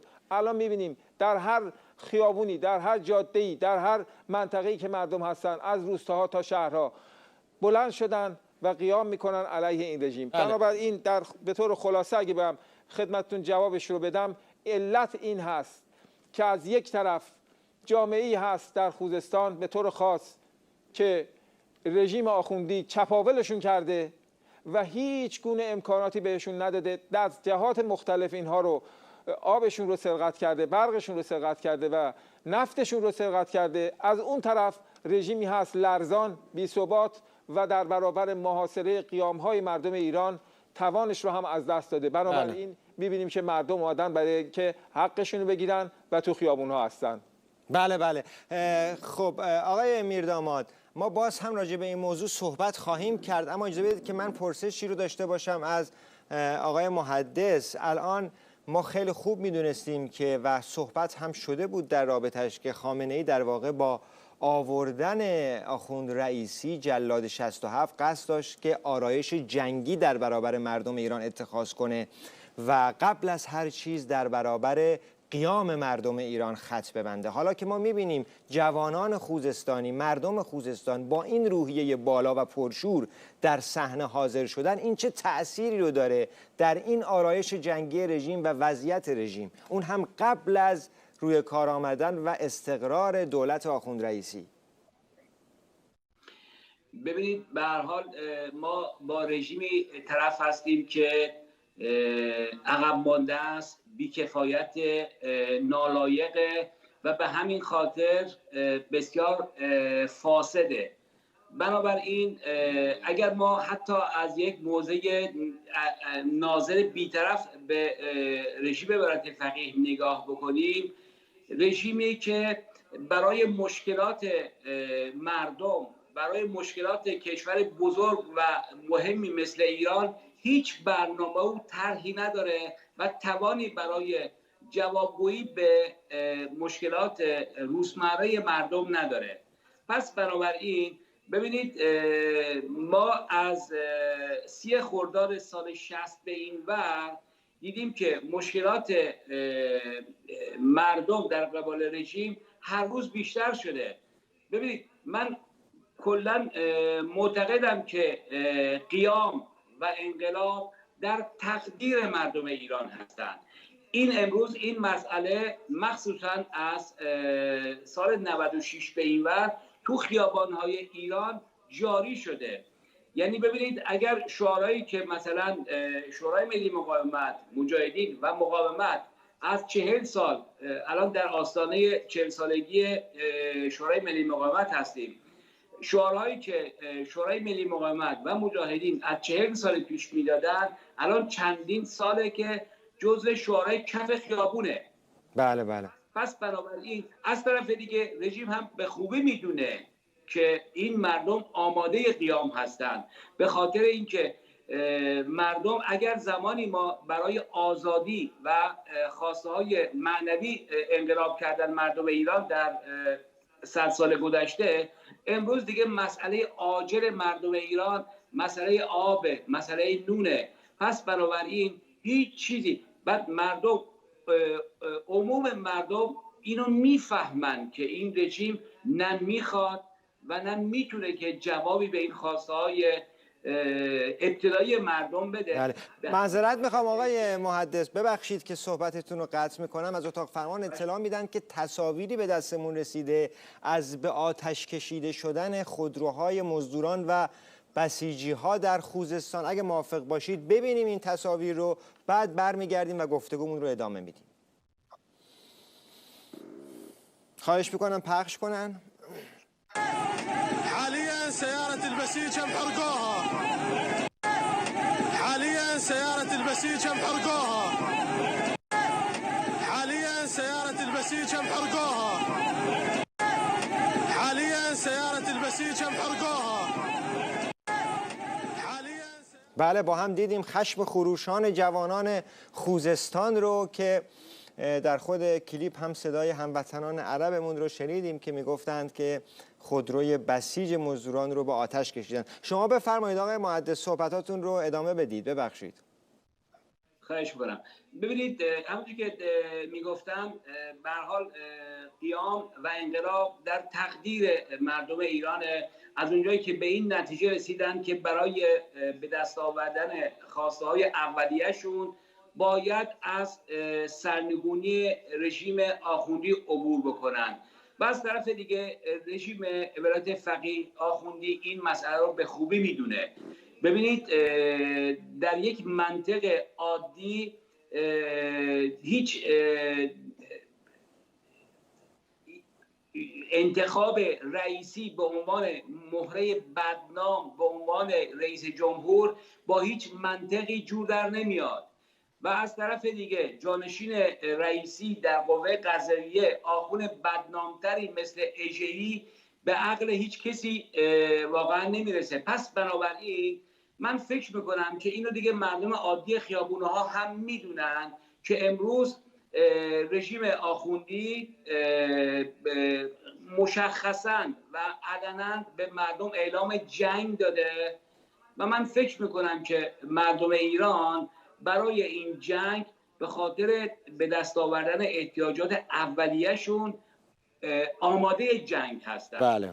پس بنابراین من گمان میکنم که به قول بچه‌های اشرف که از قدیم الایام میگفتن ما زن و مرد جنگی به جنگ تا بجنگیم، امروز اون روز رسید. بله، درود بر شما. خیلی متشکرم از شما میهمانان عزیز. الان به من اطلاع میدن که بخشی از سخنان رهبر مقاومت آقای مسعود رجوی آماده پخش هست که با هم میشنویم.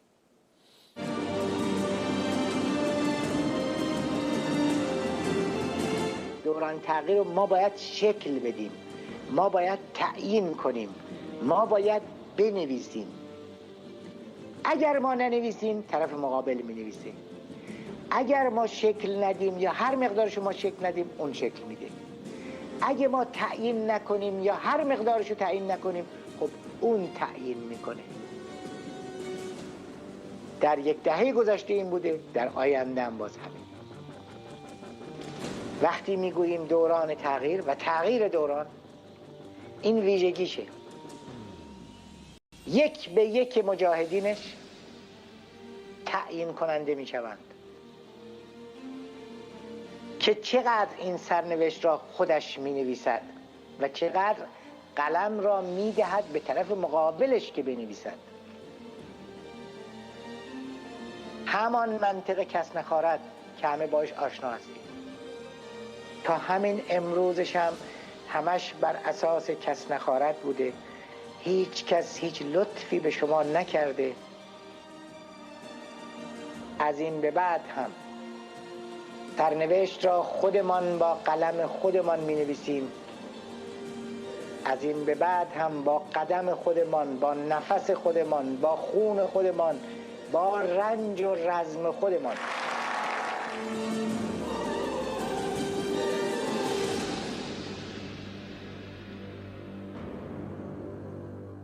بله، در همین فاصله خبری به دستمون رسید که عبارت هست از آتش زدن کانکس های نیروی انتظامی. مردم خشمگین و دلاور شوش کانکس های نیروهای سرکوبگر نظام را نابود و خیابان ها را به تصرف خود درآوردند. اجازه بدین که قبل از ادامه صحبت هامون با میهمانانمون پیام رهبر مقاومت برادر مجاهد مسعود رجوی رو به اطلاعتون برسونم. سومین شب است که خوزستان تشنه و محروم در کنار کارون و بر روی دریای نفت با شورشگرانش به ویژه هموطنان دردمند عرب به پا خواسته و می جنگد. اکنون سخن از شهیدان افزوده بر دو شهید قبلی است. وقت آن است که شهرهای ایران همه برخیزند. سلحشوران در سایر شهرها و استانها نباید اهواز و خوزستان را با رنج و خونش تنها بگذارند. خلق ما سرنگونی رژیم را اراده کرده است.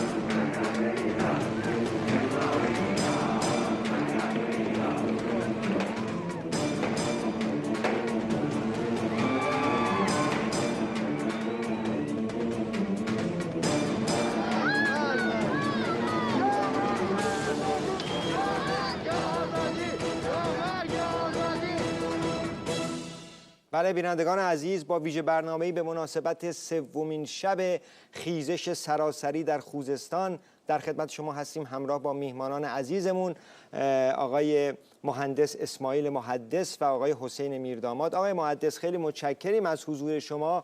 به عنوان سخن پایانی هر نکته‌ای در رابطه با قیام مردم خوزستان دارید بفرمایید.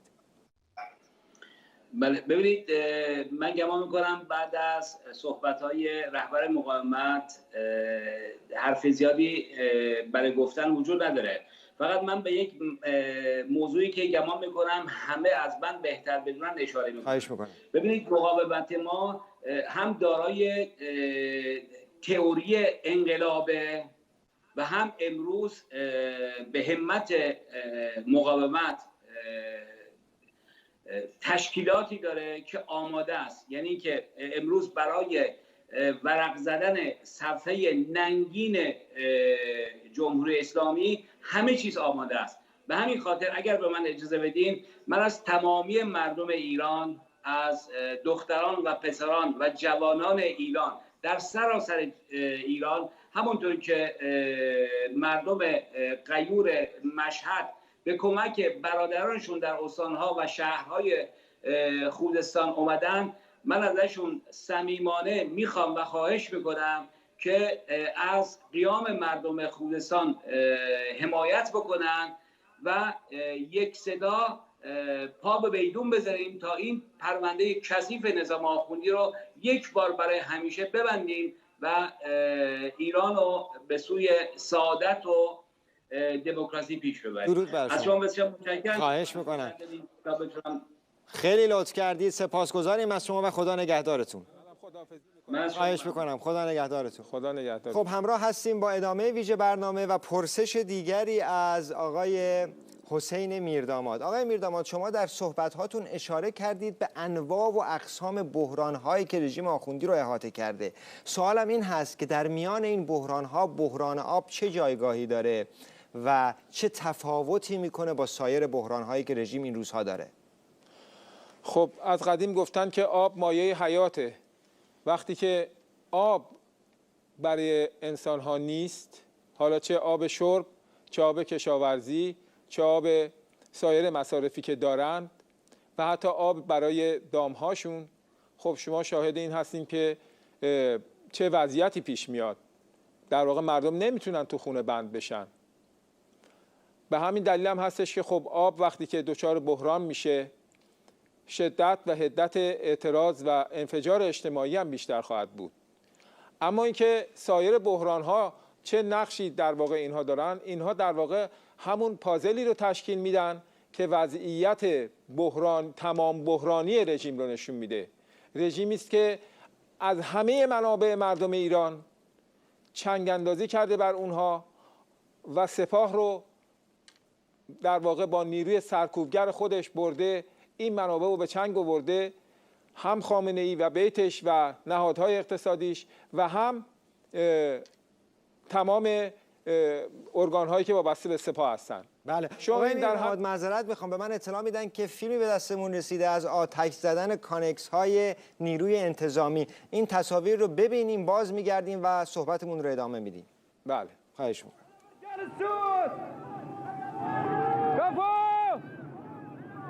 الله اکبر.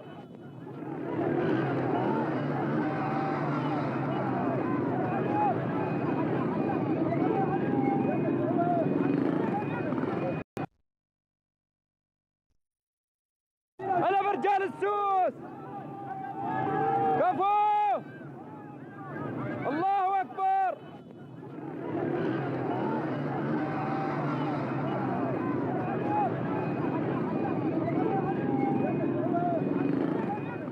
بله، با هم دیدیم تصویر رو. آقای میرداماد، نظر شما راجع به همین ویدئویی که با هم دیدیم چه هست؟ اون هم در سومین شب خیزش سراسری خوزستان. ببینید این یک وضعیتی هستش که در جامعه ایران به راحتی میشه تفسیر کرد. همون وضعیت انفجاری که میگیم. شما ببینید به مجردی که برق میره در تهران، نیم ساعت بعدش مردم شعار مرگ بر خامنه‌ای میدن. چرا؟ چون جامعه نمیخواد اینو. یک قیام عظیم انجام داده، در 200 شهر کشور تظاهرات شده و چند هزار نفر شهید شدن. مردمی نمیخوان این رژیم رو. به مجردی که امکان پیدا میکنن، به مجردی که جمع میشن دور هم دیگه، مراکز این رژیم، نهادها و نمادهای این رژیم رو مورد حمله قرار میدن. به همین خاطر کانکس نیروی انتظامی، موتور نیروی انتظامی، ماشین نیروی انتظامی و سایر نهادهاشون همینطور چند وقت پیش توی یکی از این رسانه‌های حکومتی نوشته بود سیلابوار اینها دارن به سمت مقاومت و ایستادگی در برابر این رژیم میرن این جوونا. همین هفته هم نماز جمعه های رژیم پر بود از اینکه این جوانان مشی مجاهدین، حرکت مجاهدین، حرکت کانونهای شورشی و شورشگری رو اتخاذ کردن و هشدار میدادن به هم دیگه. خب الان دارن مادهشو میبینن. چرا؟ چون اینها این وضعیت و این کیفیتی است که در این جوانها نهفته است، تا حالا زیر سرکوب گم شده بوده. خامنه‌ای فکر میکرد که با آوردن رئیسی میتونه اینها رو کنترل کنه، در حالی که کور خونده.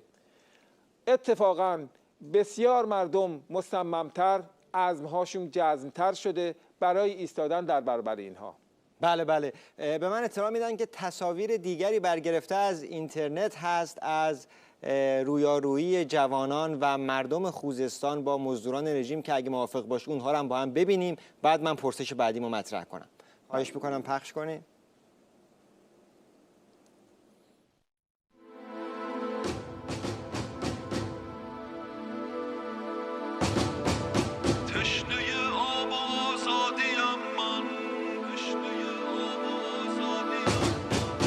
تشنه آب و آزادیم من، پاسخم داده ای با گلوله.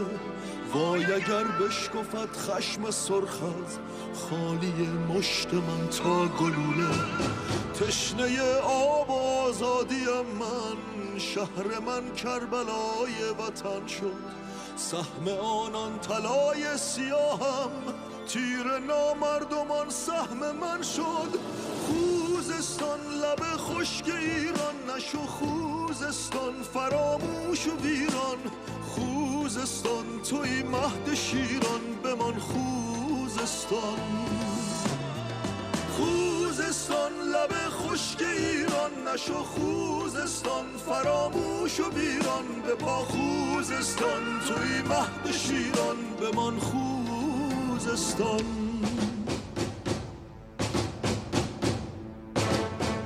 یزله خون میان خیابان به پا شد، بغض تبدار این خاک زخمی رها شد. آری این غیرت مردمان جنوب است، شورش شهر ما بی غروب است. خوزستان لب خشک ایران نشو، خوزستان فراموش و ویران. خوزستان توی مهد شیران، بمان خوزستان. خوزستان لب خشک ایران نشو، خوزستان فراموش و ویران. به پا خوزستان توی مهد شیران، بمان خوزستان.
عليك اخوي.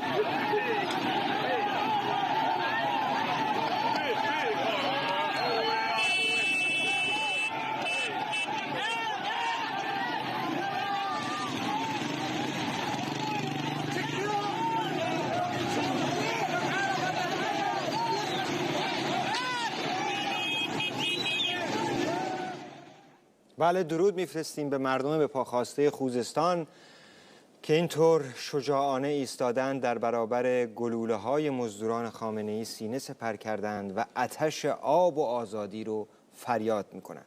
آقای میرداماد، در این روزها شاهد بودیم و هستیم که مهره‌های ریز و درشت خامنه‌ای که حسابی دست پاچه شدن تلاش میکنن تا با وعده‌های از این قبیل که به زودی به خواست مردم خوزستان رسیدگی میشه، بحران آب حل میشه و از این دست در واقع خاموش کنن شعله قیام رو. آیا اصلا متصور هست که رژیم آخوندی بتونه بحران آب در خوزستان رو حل کنه؟ ببین مهران،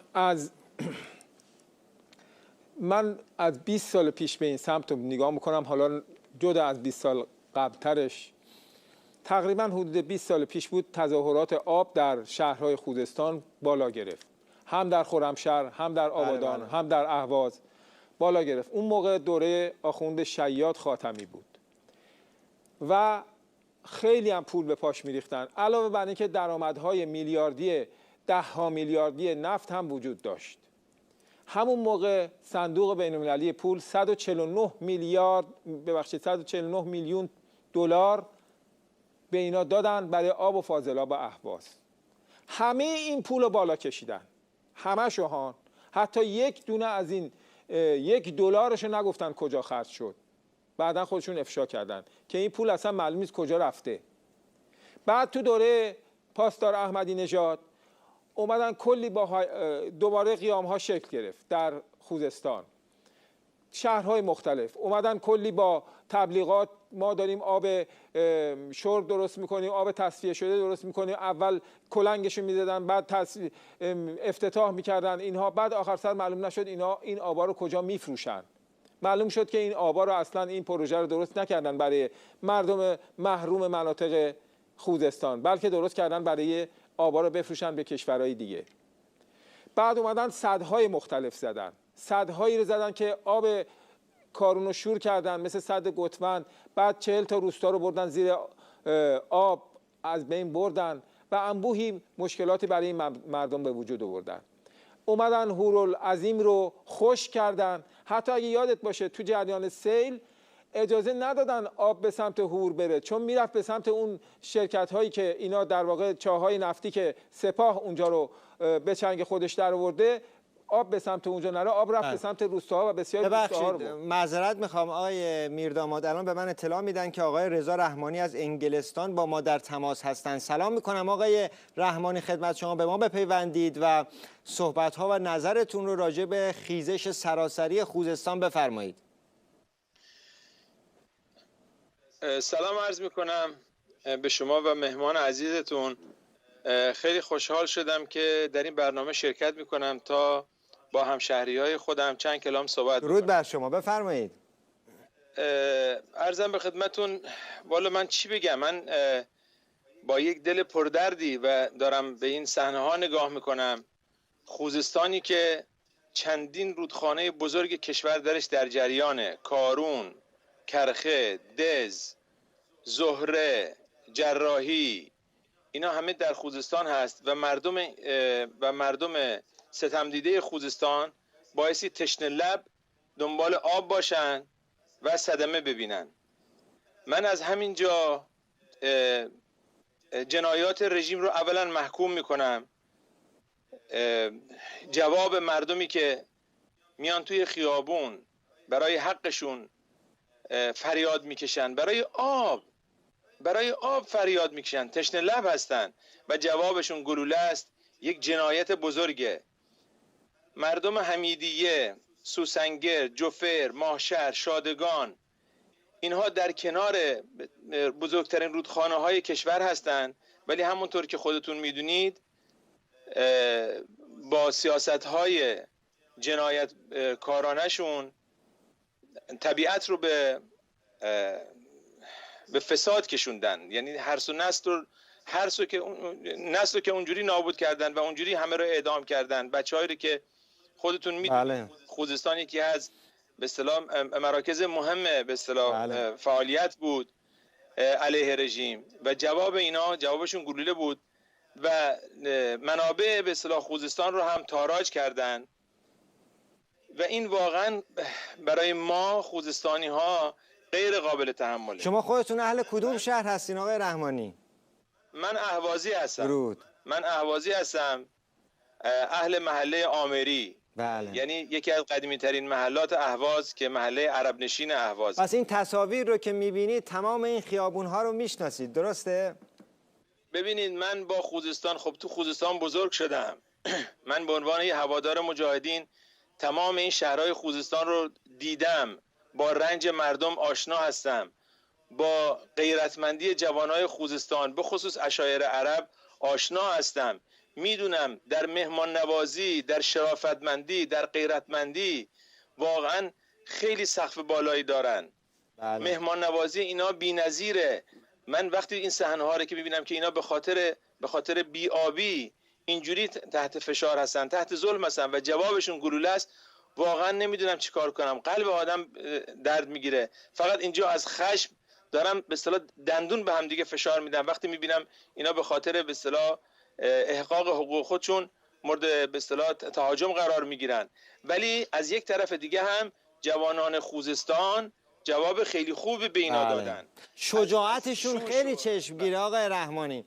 شجاعتشون خیلی چشمگیره در این تصاویر. بله. خب ببین این شاید این برای من تازگی نداره. بارهای بار من دیدم، سالهای قبل دیدم.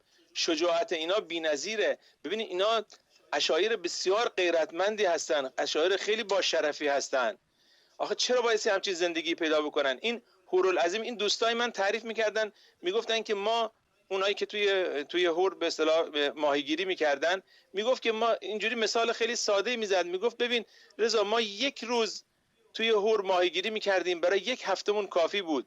الان یک هفته، اون موقع که البته حالا آب داشت که خشک شده، الان دیگه خوش شده و درب داغون شده، میگفت که ما الان یک هفته توی هورتا بخوریم به اندازه یک روزمون درآمد نداریم.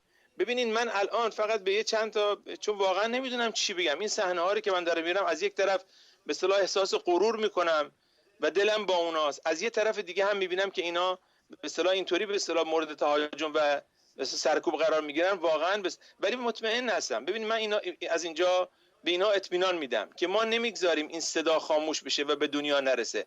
هر طور شده ما این صدا رو توی دنیا پژواک میدیم. من از راهی دور با قلب آکنده با اینا احساس همدردی میکنم. ببینید خمینی دجال گفت که ما آب رو مجانی میکنیم، برق رو مجانی میکنیم. امروز مردم و عشایر شرافتمند تشنه لب در کنار بزرگترین رودخانه های ایران دارن سرکوب میشن. نفت و گاز، شما نگاه بکنید آماری که از به اصطلاح درآمد نفت ایران توی اون 8 سال رئیس جمهوری احمدی نژاد میدادن، میگفت معادل 100 سال برداشت نفت توی ایرانه. این پول کجا رفته؟ همین الان این برادرمون داشت یه آمار میداد از این 140 میلیون دلاری که صندوق بین‌المللی پول به اینا به اصطلاح داده برای کمک کرده. رضا جان ببخشید رضا جان معذرت میخوام، میونه کلامت ازت خواهش میکنم که روی خط باش، تصاویر رو با هم ببینیم، باز میگردیم و صحبت‌های بسیار جذاب و گیرای شما رو ادامه میدیم و گوش میکنیم. معذرت میخوام، خواهش میکنم. زنده باشین. خداحافظ.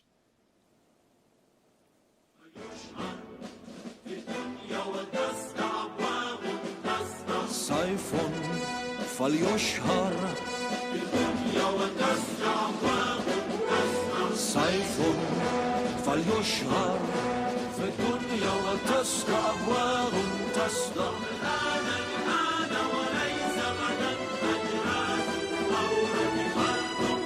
طوفان شو و کاخ ستم برکن، آتش بر نظم کهن افکن،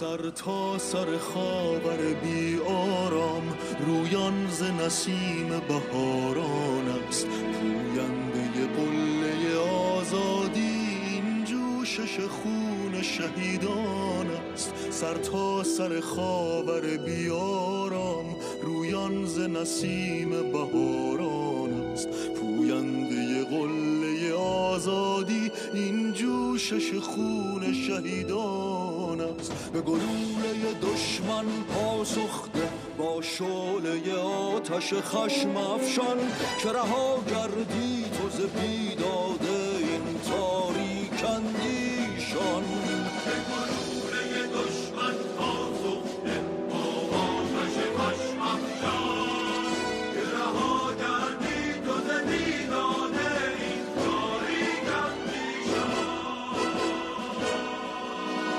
سیف فلیشهر في الدنيا وتستعبر تصدق الآن وليس غدا طوفان شو و کاخ ستم برکن آتش بر نظم کهن افکن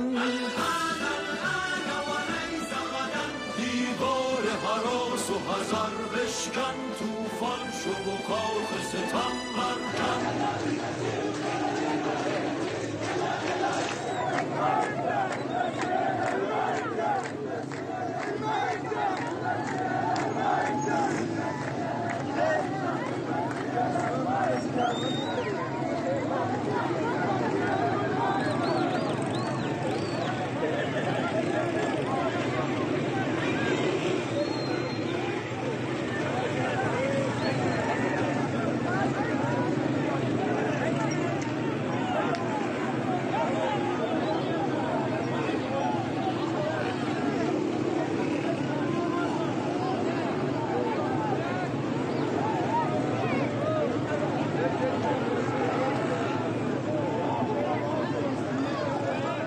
بله دیدیم با هم این ترانه زیبا را که تقدیم شده بود به هموطنان عربمون و مردم به پاخاسته خوزستان و تصویر شهید مظلوم مصطفی نعیم‌آوی رو هم دیدیم جوان جسور و غیوری که برای آب و آزادی به پا خاست و گلوله‌های مزدوران خامنه‌ای نصیبش شد و چه پر افتخار و سرفرازانه رفت.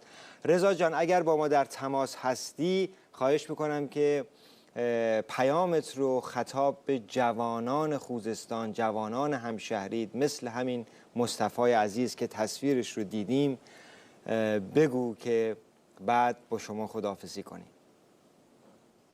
بله خیلی ممنون که دوباره به من فرصت دادی صحبت بکنم. خواهش بکنم. ببینید این مصطفی جوان که الان شهید شده اهل شادگانه، شهدای شادگان رو همه میشناسن. این شهید در کنار شهید بزرگ مقاومت مکی اسمیزاده از شادگانه. شهدای دیگه از کوت عبدالله فاخر سیاحی یا از اهواز قاسم مطرود نژاد یا محمود اسدی یا از آبادان کسای دیگه هستن. من الان واقعا خیلی چیز شدم، خیلی الان آشفته شدم این صحنه ها رو که دارم میبینم. ولی ببینید همه ستاره ها رو به هم وصل کردی دیگه شما.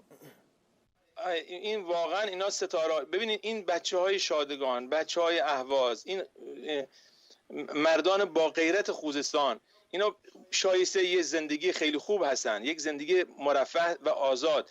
ببینید من در مورد بسیار عشایر عرب اهواز و خوزستان یک چیزی به شما خدمت عرض بکنم. ببینید اینا ستمی که به اینا روا داشته میشه واقعا یه ستم خیلی به اصطلاح وحشتناکه. ببینید حتی مثلا اینا به یه نحوی اصلا ایرانی هم حساب نمیشن. حالا شاید به خاطر مسئله زبانشون، به خاطر هر چیزی، از جانب به اصطلاح توطئه‌گرا، از طرف به اصطلاح نظام سرکوبگر. من ببینین یه پیام مشخصی دارم به جوانان غیور خوزستان، به خصوص عشایر عرب. یک، متحد شوید، قدر اتحاد خودتون رو بدونید. دشمن از اتحاد شما میترسه. شما شجاع هستید و جون به کف گرفتید، پس متحد بشید. قدر اتحاد خودتون رو بدونید. مزدوران رو شناسایی کنید و به خصوص مواظب توطئه‌های تفرقه افکنانه که منشأش رژیم و وزارت اطلاعات باشید. شما این بچه‌های سوسنگرد، هویزه، بستان، اینا همه میدونن وزارت اطلاعات و سپاه چه در طول جنگ و چه بعد از جنگ، به خصوص بعد از جنگ ایران و عراق، سرمایه گذاری امنیتی خیلی زیادی در این منطقه کرده. ولی الان ببینید چجوری مردم دارن جوابشو میدن. یعنی همه به اصطلاح رشته هاشون رو پنبه کردن. از یه طرف دیگه میخوام از شهرهای دیگه خوزستان میخوام در به اصطلاح نشان دادن اتحادشون با این شهرهای قیام کننده اتحادشون رو نشون بدن و حمایت خودشون رو نشون بدن. درود بر شما. در این شرایط بی‌آبی و سرکوب به خصوص به بچه‌های خردسال، بیماران، سالمندان توجه کنن. بچه‌های خوزستان نذارید اینا صدمه ببینن. این یک انتفاضه بزرگه که جوانان شجاع علمدار اون هستند. این قیام تشنه لبان است، قیام غیرتمندان است.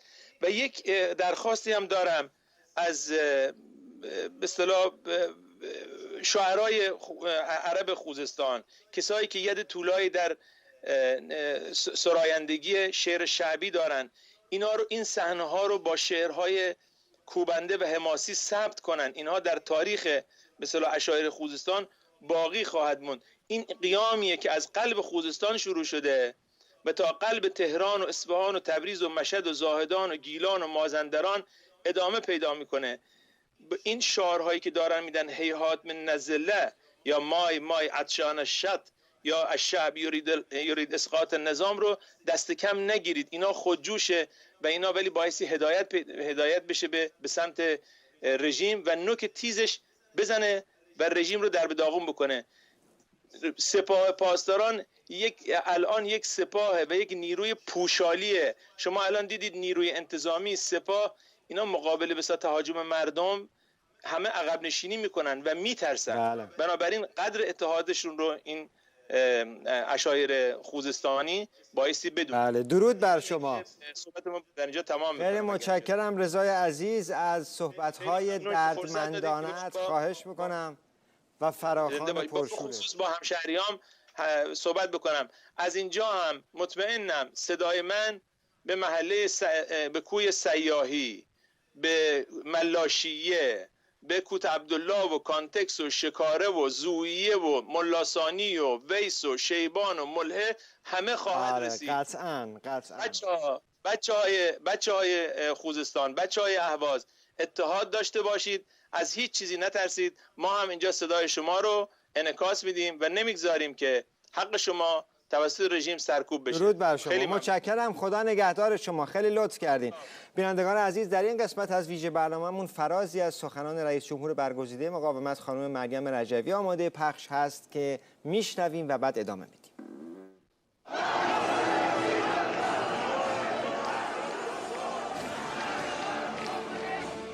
حالا دوباره شیپورها نواخته شده. به هدف چشم می‌دوزید و برای نبردی که انتهایش فتح و آزادی است به پا خیزید. این سرودی است که قطعاً به واقعیت خواهد پیوست.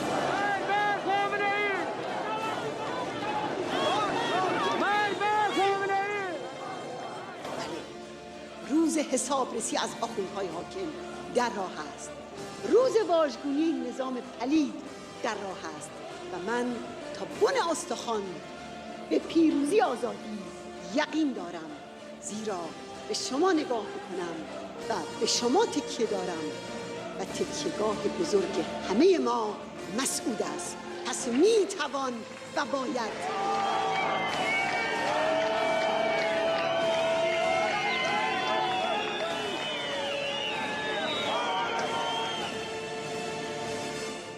بینندگان عزیز، اجازه بدید که آخرین خبرهایی که به دست من رسیده رو خدمتتون عرض کنم. شهرهای شاور، کرخه، سوسنگرد، کوت سید نعیم، شادگان، اهواز، کوت عبدالله، حمیدیه و شوش از شهرهایی هستند که قیام خوزستان رو به پیش میبرند. دیروز و امروز علاوه بر تمامی قیام سراسری مردم خوزستان در 11 شهر این استان، دست کم 16 تجمع اعتراضی دیگر هم در سایر شهرهای کشور برگزار شد. گروهی از کشاورزان شهرستان دسفول در مقابل ساختمان فرمانداری تظاهرات کردند. گروهی از کارگران مجموعه کشت و صنعت نیشکر هفت‌تپه، کارگران اخراجی و همچنین کارگران دفع آفات هفت‌تپه هم در شمار معترضان 2 روز اخیر هستند. گروهی از اعضای تعاونی مسکن کارکنان جام جم تهران در مقابل محل ساخت این پروژه مسکونی تجاری واقع در تهران تجمع اعتراضی به پا کردند. گروهی از کارگران شهرداری کوتعبدالله هم به تظاهرات پیوستند. همچنین گروهی از مردم مشهد در حمایت از شهروندان خوزستانی اقدام به تجمع اعتراضی کردند. اما آقای میرداماد، اگه ممکنه شما پیام پایانی و صحبت‌های پایانیتون رو در رابطه با خیزش سراسری استان خوزستان بفرمایید که ما بعد با شما خداحافظی کنیم و ضمن تشکر فراوان از حضورتون در این برنامه. اجازه بدیم پس صحبت آخر رو با یک شعر عربی مشهور به پایان ببریم که گفت: اذا الشعب یوما اراد الحیات فلا بد لللیل ان ینجلی فلا بد للظلم ان ینکسر. و این که میگه وقتی که مردم اراده میکنن که برخیزند، پس بر شب است که پایان پذیرد و بر ظلم است که بشکنه و از بین بره. ظلم و ستم حکومت آخوندی قطعاً با این قیام ها و با این شورشگران واقعاً شجاع خوزستان و سایر شهرهای ایران که به اینها انشاءالله میپیوندند قطعاً از بین خواهد رفت و روز رهایی مردم ایران هم نزدیک خواهد بود. درود میفرستم به همه بپاخواستگان خوزستان قهرمان. زنده باشید. خیلی متشکرم از شما و خدا نگهدارتون. خواهش دارم. خب بینندگان عزیز، میهمان بعدی ویژه برنامه ما آقای بهرام مودت، عضو شورای ملی مقاومت و از ملی پوشان و قهرمانان فوتبال سابق میهنمون هستند که سلام عرض می‌کنیم خدمتشون. سلام می‌کنم، وقت شما بخیر و خیلی خوش آمدید.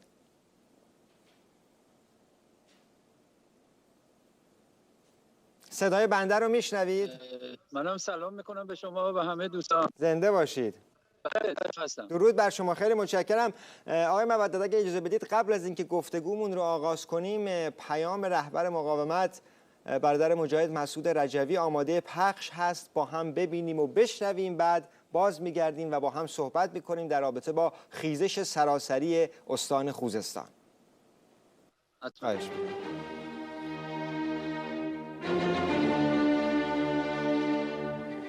مسعود رجوی. سومین شب است که خوزستان تشنه و محروم در کنار کارون و بر روی دریای نفت با شورشگرانش به ویژه هموطنان دردمند عرب به پا خواسته و می جنگد. اکنون سخن از شهیدان افسوده بر 2 شهید قبلی است. وقت آن است که شهرهای ایران همه برخیزند. سلحشوران در سایر شهرها و استانها نباید اهواز و خوزستان را با رنج و خونش تنها بگذارند. خلق ما سرنگونی رژیم را اراده کرده است.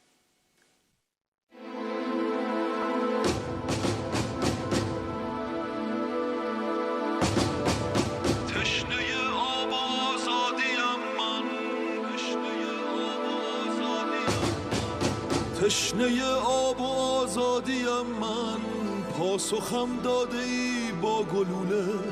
وای اگر بشکفت خشم سرخ از خالی مشت من تا گلوله. تشنه آب و آزادیم من، شهر من کربلای وطن شد. سهم آنان طلای سیاهم، تیر نامردمان سهم من شد. خوزستان لب خشک ایران نشو، خوزستان فراموش و ویران.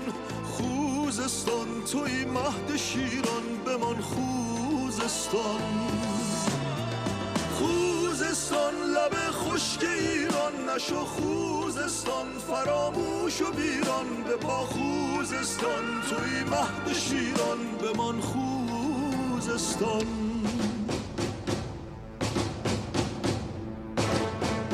یزله خون میاد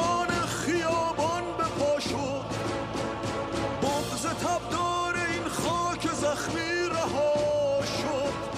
آرین غیرت مردمان جنوب است، شورش شهر ما بی غروب است. خوزستان لب خشک ایران نشو، خوزستان فراموش و ویران. خوزستان توی مهد شیران بمان. خوزستان خوزستان لب خشک ایران نشو، خوزستان فراموش و ویران. به پا خوزستان توی مهد شیران بمان. خوزستان.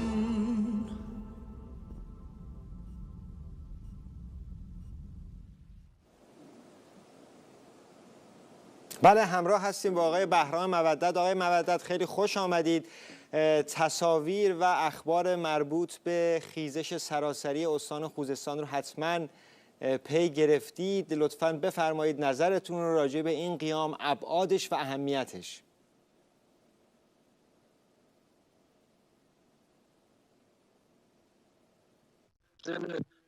ملت قهرمان به پا خواسته خوزستان واقعا از یک طرف تسلیت بگم به خاطر اینکه تا الان که شنیدم 3 شهید داده و از طرف دیگه واقعا تحسین بکنم اون اراده و اون واقعا خواست به حق ملت خوزستان، نه تنها بلکه کل ایران، که واقعا با هم شاهد بودیم که اولا انتخابات رو تحریم کرد و بعد در صدد واقعا یعنی در این سمت سو هست که این رژیم رو سرنگون بکنه.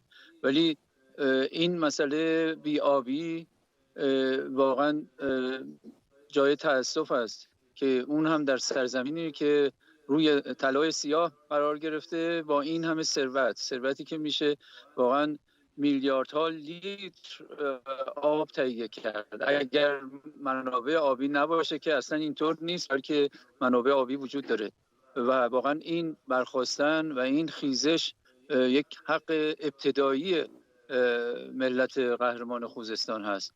ابعاد این خیزش در این چند روز واقعا نشون میده که اولا این رژیم تا چه حد تمام هستی و ایرانی‌ها رو به باد داده، به این روز رسونده، اونم با هزینه کردن همین درآمد همین ملت قهرمان خوزستان برای گروه‌های تروریستی در کشورهای مختلف و با هزینه کردن میلیاردها در ارتباط با تسلیح کردن اونها واقعا حق کشی کرده و خب این طبیعی است که مردم به پا بخیزن و از این بابت همونطور که گفتم قابل تحسینه و من درود میفرستم به تک تک هموطنان و امیدوارم که همینطور که تا الان شاهد بودیم خیلی از جریانات و گروه‌ها به این هموطنان پیوستن، تمام شهرهای ایران و ملت واقعا قهرمان پرور ایران به پا بخیزن و با همبستگی و اتحاد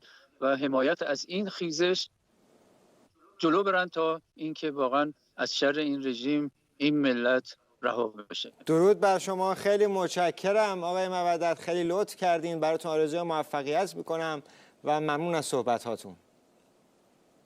استدعا میکنم، من مجددا درود میفرستم و امیدوارم که شاهد واقعا پیروزی نهایی باشه. حتما خیلی متشکرم. خدا نگهدار شما، شبتون بخیر. قربان شما. خب بینندگان عزیز، تصاویر دیگری به دستمون رسیده از قیام سراسری خوزستان که با هم میبینیم.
يكسرون.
هجوم على حج غاسم ساعدي.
بستن جاده ها توسط مردم عبدالخان، تظاهرات جاده های رفت و برگشت اهواز اندیمشک بسته شدند و مردم مطالبه آب، زندگی و حقوق دارند.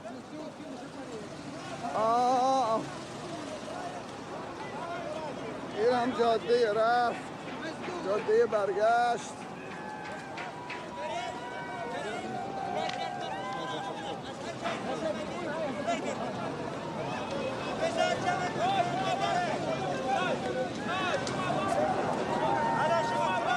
میگن مردم خوزستان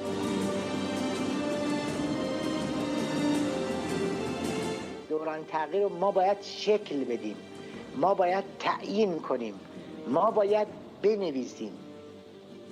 اگر ما ننویسیم طرف مقابل می‌نویسه. اگر ما شکل ندیم یا هر مقدارش ما شکل ندیم اون شکل میده. اگه ما تعیین نکنیم یا هر مقدارش رو تعیین نکنیم خب اون تعیین میکنه. در یک دهه گذشته این بوده، در آینده هم باز همین. وقتی میگوییم دوران تغییر و تغییر دوران، این ویژگیشه.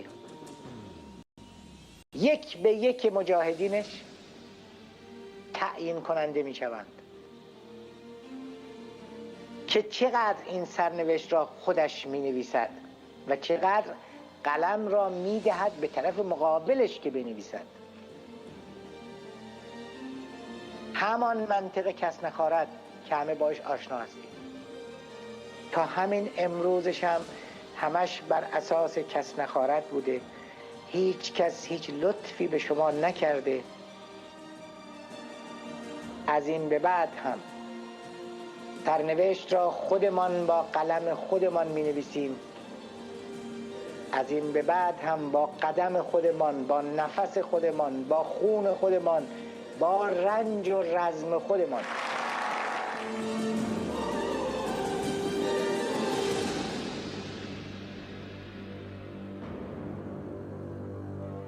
بینندگان عزیز، به پایان این ویژه برنامه رسیدیم. یک بار دیگه به همه مردم به پا خواسته خوزستان، جوانان غیور و جسور خوزستان درود میفرستیم. براشون آرزوی ثبات قدم داریم. خیزش سراسری استان خوزستان همچنان ادامه داره و این قیامی است تا پیروزی. تا برنامه دیگه و دیدار دیگه، خدا نگهدار همه شما.